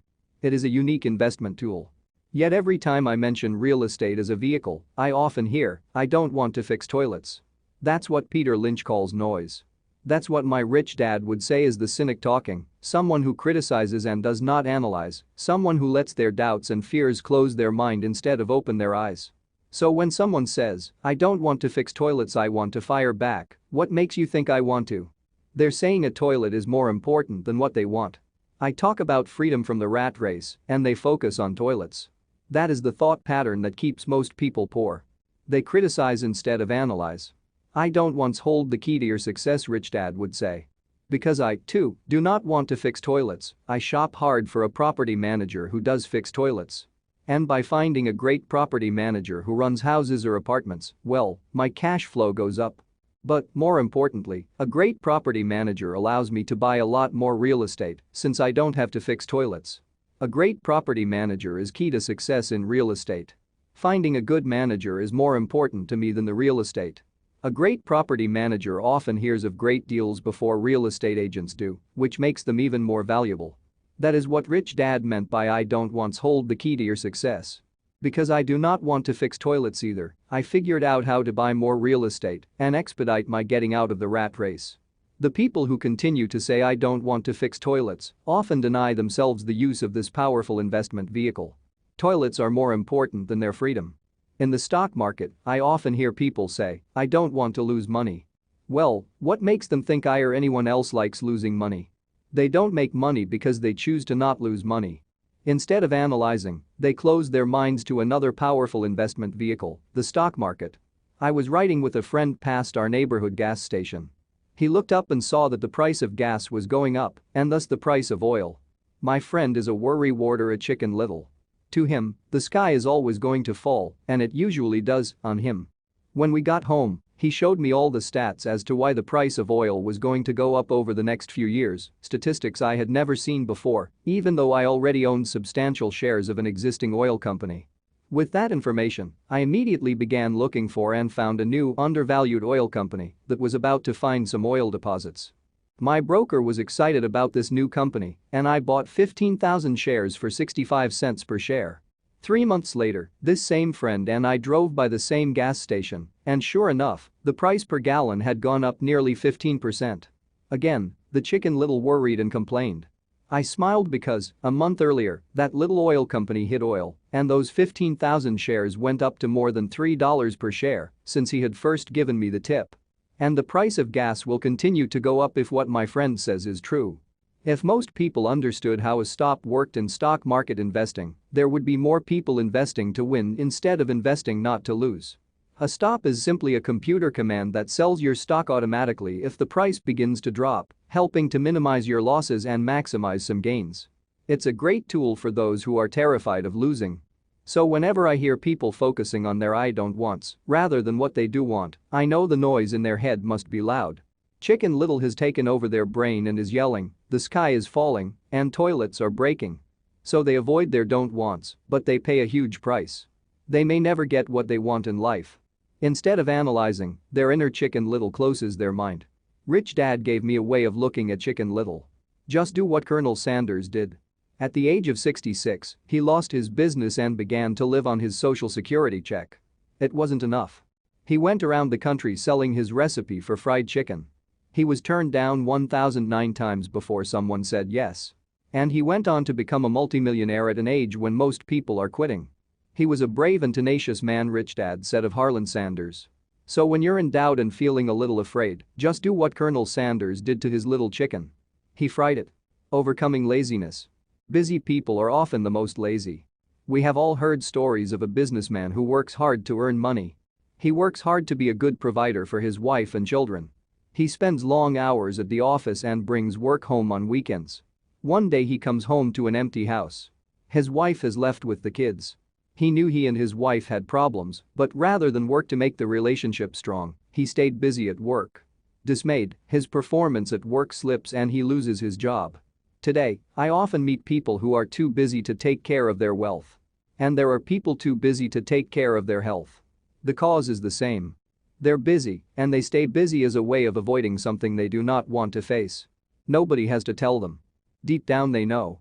In fact, if you remind them, they often respond with anger or irritation. If they aren't busy at work or with the kids, they're often busy watching TV, fishing, playing golf, or shopping. Yet deep down they know they are avoiding something important. That's the most common form of laziness. Laziness by staying busy. So what is the cure for laziness? The answer is a little greed. For many of us, we were raised thinking of greed or desire as bad. Greedy people are bad people, my mom used to say. Yet we all have inside of us this yearning to have nice, new, or exciting things. So to keep that emotion of desire under control, often parents find ways of suppressing that desire with guilt. You only think about yourself. Don't you know you have brothers and sisters? Was one of my mom's favorites. You want me to buy you what? Was a favorite of my dad. Do you think we are made of money? Do you think money grows on trees? We're not rich people, you know. It wasn't so much the words, but the angry guilt trip that went with the words that got to me. Or the reverse guilt trip was the I'm sacrificing my life to buy this for you. I'm buying this for you because I never had this advantage when I was a kid. I have a neighbor who is stone broke but can't park his car in his garage. The garage is filled with toys for his kids. Those spoiled brats get everything they ask for. I don't want them to know the feeling of want are his everyday words. He has nothing set aside for their college or his retirement, but his kids have every toy ever made. He recently got a new credit card in the mail and took his kids to visit Las Vegas. I'm doing it for the kids, he said with great sacrifice. Rich dad forbade the words, I can't afford it. In my real home, that's all I heard. Instead, rich dad required his children to say, how can I afford it? He believed that the words I can't afford it shut down your brain. It didn't have to think anymore. How can I afford it? Opened up the brain and forced it to think and search for answers. But most importantly, he felt the words, I can't afford it were a lie. And the human spirit knows it. The human spirit is very, very powerful, he would say. It knows it can do anything. By having a lazy mind that says, I can't afford it, a war breaks out inside you. Your spirit is angry, and your lazy mind must defend its lie. The spirit is screaming, come on. Let's go to the gym and work out. And the lazy mind says, but I'm tired. I worked really hard today. Or the human spirit says, I'm sick and tired of being poor. Let's get out there and get rich. To which the lazy mind says, rich people are greedy. Besides, it's too much bother. It's not safe. I might lose money. I'm working hard enough as it is. I've got too much to do at work anyway. Look at what I have to do tonight. My boss wants it finished by morning. I can't afford it also causes sadness, a helplessness that leads to despondency and often depression. How can I afford it? Opens up possibilities, excitement, and dreams. So Rich Dad was not so concerned about what we wanted to buy as long as we understood that how can I afford it creates a stronger mind and a dynamic spirit. Thus he rarely gave Mike or me anything. He would instead ask, how can you afford it? And that included college, which we paid for ourselves. It was not the goal, but the process of attaining the goal that he wanted us to learn. The problem I see today is that there are millions of people who feel guilty about their desire or their greed. It's old conditioning from their childhood. While they desire to have the finer things that life offers, most have been conditioned subconsciously to say, I can't have that or I'll never be able to afford that. When I decided to exit the rat race, it was simply a question of how can I afford to never work again. And my mind began to kick out answers and solutions. The hardest part was fighting my real parents' dogma. We can't afford that. Stop thinking only about yourself. Why don't you think about others? And other similar sentiments designed to instill guilt to suppress my greed. So how do you beat laziness? Once again, the answer is a little greed. It's that radio station YEFM, which stands for what's in it for me. A person needs to sit down and ask, what would my life be like if I never had to work again? What would I do if I had all the money I needed? Without that little greed, the desire to have something better, progress is not made. Our world progresses because we all desire a better life. New inventions are made because we desire something better. We go to school and study hard because we want something better. So whenever you find yourself avoiding something you know you should be doing, then the only thing to ask yourself is, what's in it for me? Be a little greedy. It's the best cure for laziness. Too much greed, however, as anything in excess can be, is not good. But just remember what Michael Douglas said in the movie Wall Street. Greed is good. Rich Dad said it differently. Guilt is worse than greed, for guilt robs the body of its soul. I think Eleanor Roosevelt said it best. Do what you feel in your heart to be right, for you'll be criticized anyway. You'll be damned if you do, and damned if you don't. Overcoming bad habits. Our lives are a reflection of our habits more than our education. After seeing the movie Conan the Barbarian, starring Arnold Schwarzenegger, a friend said, I'd love to have a body like Schwarzenegger. Most of the guys nodded in agreement. I even heard he was really puny and skinny at one time, another friend added. Yeah, I heard that too, another one said. I heard he has a habit of working out almost every day in the gym. Yeah, I'll bet he has to. Nah, said the group cynic. I'll bet he was born that way. Besides, let's stop talking about Arnold and get some beers. This is an example of habits controlling behavior. I remember asking my rich dad about the habits of the rich. Instead of answering me outright, he wanted me to learn through example, as usual. When does your dad pay his bills? Rich Dad asked. The first of the month, I said. Does he have anything left over? He asked. Very little, I said. That's the main reason he struggles, said Rich Dad. He has bad habits. Your dad pays everyone else first. He pays himself last, but only if he has anything left over. Which he usually doesn't, I said. But he has to pay his bills, doesn't he? You're saying he shouldn't pay his bills? Of course not, said Rich Dad. I firmly believe in paying my bills on time. I just pay myself first. Before I pay even the government. But what happens if you don't have enough money? I asked. What do you do then? The same, said Rich Dad. I still pay myself first. Even if I'm short of money. My asset column is far more important to me than the government. But I said. Don't they come after you? Yes, if you don't pay, said Rich Dad. Look, I did not say not to pay. I just said I pay myself first, even if I'm short of money. But, I replied. How do you do that? It's not how. The question is why? Rich Dad said. Okay, why? Motivation, said Rich Dad. Who do you think will complain louder if I don't pay them, me or my creditors? Your creditors will definitely scream louder than you, I said, responding to the obvious. You wouldn't say anything if you didn't pay yourself. So you see, after paying myself, the pressure to pay my taxes and the other creditors is so great that it forces me to seek other forms of income. The pressure to pay becomes my motivation. I've worked extra jobs, started other companies, traded in the stock market, anything just to make sure those guys don't start yelling at me. That pressure made me work harder, forced me to think, and all in all, made me smarter and more active when it comes to money. If I had paid myself last, I would have felt no pressure, but I'd be broke. So it is the fear of the government or other people you owe money to that motivates you. That's right, said Rich Dad. You see, government bill collectors are big bullies.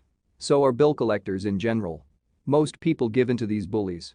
They pay them and never pay themselves. You know the story of the 98-pound weakling who gets sand kicked in his face?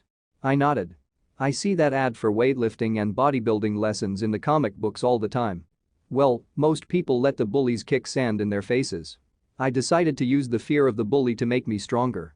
Others get weaker. Forcing myself to think about how to make extra money is like going to the gym and working out with weights. The more I work my mental money muscles out, the stronger I get. Now I'm not afraid of those bullies.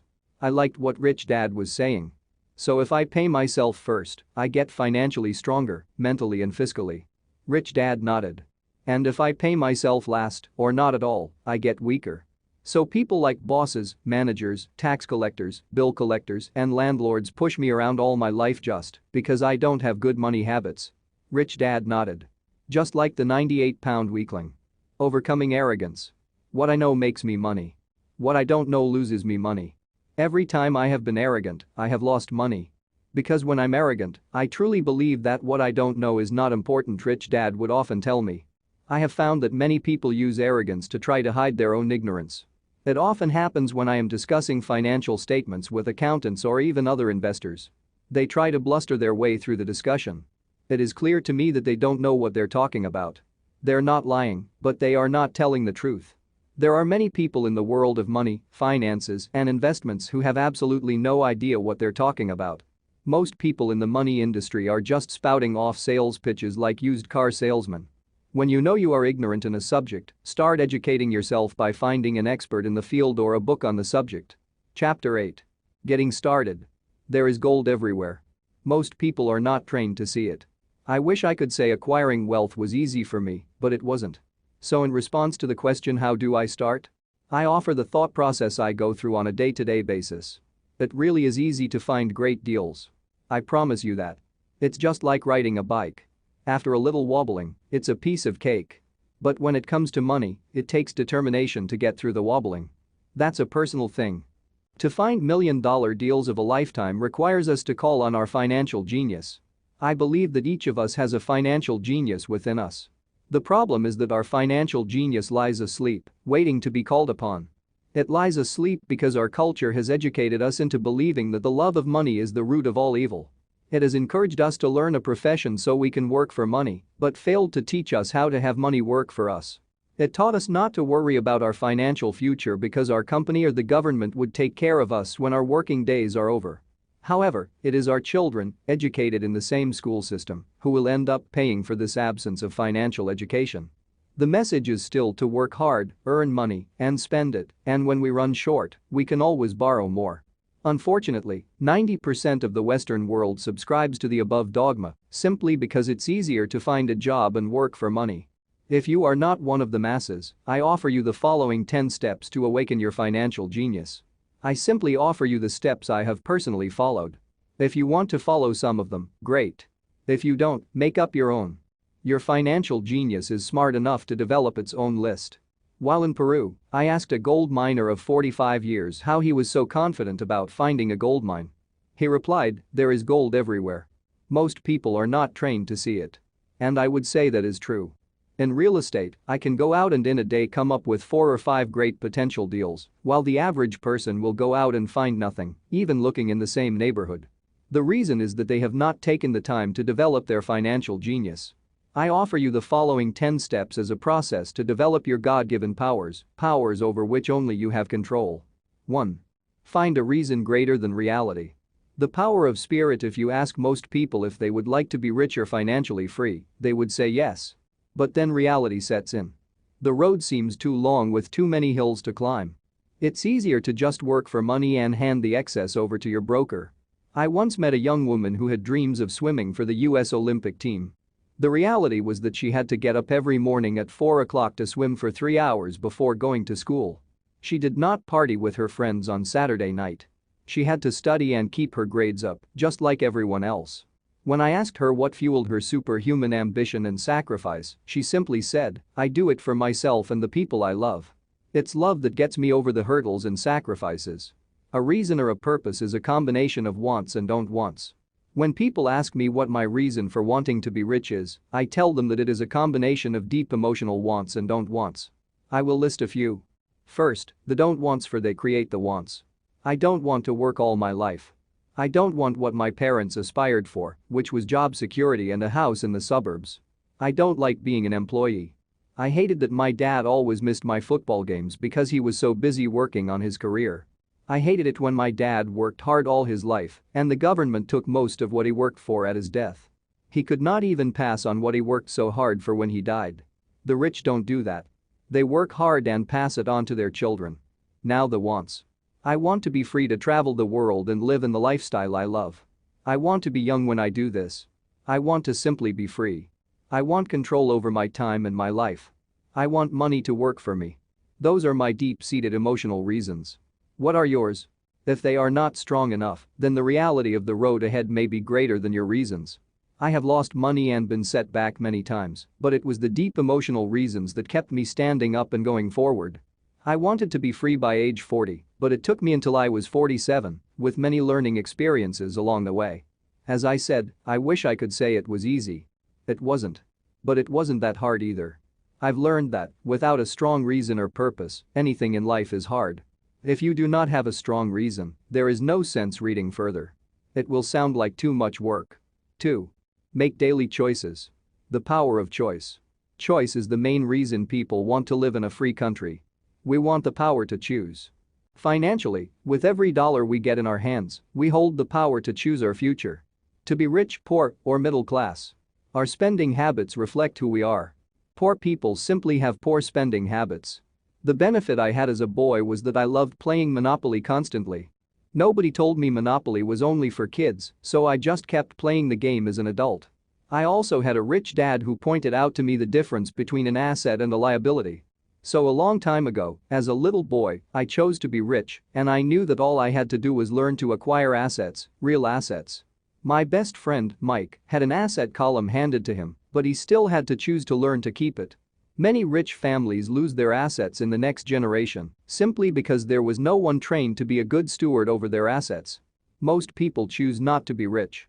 For 90% of the population, being rich is too much of a hassle. So they invent sayings that go, "I'm not interested in money. I'll never be rich. I don't have to worry. I'm still young. When I make some money, then I'll think about my future.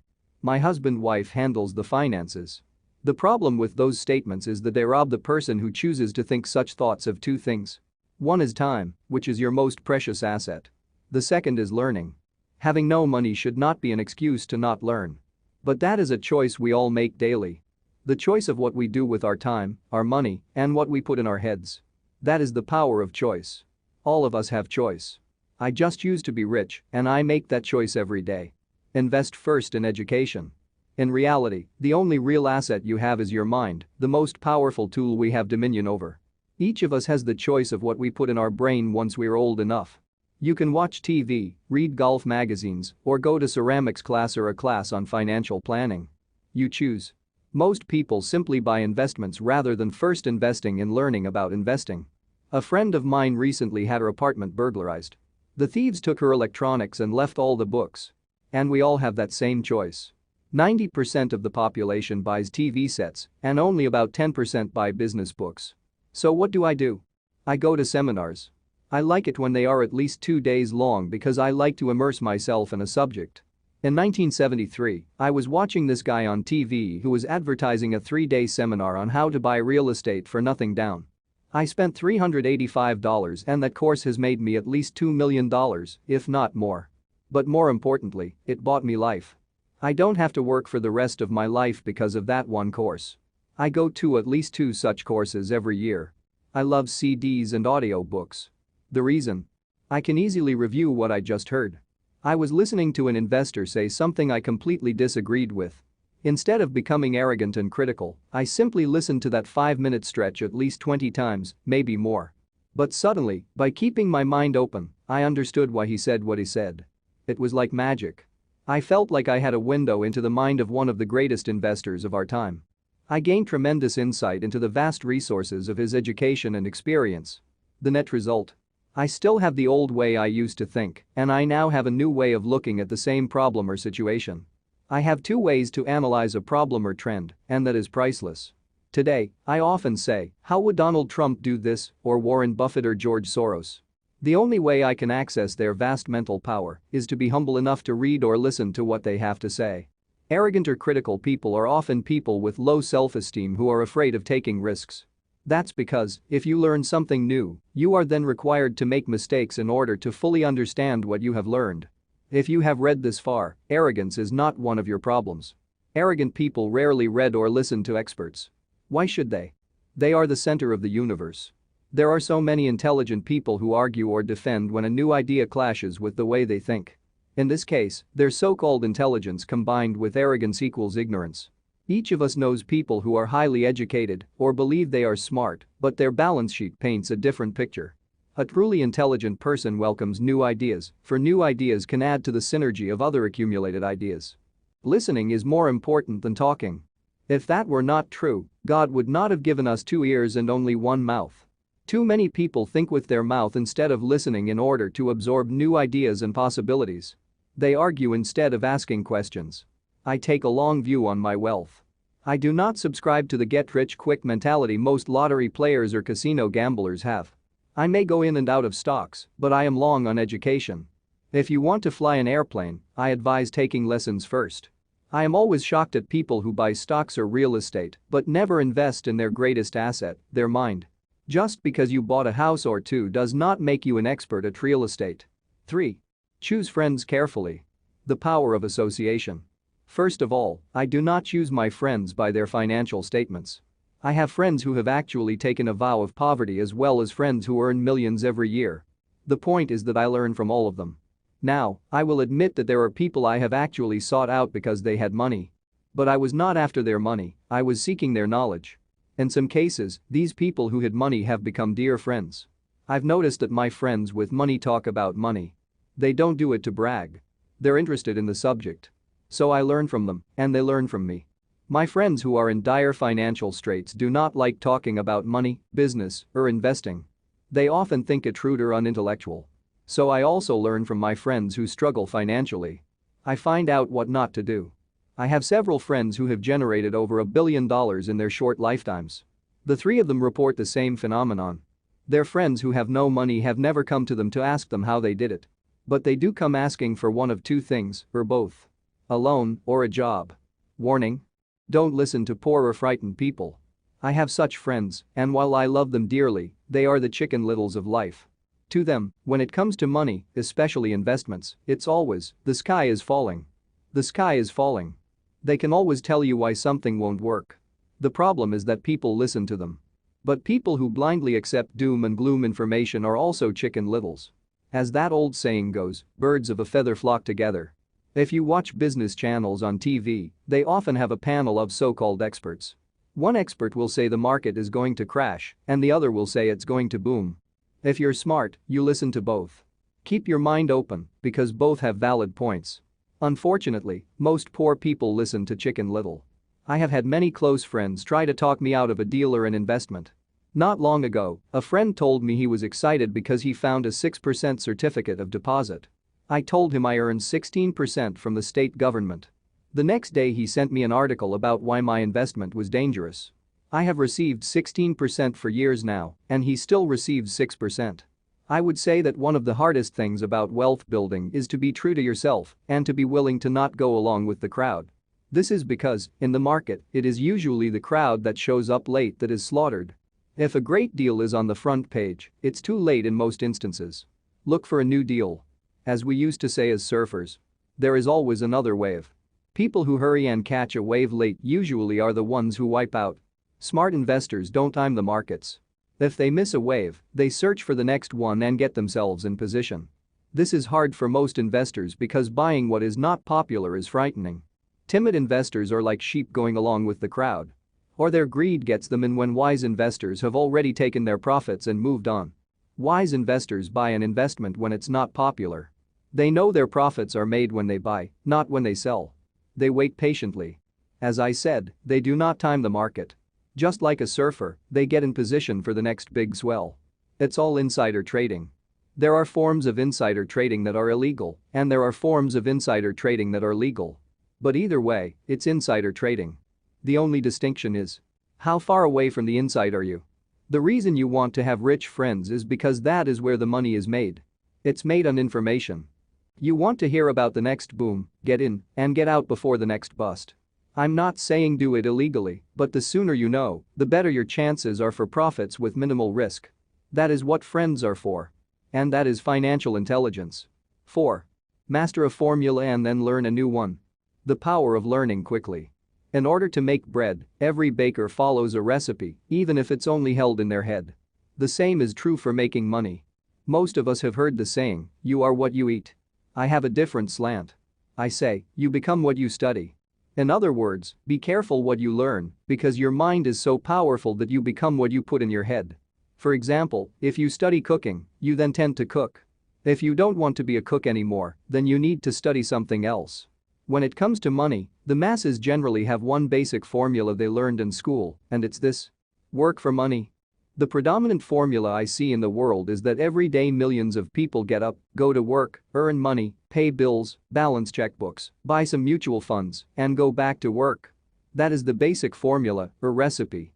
If you're tired of what you're doing or you're not making enough, it's simply a case of changing the formula via which you make money. Years ago, when I was 26, I took a weekend class called How to Buy Real Estate Foreclosures. I learned a formula. The next trick was to have the discipline to actually put into action what I had learned. That is where most people stop. For 3 years, while working for Xerox, I spent my spare time learning to master the art of buying foreclosures. I've made several $1 million using that formula. So after I mastered that formula, I went in search of other formulas. For many of the classes, I did not directly use the information I learned, but I always learned something new.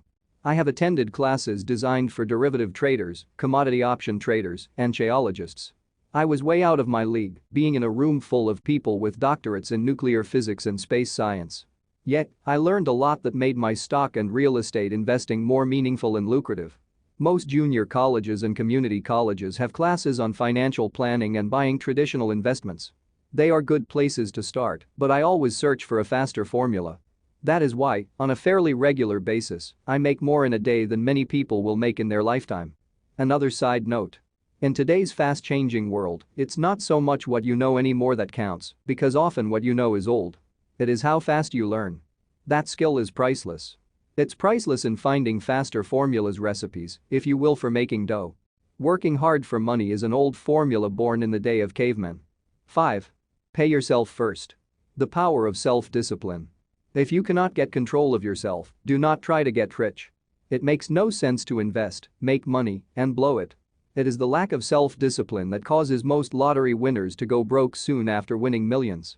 It is the lack of self-discipline that causes people who get a raise to immediately go out and buy a new car or take a cruise. It is difficult to say which of the 10 steps is the most important. But of all the steps, this step is probably the most difficult to master if it is not already a part of your makeup. I would venture to say that personal self-discipline is the #1 delineating factor between the rich, the poor, and the middle class. Simply put, people who have low self-esteem and low tolerance for financial pressure can never be rich. As I have said, a lesson learned from my rich dad was that the world will push you around.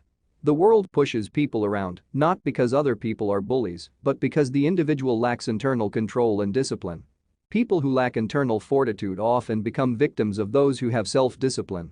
In the entrepreneur classes I teach, I constantly remind people to not focus on their product, service, or widget, but to focus on developing management skills. The three most important management skills necessary to start your own business are management of 1. Cash flow. 2. People. 3. Personal time. I would say the skills to manage these three apply to anything, not just entrepreneurs. The three matter in the way you live your life as an individual or as part of a family, a business, a charitable organization, a city, or a nation. Each of these skills is enhanced by the mastery of self-discipline.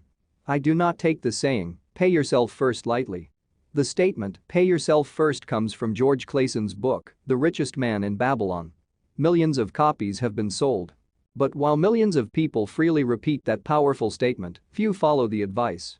As I said, financial literacy allows one to read numbers, and numbers tell the story. By looking at a person's income statement and balance sheet, I can readily see if people who spout the words, "Pay yourself first" actually practice what they preach. A picture is worth 1,000 words. So let's review the financial statements of people who pay themselves first against someone who doesn't. Study the diagrams and see if you can pick up some distinctions. Again, it has to do with understanding cash flow, which tells the story. Most people look at the numbers and miss the story. Do you see it? The diagram reflects the actions of individuals who choose to pay themselves first. Each month, they allocate money to their asset column before they pay their monthly expenses. Although millions of people have read Clayson's book and understand the words, "Pay yourself first," in reality they pay themselves last. Now I can hear the howls from those of you who sincerely believe in paying your bills first. And I can hear all the responsible people who pay their bills on time. I am not saying be irresponsible and not pay your bills. All I am saying is do what the book says, which is pay yourself first. And the previous diagram is the correct accounting picture of that action. If you can truly begin to understand the power of cash flow, you will soon realize what is wrong with the previous diagram, or why 90% of people work hard all their lives and need government support like Social Security when they are no longer able to work. Kim and I have had many bookkeepers, accountants, and bankers who have had a major problem with this way of looking at pay yourself first. The reason is that these financial professionals actually do what the masses do. They pay themselves last. There have been times in my life when, for whatever reason, cash flow was far less than my bills. I still paid myself first. My accountant and bookkeeper screamed in panic, "They're going to come after you. The IRS is going to put you in jail. You're going to ruin your credit rating. They'll cut off the electricity." I still paid myself first. Why? You ask? Because that's what the story, The Richest Man in Babylon, was all about. The power of self-discipline and the power of internal fortitude. As my rich dad taught me the first month I worked for him, most people allow the world to push them around. A bill collector calls and you pay or else. A sales clerk says, "Oh, just put it on your charge card." Your real estate agent tells you, "Go ahead." The government allows you a tax deduction on your home. That is what the book is really about, having the guts to go against the tide and get rich. You may not be weak, but when it comes to money, many people get wimpy. I am not saying be irresponsible. The reason I don't have high credit card debt and due to debt is because I pay myself first. The reason I minimize my income is because I don't want to pay it to the government. That is why my income comes from my asset column through a Nevada corporation. If I work for money, the government takes it. Although I pay my bills last, I am financially astute enough to not get into a tough financial situation. I don't like consumer debt. I actually have liabilities that are higher than 99% of the population, but I don't pay for them. Other people pay for my liabilities. They're called tenants.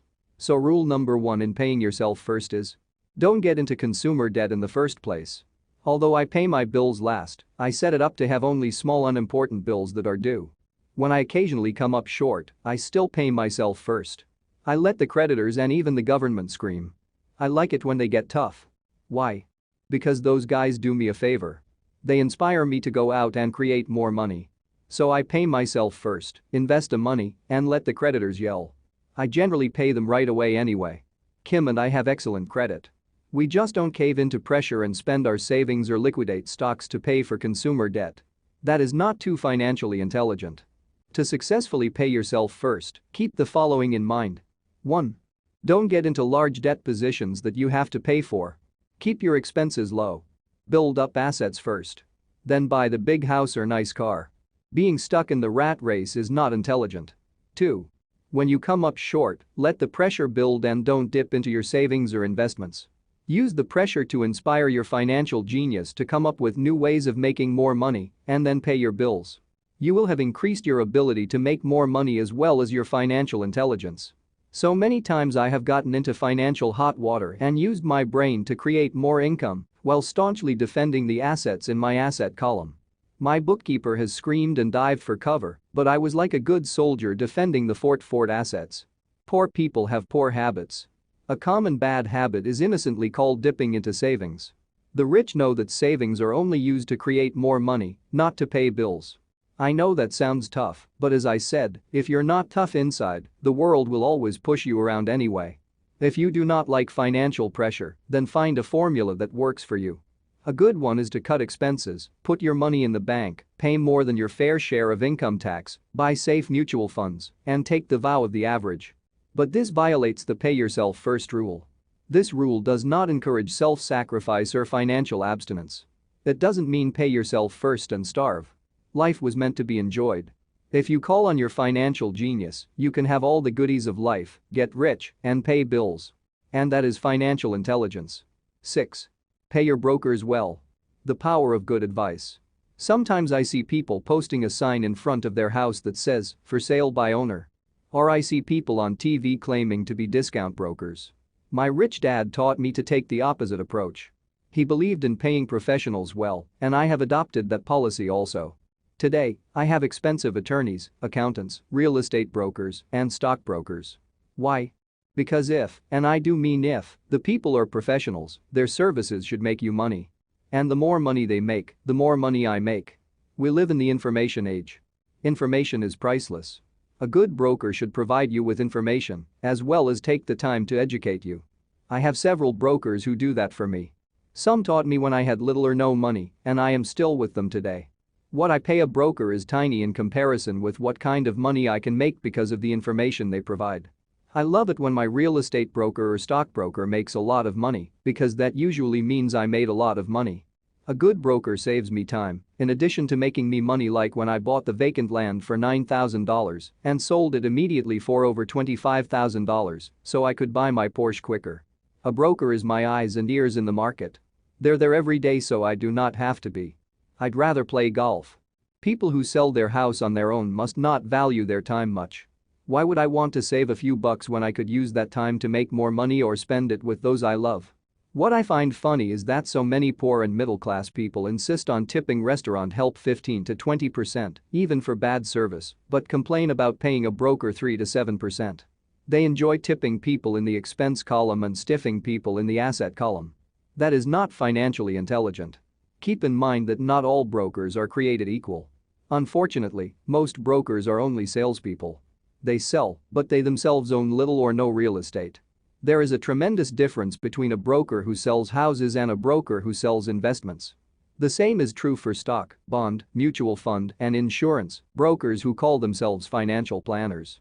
When I interview any paid professional, I first find out how much property or stocks they personally own and what percentage they pay in taxes. And that applies to my tax attorney as well as my accountant. I have an accountant who minds his own business. His profession is accounting, but his business is real estate. I used to have an accountant who was a small business accountant, but he had no real estate. I switched because we did not love the same business. Find a broker who has your best interests at heart. Many brokers will spend the time educating you, and they could be the best asset you find. Just be fair, and most of them will be fair to you. If all you can think about is cutting their commissions, then why should they want to help you? It's just simple logic. As I said earlier, one of the management skills is the management of people. Many people only manage people they feel smarter than and they have power over. Many middle managers remain middle managers, failing to get promoted because they know how to work with people below them, but not with people above them. The real skill is to manage and reward the people who are smarter than you in some technical area. That is why companies have a board of directors. You should have one too. That is financial intelligence. 7. Be an Indian giver. The power of getting something for nothing. When the first European settlers came to America, they were taken aback by a cultural practice some American Indians had. For example, if a settler was cold, the Indian would give the person a blanket.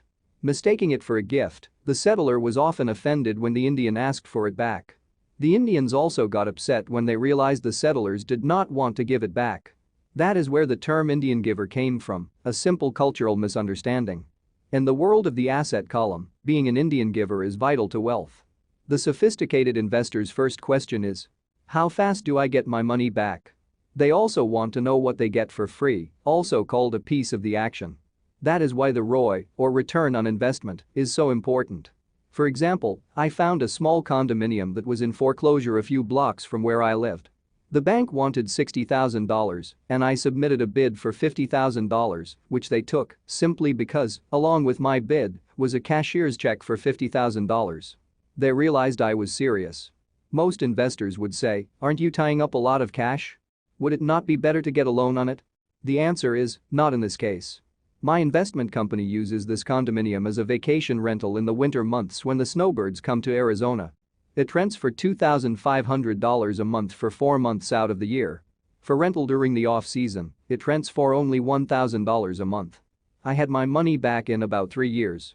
Now I own this asset, which pumps money out for me, month in and month out. The same is done with stocks. Frequently, my broker calls and recommends I move a sizable amount of money into the stock of a company that he feels is just about to make a move that will add value to the stock, like announcing a new product. I will move my money in for a week to a month while the stock moves up. Then I pull my initial dollar amount out and stop worrying about the fluctuations of the market because my initial money is back and ready to work on another asset. So my money goes in and then it comes out and I own an asset that was technically free. True, I have lost money on many occasions, but I only play with money I can afford to lose. I would say, on an average 10 investments, I hit home runs on 2 or 3, while 5 or 6 do nothing, and I lose on 2 or 3. But I limit my losses to only the money I have in at that time. People who hate risk put their money in the bank. In the long run, safe savings are better than no savings. But it takes a long time to get your money back and, in most instances, you don't get anything for free with it. On every one of my investments, there must be an upside, something for free like a condominium, a mini storage, a piece of free land, a house, stock shares, or an office building. And there must be limited risk or a low-risk idea. There are books devoted entirely to this subject, so I will not talk about it here. Ray Kroc, of McDonald's fame, sold hamburger franchises, not because he loved hamburgers, but because he wanted the real estate under the franchise for free. So wise investors must look at more than ROI. They look at the assets they get for free once they get their money back. That is financial intelligence. 8. Use assets to buy luxuries. The power of focus. A friend's child has been developing a nasty habit of burning a hole in his pocket. Just 16, he wanted his own car. The excuse? All his friends' parents gave their kids cars. The child wanted to go into his savings and use it for a down payment. That was when his father called me and then came to see me. "Do you think I should let him do it, or should I just buy him a car?" I answered, "It might relieve the pressure in the short term, but what have you taught him in the long term? Can you use this desire to own a car and inspire your son to learn something?" Suddenly the lights went on, and he hurried home. 2 months later I ran into my friend again. "Does your son have his new car?" I asked. "No, he doesn't. But I gave him $3,000 for the car. I told him to use my money instead of his college money." "Well, that's generous of you," I said. "Not really. The money came with a hitch." "So what was the hitch?" I asked. "Well, first we played your cash flow game. We then had a long discussion about the wise use of money. After that, I gave him a subscription to the Wall Street Journal and a few books on the stock market." "Then what?" I asked. "What was the catch?" I told him the $3,000 was his, but he could not directly buy a car with it. He could use it to find a stockbroker and buy and sell stocks. Once he had made $6,000 with the $3,000, the money would be his for the car, and the $3,000 would go into his college fund. "And what are the results?" I asked. "Well, he got lucky early in his trading, but lost everything a few days later. Then he really got interested. Today, I would say he is down $2,000, but his interest is up." He has read all the books I bought him, and he's gone to the library to get more. He reads the Wall Street Journal voraciously, watching for indicators. He's got only $1,000 left, but his interest and learning are sky high. He knows that if he loses that money, he walks for 2 more years. But he does not seem to care. He even seems uninterested in getting a car because he's found a game that is more fun. What happens if he loses all the money? I asked. We'll cross that bridge when we get to it. I'd rather have him lose everything now than wait till he's our age to risk losing everything. And besides, that is the best $3,000 I've ever spent on his education. What he is learning will serve him for life, and he seems to have gained a new respect for the power of money. As I said earlier, if a person cannot master the power of self-discipline, it is best not to try to get rich. I say this because, although the process of developing cash flow from an asset column is easy in theory, what's hard is the mental fortitude to direct money to the correct use. Due to external temptations, it is much easier in today's consumer world to simply blow money out the expense column. With weak mental fortitude, that money flows into the paths of least resistance. That is the cause of poverty and financial struggle. The following example illustrates the financial intelligence needed to direct money to make more money. If we give 100 people $10,000 at the start of the year, I believe that at the end of the year, 80 would have nothing left. In fact, many would have created greater debt by making a down payment on a new car, refrigerator, electronics, or a holiday. 16 would have increased the $10,000 by 5 to 10%. 4 would have increased it to $20,000 or into the millions. We go to school to learn a profession so we can work for money. It is my opinion that it's just as important to learn how to have money work for you. I love my luxuries as much as anyone else.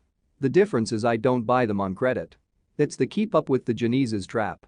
When I wanted to buy a Porsche, the easy road would have been to call my banker and get a loan. Instead of choosing to focus in the liability column, I chose to focus in the asset column. As a habit, I use my desire to consume to inspire and motivate my financial genius to invest. Too often today, we focus on borrowing money to get the things we want instead of focusing on creating money. One is easier in the short term, but harder in the long term. It's a bad habit that we as individuals and as a nation have gotten into. Remember, the easy road often becomes hard, and the hard road often becomes easy. The earlier you can train yourself and those you love to be masters of money, the better. Money is a powerful force. Unfortunately, people use the power of money against themselves.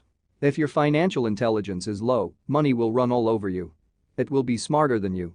If money is smarter than you will work for it all your life. To be the master of money, you need to be smarter than it. Then money will do as it is told. It will obey you. Instead of being a slave to it, you will be the master of it. That is financial intelligence. 9. Choose heroes. The power of myth. When I was a kid, I greatly admired Willie Mays, Hank Aaron, and Yogi Berra. They were my heroes, and I wanted to be just like them.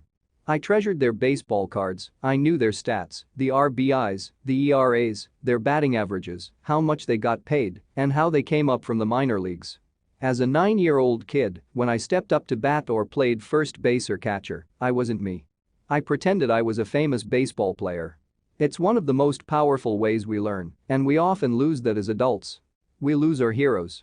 Today, I watch young kids playing basketball near my home. On the court they're not little Johnny. They're pretending to be their favorite basketball hero. Copying or emulating heroes is true power learning. I have new heroes as I grow older. I have golf heroes and I copy their swings and do my best to read everything I can about them. I also have heroes such as Donald Trump, Warren Buffett, Peter Lynch, George Soros, and Jim Rogers. I know their stats just like I knew the ERAs and RBIs of my childhood baseball heroes. I follow what Warren Buffett invests in, and I read anything I can about his point of view on the market and how he chooses stocks. And I read about Donald Trump, trying to find out how he negotiates and puts deals together. Just as I was not me when I was up to bat, when I'm in the market or I'm negotiating a deal, I am subconsciously acting with the bravado of Trump. Or when analyzing a trend, I look at it as though Warren Buffett were doing it. By having heroes, we tap into a tremendous source of raw genius. But heroes do more than simply inspire us. Heroes make things look easy. Making it look easy convinces us to want to be just like them. If they can do it, so can I. When it comes to investing, too many people make it sound hard. Instead, find heroes who make it look easy. 10. Teach and you shall receive. The power of giving. Both of my dads were teachers. My rich dad taught me a lesson I have carried all my life. The necessity of being charitable or giving. My educated dad gave a lot of his time and knowledge, but almost never gave away money. He usually said that he would give when he had some extra money, but of course there was rarely any extra. My rich dad gave money as well as education. He believed firmly in tithing. If you want something, you first need to give, he would always say. When he was short of money, he gave money to his church or to his favorite charity. If I could leave one single idea with you, it is that idea. Whenever you feel short or in need of something, give what you want first, and it will come back in buckets. That is true for money, a smile, love, or friendship. I know it is often the last thing a person may want to do, but it has always worked for me. I trust that the principle of reciprocity is true, and I give what I want. I want money, so I give money, and it comes back in multiples. I want sales, so I help someone else sell something, and sales come to me. I want contacts, and I help someone else get contacts. Like magic, contacts come to me. I heard a saying years ago that went, God does not need to receive, but humans need to give. My rich dad would often say, poor people are more greedy than rich people.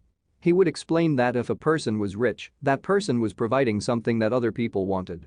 In my life, whenever I have felt needy or short of money or short of help, I simply went out or found in my heart what I wanted and decided to give it first. And when I gave, it always came back. It reminds me of the story of the guy sitting with firewood in his arms on a cold, freezing night. He is yelling at the pot-bellied stove, when you give me some heat, then I'll put some wood in you. And when it comes to money, love, happiness, sales, and contacts, all one needs to remember is to give first. Often just a process of thinking of what I want and how I could give that to someone else breaks free a torrent of bounty. Whenever I feel that people aren't smiling at me, I simply begin smiling and saying hello. Like magic, the next thing I know I'm surrounded by smiling people. It is true that your world is only a mirror of you. So that's why I say, teach, and you shall receive. I have found that the more I teach those who want to learn, the more I learn. If you want to learn about money, teach it to someone else. A torrent of new ideas and finer distinctions will come in. There are times when I have given and nothing has come back, or what I have received is not what I wanted. But upon closer inspection and soul searching, I was often giving to receive in those instances, instead of giving for the joy that giving itself brings. My dad taught teachers, and he became a master teacher. My rich dad always taught young people his way of doing business. In retrospect, it was their generosity with what they knew that made them smarter. There are powers in this world that are much smarter than we are. You can get there on your own, but it's easier with the help of the powers that be. You only need to be generous with what you have. Chapter 9. Still want more? Here are some to-dos. Many people may not be satisfied with my 10 steps. They see them more as philosophies than actions. I think understanding the philosophy is just as important as the action. There are many people who want to do instead of think, and then there are people who think but do not do. I would say that I am both. I love new ideas, and I love action. So for those who want a to-do list on how to get started, I will share with you some of the things I do, in abbreviated form. Stop doing what you're doing. In other words, take a break and assess what is working and what is not working. The definition of insanity is doing the same thing over and over and expecting a different result. Stop doing what is not working and look for something new. Look for new ideas. For new investing ideas, I go to bookstores and search for books on different and unique subjects. I call them formulas. I buy how-to books on formulas I know nothing about. For example, in the bookstore I found the book The 16% Solution by Joel Moskowitz. I bought the book and read it, and the next Thursday, I did exactly as the book said. Most people do not take action, or they let someone talk them out of whatever new formula they are studying. My neighbor told me why 16% would not work. I did not listen to him because he's never done it. Find someone who has done what you want to do. Take them to lunch and ask them for tips and tricks of the trade. As for 16% tax lien certificates, I went to the county tax office and found the government employee who worked in that office. I found out that she, too, invested in the tax liens. Immediately, I invited her to lunch. She was thrilled to tell me everything she knew and how to do it. After lunch, she spent all afternoon showing me everything. By the next day, I found 2 great properties with her help that have been accruing interest at 16% ever since. It took a day to read the book, a day to take action, an hour for lunch, and a day to acquire 2 great deals. Take classes, read, and attend seminars. I search newspapers and the internet for new and interesting classes, many of which are free or inexpensive. I also attend and pay for expensive seminars on what I want to learn. I am wealthy and free from needing a job simply because of the courses I took. I have friends who did not take those classes who told me I was wasting my money, and yet they're still at the same job. Make lots of offers. When I want a piece of real estate, I look at many properties and generally write an offer. If you don't know what the right offer is, neither do I. That is the job of the real estate agent. They make the offers. I do as little work as possible. A friend wanted me to show her how to buy apartment houses. So one Saturday she, her agent, and I went and looked at 6 apartment houses. 4 were dogs, but 2 were good. I said to write offers on all 6, offering half of what the owners asked for. She and the agent nearly had heart attacks. They thought it was rude and would offend the sellers, but I really don't think the agent wanted to work that hard. So they did nothing and went on looking for a better deal. No offers were ever made, and that person is still looking for the right deal at the right price. Well, you don't know what the right price is until you have a second party who wants to deal. Most sellers ask too much. It is rare that a seller asks a price that is less than something is worth. Moral of the story: make offers. People who are not investors have no idea what it feels like to try to sell something. I have had a piece of real estate that I wanted to sell for months. I would have welcomed any offer. They could have offered me 10 pigs, and I would have been happy not at the offer, but just because someone was interested. I would have countered, maybe for a pig farm in exchange. But that's how the game works. The game of buying and selling is fun. Keep that in mind. It's fun and only a game. Make offers. Someone might say yes. I always make offers with escape clauses. In real estate, I make an offer with language that details subject to contingencies, such as the approval of a business partner. Never specify who the business partner is. Most people don't know that my partner is my cat. If they accept the offer and I don't want the deal, I call home and speak to my cat. I make this ridiculous statement to illustrate how absurdly easy and simple the game is. So many people make things too difficult and take it too seriously. Finding a good deal, the right business, the right people, the right investors, or whatever is just like dating. You must go to the market and talk to a lot of people, make a lot of offers, counter offers, negotiate, reject, and accept. I know single people who sit at home and wait for the phone to ring, but it's better to go to the market, even if it's only the supermarket.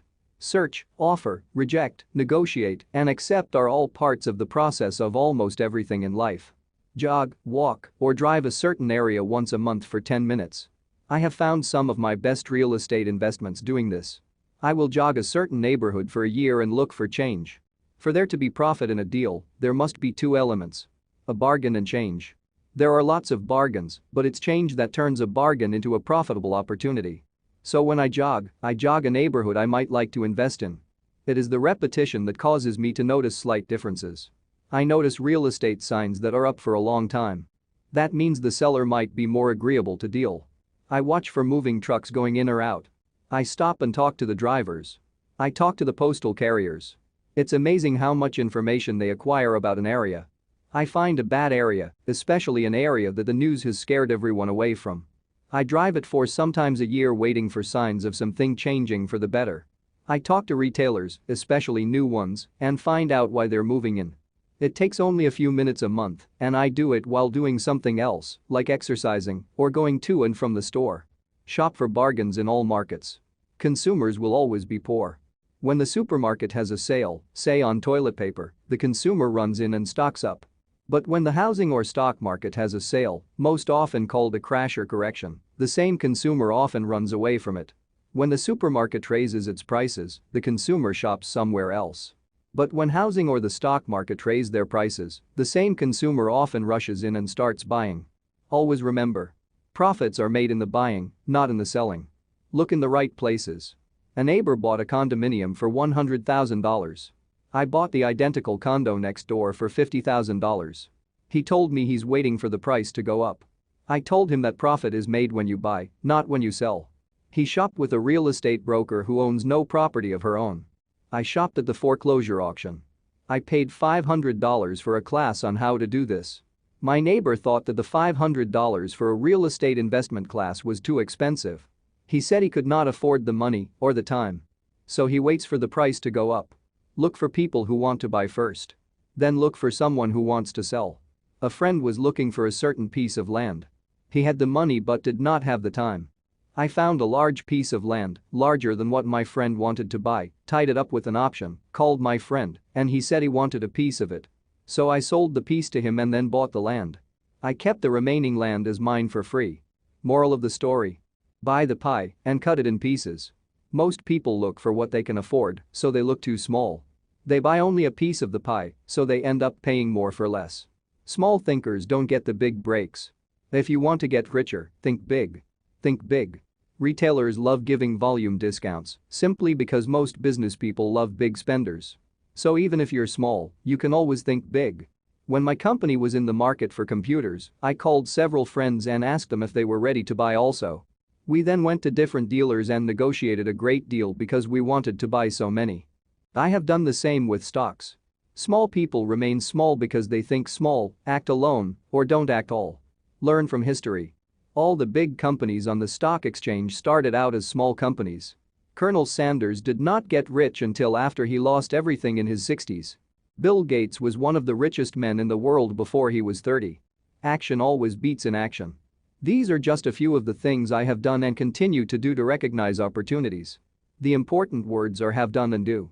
As repeated many times throughout the book, you must take action before you can receive the financial rewards. Act now. Final thoughts. I would like to share some final thoughts with you. The main reason I wrote this book, and the reason it has remained a bestseller since 2000, was to share insights into how increased financial intelligence can be used to solve many of life's common problems. Without financial training, we all too often use the standard formulas to get through life. Work hard, save, borrow, and pay excessive taxes. Today, more than ever, we need better information. I used the following story as an example of a financial problem that confronts many young families today. How do you afford a good education for your children and provide for your own retirement? It requires using financial intelligence instead of hard work. A friend of mine was griping one day about how hard it was to save money for his 4 children's college educations. He was putting $300 away in a college fund each month and had so far accumulated only about $12,000. He had about 12 more years to save for college since his oldest child was then 6 years old. At the time, the real estate market in Phoenix was terrible. People were giving houses away. I suggested to my friend that he buy a house with some of the money in his college fund. The idea intrigued him, and we began to discuss the possibility. His primary concern was that he did not have credit with the bank to buy another house since he was so overextended. I assured him that there were other ways to finance a property rather than through the bank. We looked for a house for 2 weeks, a house that would fit all our criteria. There were plenty to choose from, so shopping was fun. Finally, we found a 3-bedroom, 2-bath home in a prime neighborhood. The owner had been downsized and needed to sell that day because he and his family were moving to California, where another job waited.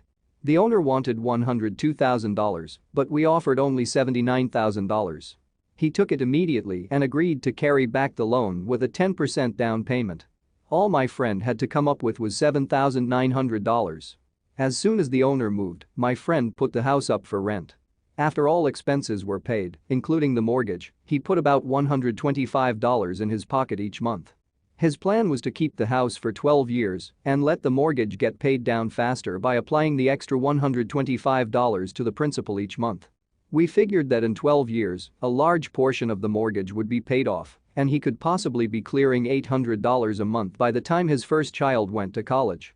He could also sell the house if it had appreciated in value. 3 years later, the real estate market greatly improved in Phoenix, and he was offered $156,000 for the same house by the tenant who lived in it. Again, he asked me what I thought. I advised that he sell it using a 1031 tax-deferred exchange. Suddenly, he had nearly $80,000 to operate with. I called another friend in Austin, Texas, who then moved this tax-deferred capital gain into a mini storage facility. Within 3 months, he began receiving checks for a little less than $1,000 a month, which he then poured back into the college fund. A couple of years later, the mini warehouse sold, and he received a check for nearly $330,000 as proceeds from the sale. He rolled those funds into a new project that would now generate over $3,000 a month in income, again, going into the college fund. He is now very confident that his goal will be met easily. It only took $7,900 to start and a little financial intelligence. His children will be able to afford the education they want, and he will then use the underlying asset, wrapped in his legal entity, to pay for his retirement. As a result of this successful investment strategy, he will be able to retire early. Thank you for reading this book. I hope it has provided some insights into utilizing the power of money to work for you. Today, we need greater financial intelligence to simply survive. The idea that it takes money to make money is the thinking of financially unsophisticated people. It does not mean that they're not intelligent. They have simply not learned the science of making money. Money is only an idea. If you want more money, simply change your thinking. Every self-made person started small with an idea and then turned it into something big. The same applies to investing. It takes only a few dollars to start and grow it into something big. I meet so many people who spend their lives chasing the big deal or trying to amass a lot of money to get into a big deal, but to me that is foolish. Too often I have seen unsophisticated investors put their large nest egg into one deal and lose most of it rapidly. They may have been good workers, but they were not good investors. Education and wisdom about money are important. Start early. Buy a book. Go to a seminar. Practice. Start small. I turned $5,000 cash into a $1 million asset, producing $5,000 a month cash flow in less than 6 years. But I started learning as a kid.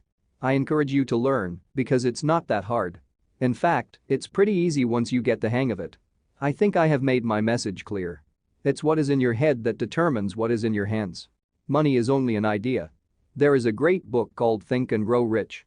The title is not Work Hard and Grow Rich. Learn to have money work hard for you, and your life will be easier and happier. Today, don't play it safe. Play it smart. The 3 incomes. In the world of accounting, there are 3 different types of income. 1. Ordinary earned. 2. Portfolio. 3. Passive. When my poor dad said to me, go to school, get good grades, and find a safe, secure job, he was recommending I work for earned income. When my rich dad said, the rich don't work for money. They have their money work for them, he was talking about passive income and portfolio income. Passive income, in most cases, is income derived from real estate investments. Portfolio income is income derived from paper assets such as stocks and bonds. Portfolio income is the income that makes Bill Gates the richest man in the world, not earned income. Rich Dad used to say, the key to becoming wealthy is the ability to convert earned income into passive income or portfolio income as quickly as possible. He would say, taxes are highest on earned income. The least taxed income is passive income. That is another reason why you want your money working hard for you. The government taxes the income you work hard for more than the income your money works hard for. In my second book, Rich Dad's Cash Flow Quadrant, I explain the 4 different types of people who make up the world of business.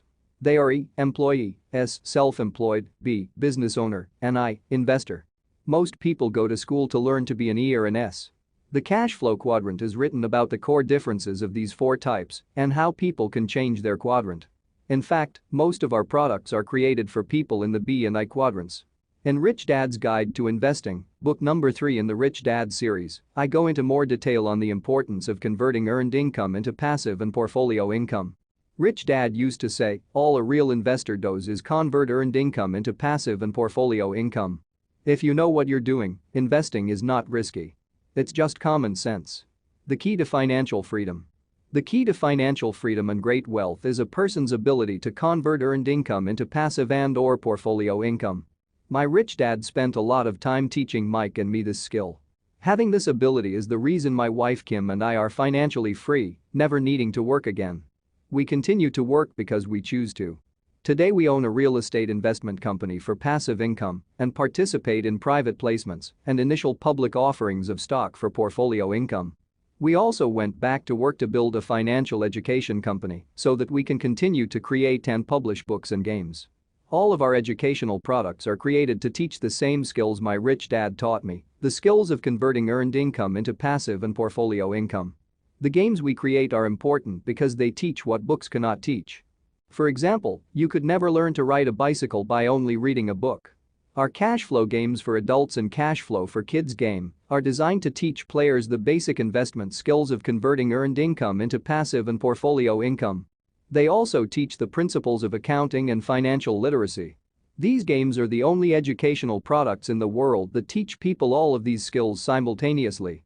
Cashflow 202 is the advanced version of Cashflow 101 and requires the game board from 101 as well as a full understanding of 101 before it can be played. Cashflow 101 and Cashflow for Kids teach the principles of fundamental investing. Cashflow 202 teaches the principles of technical investing. Technical investing involves advanced trading techniques such as short selling, call options, put options, and straddles.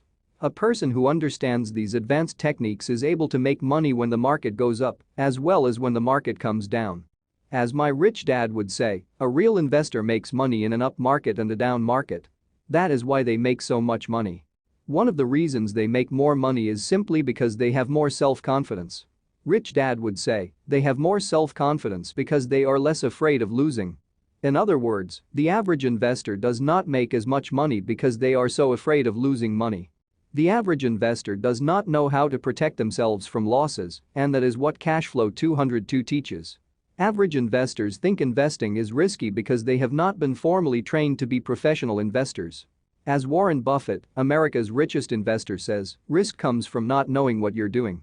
My board games teach the simple basics of fundamental investing and technical investing while people are having fun. I occasionally hear someone say, your educational games are expensive, which poses the question of ROI, the return on investment, or the value returned for the price paid. I nod my head and reply, yes, they may be expensive, especially when compared to entertainment board games.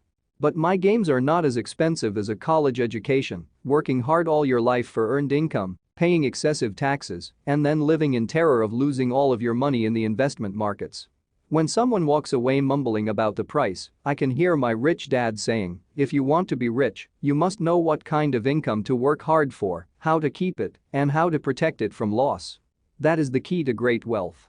Rich dad would also say, if you do not understand the differences in those three incomes and do not learn the skills on how to acquire and protect those incomes, you will probably spend your life earning less than you could and working harder than you should.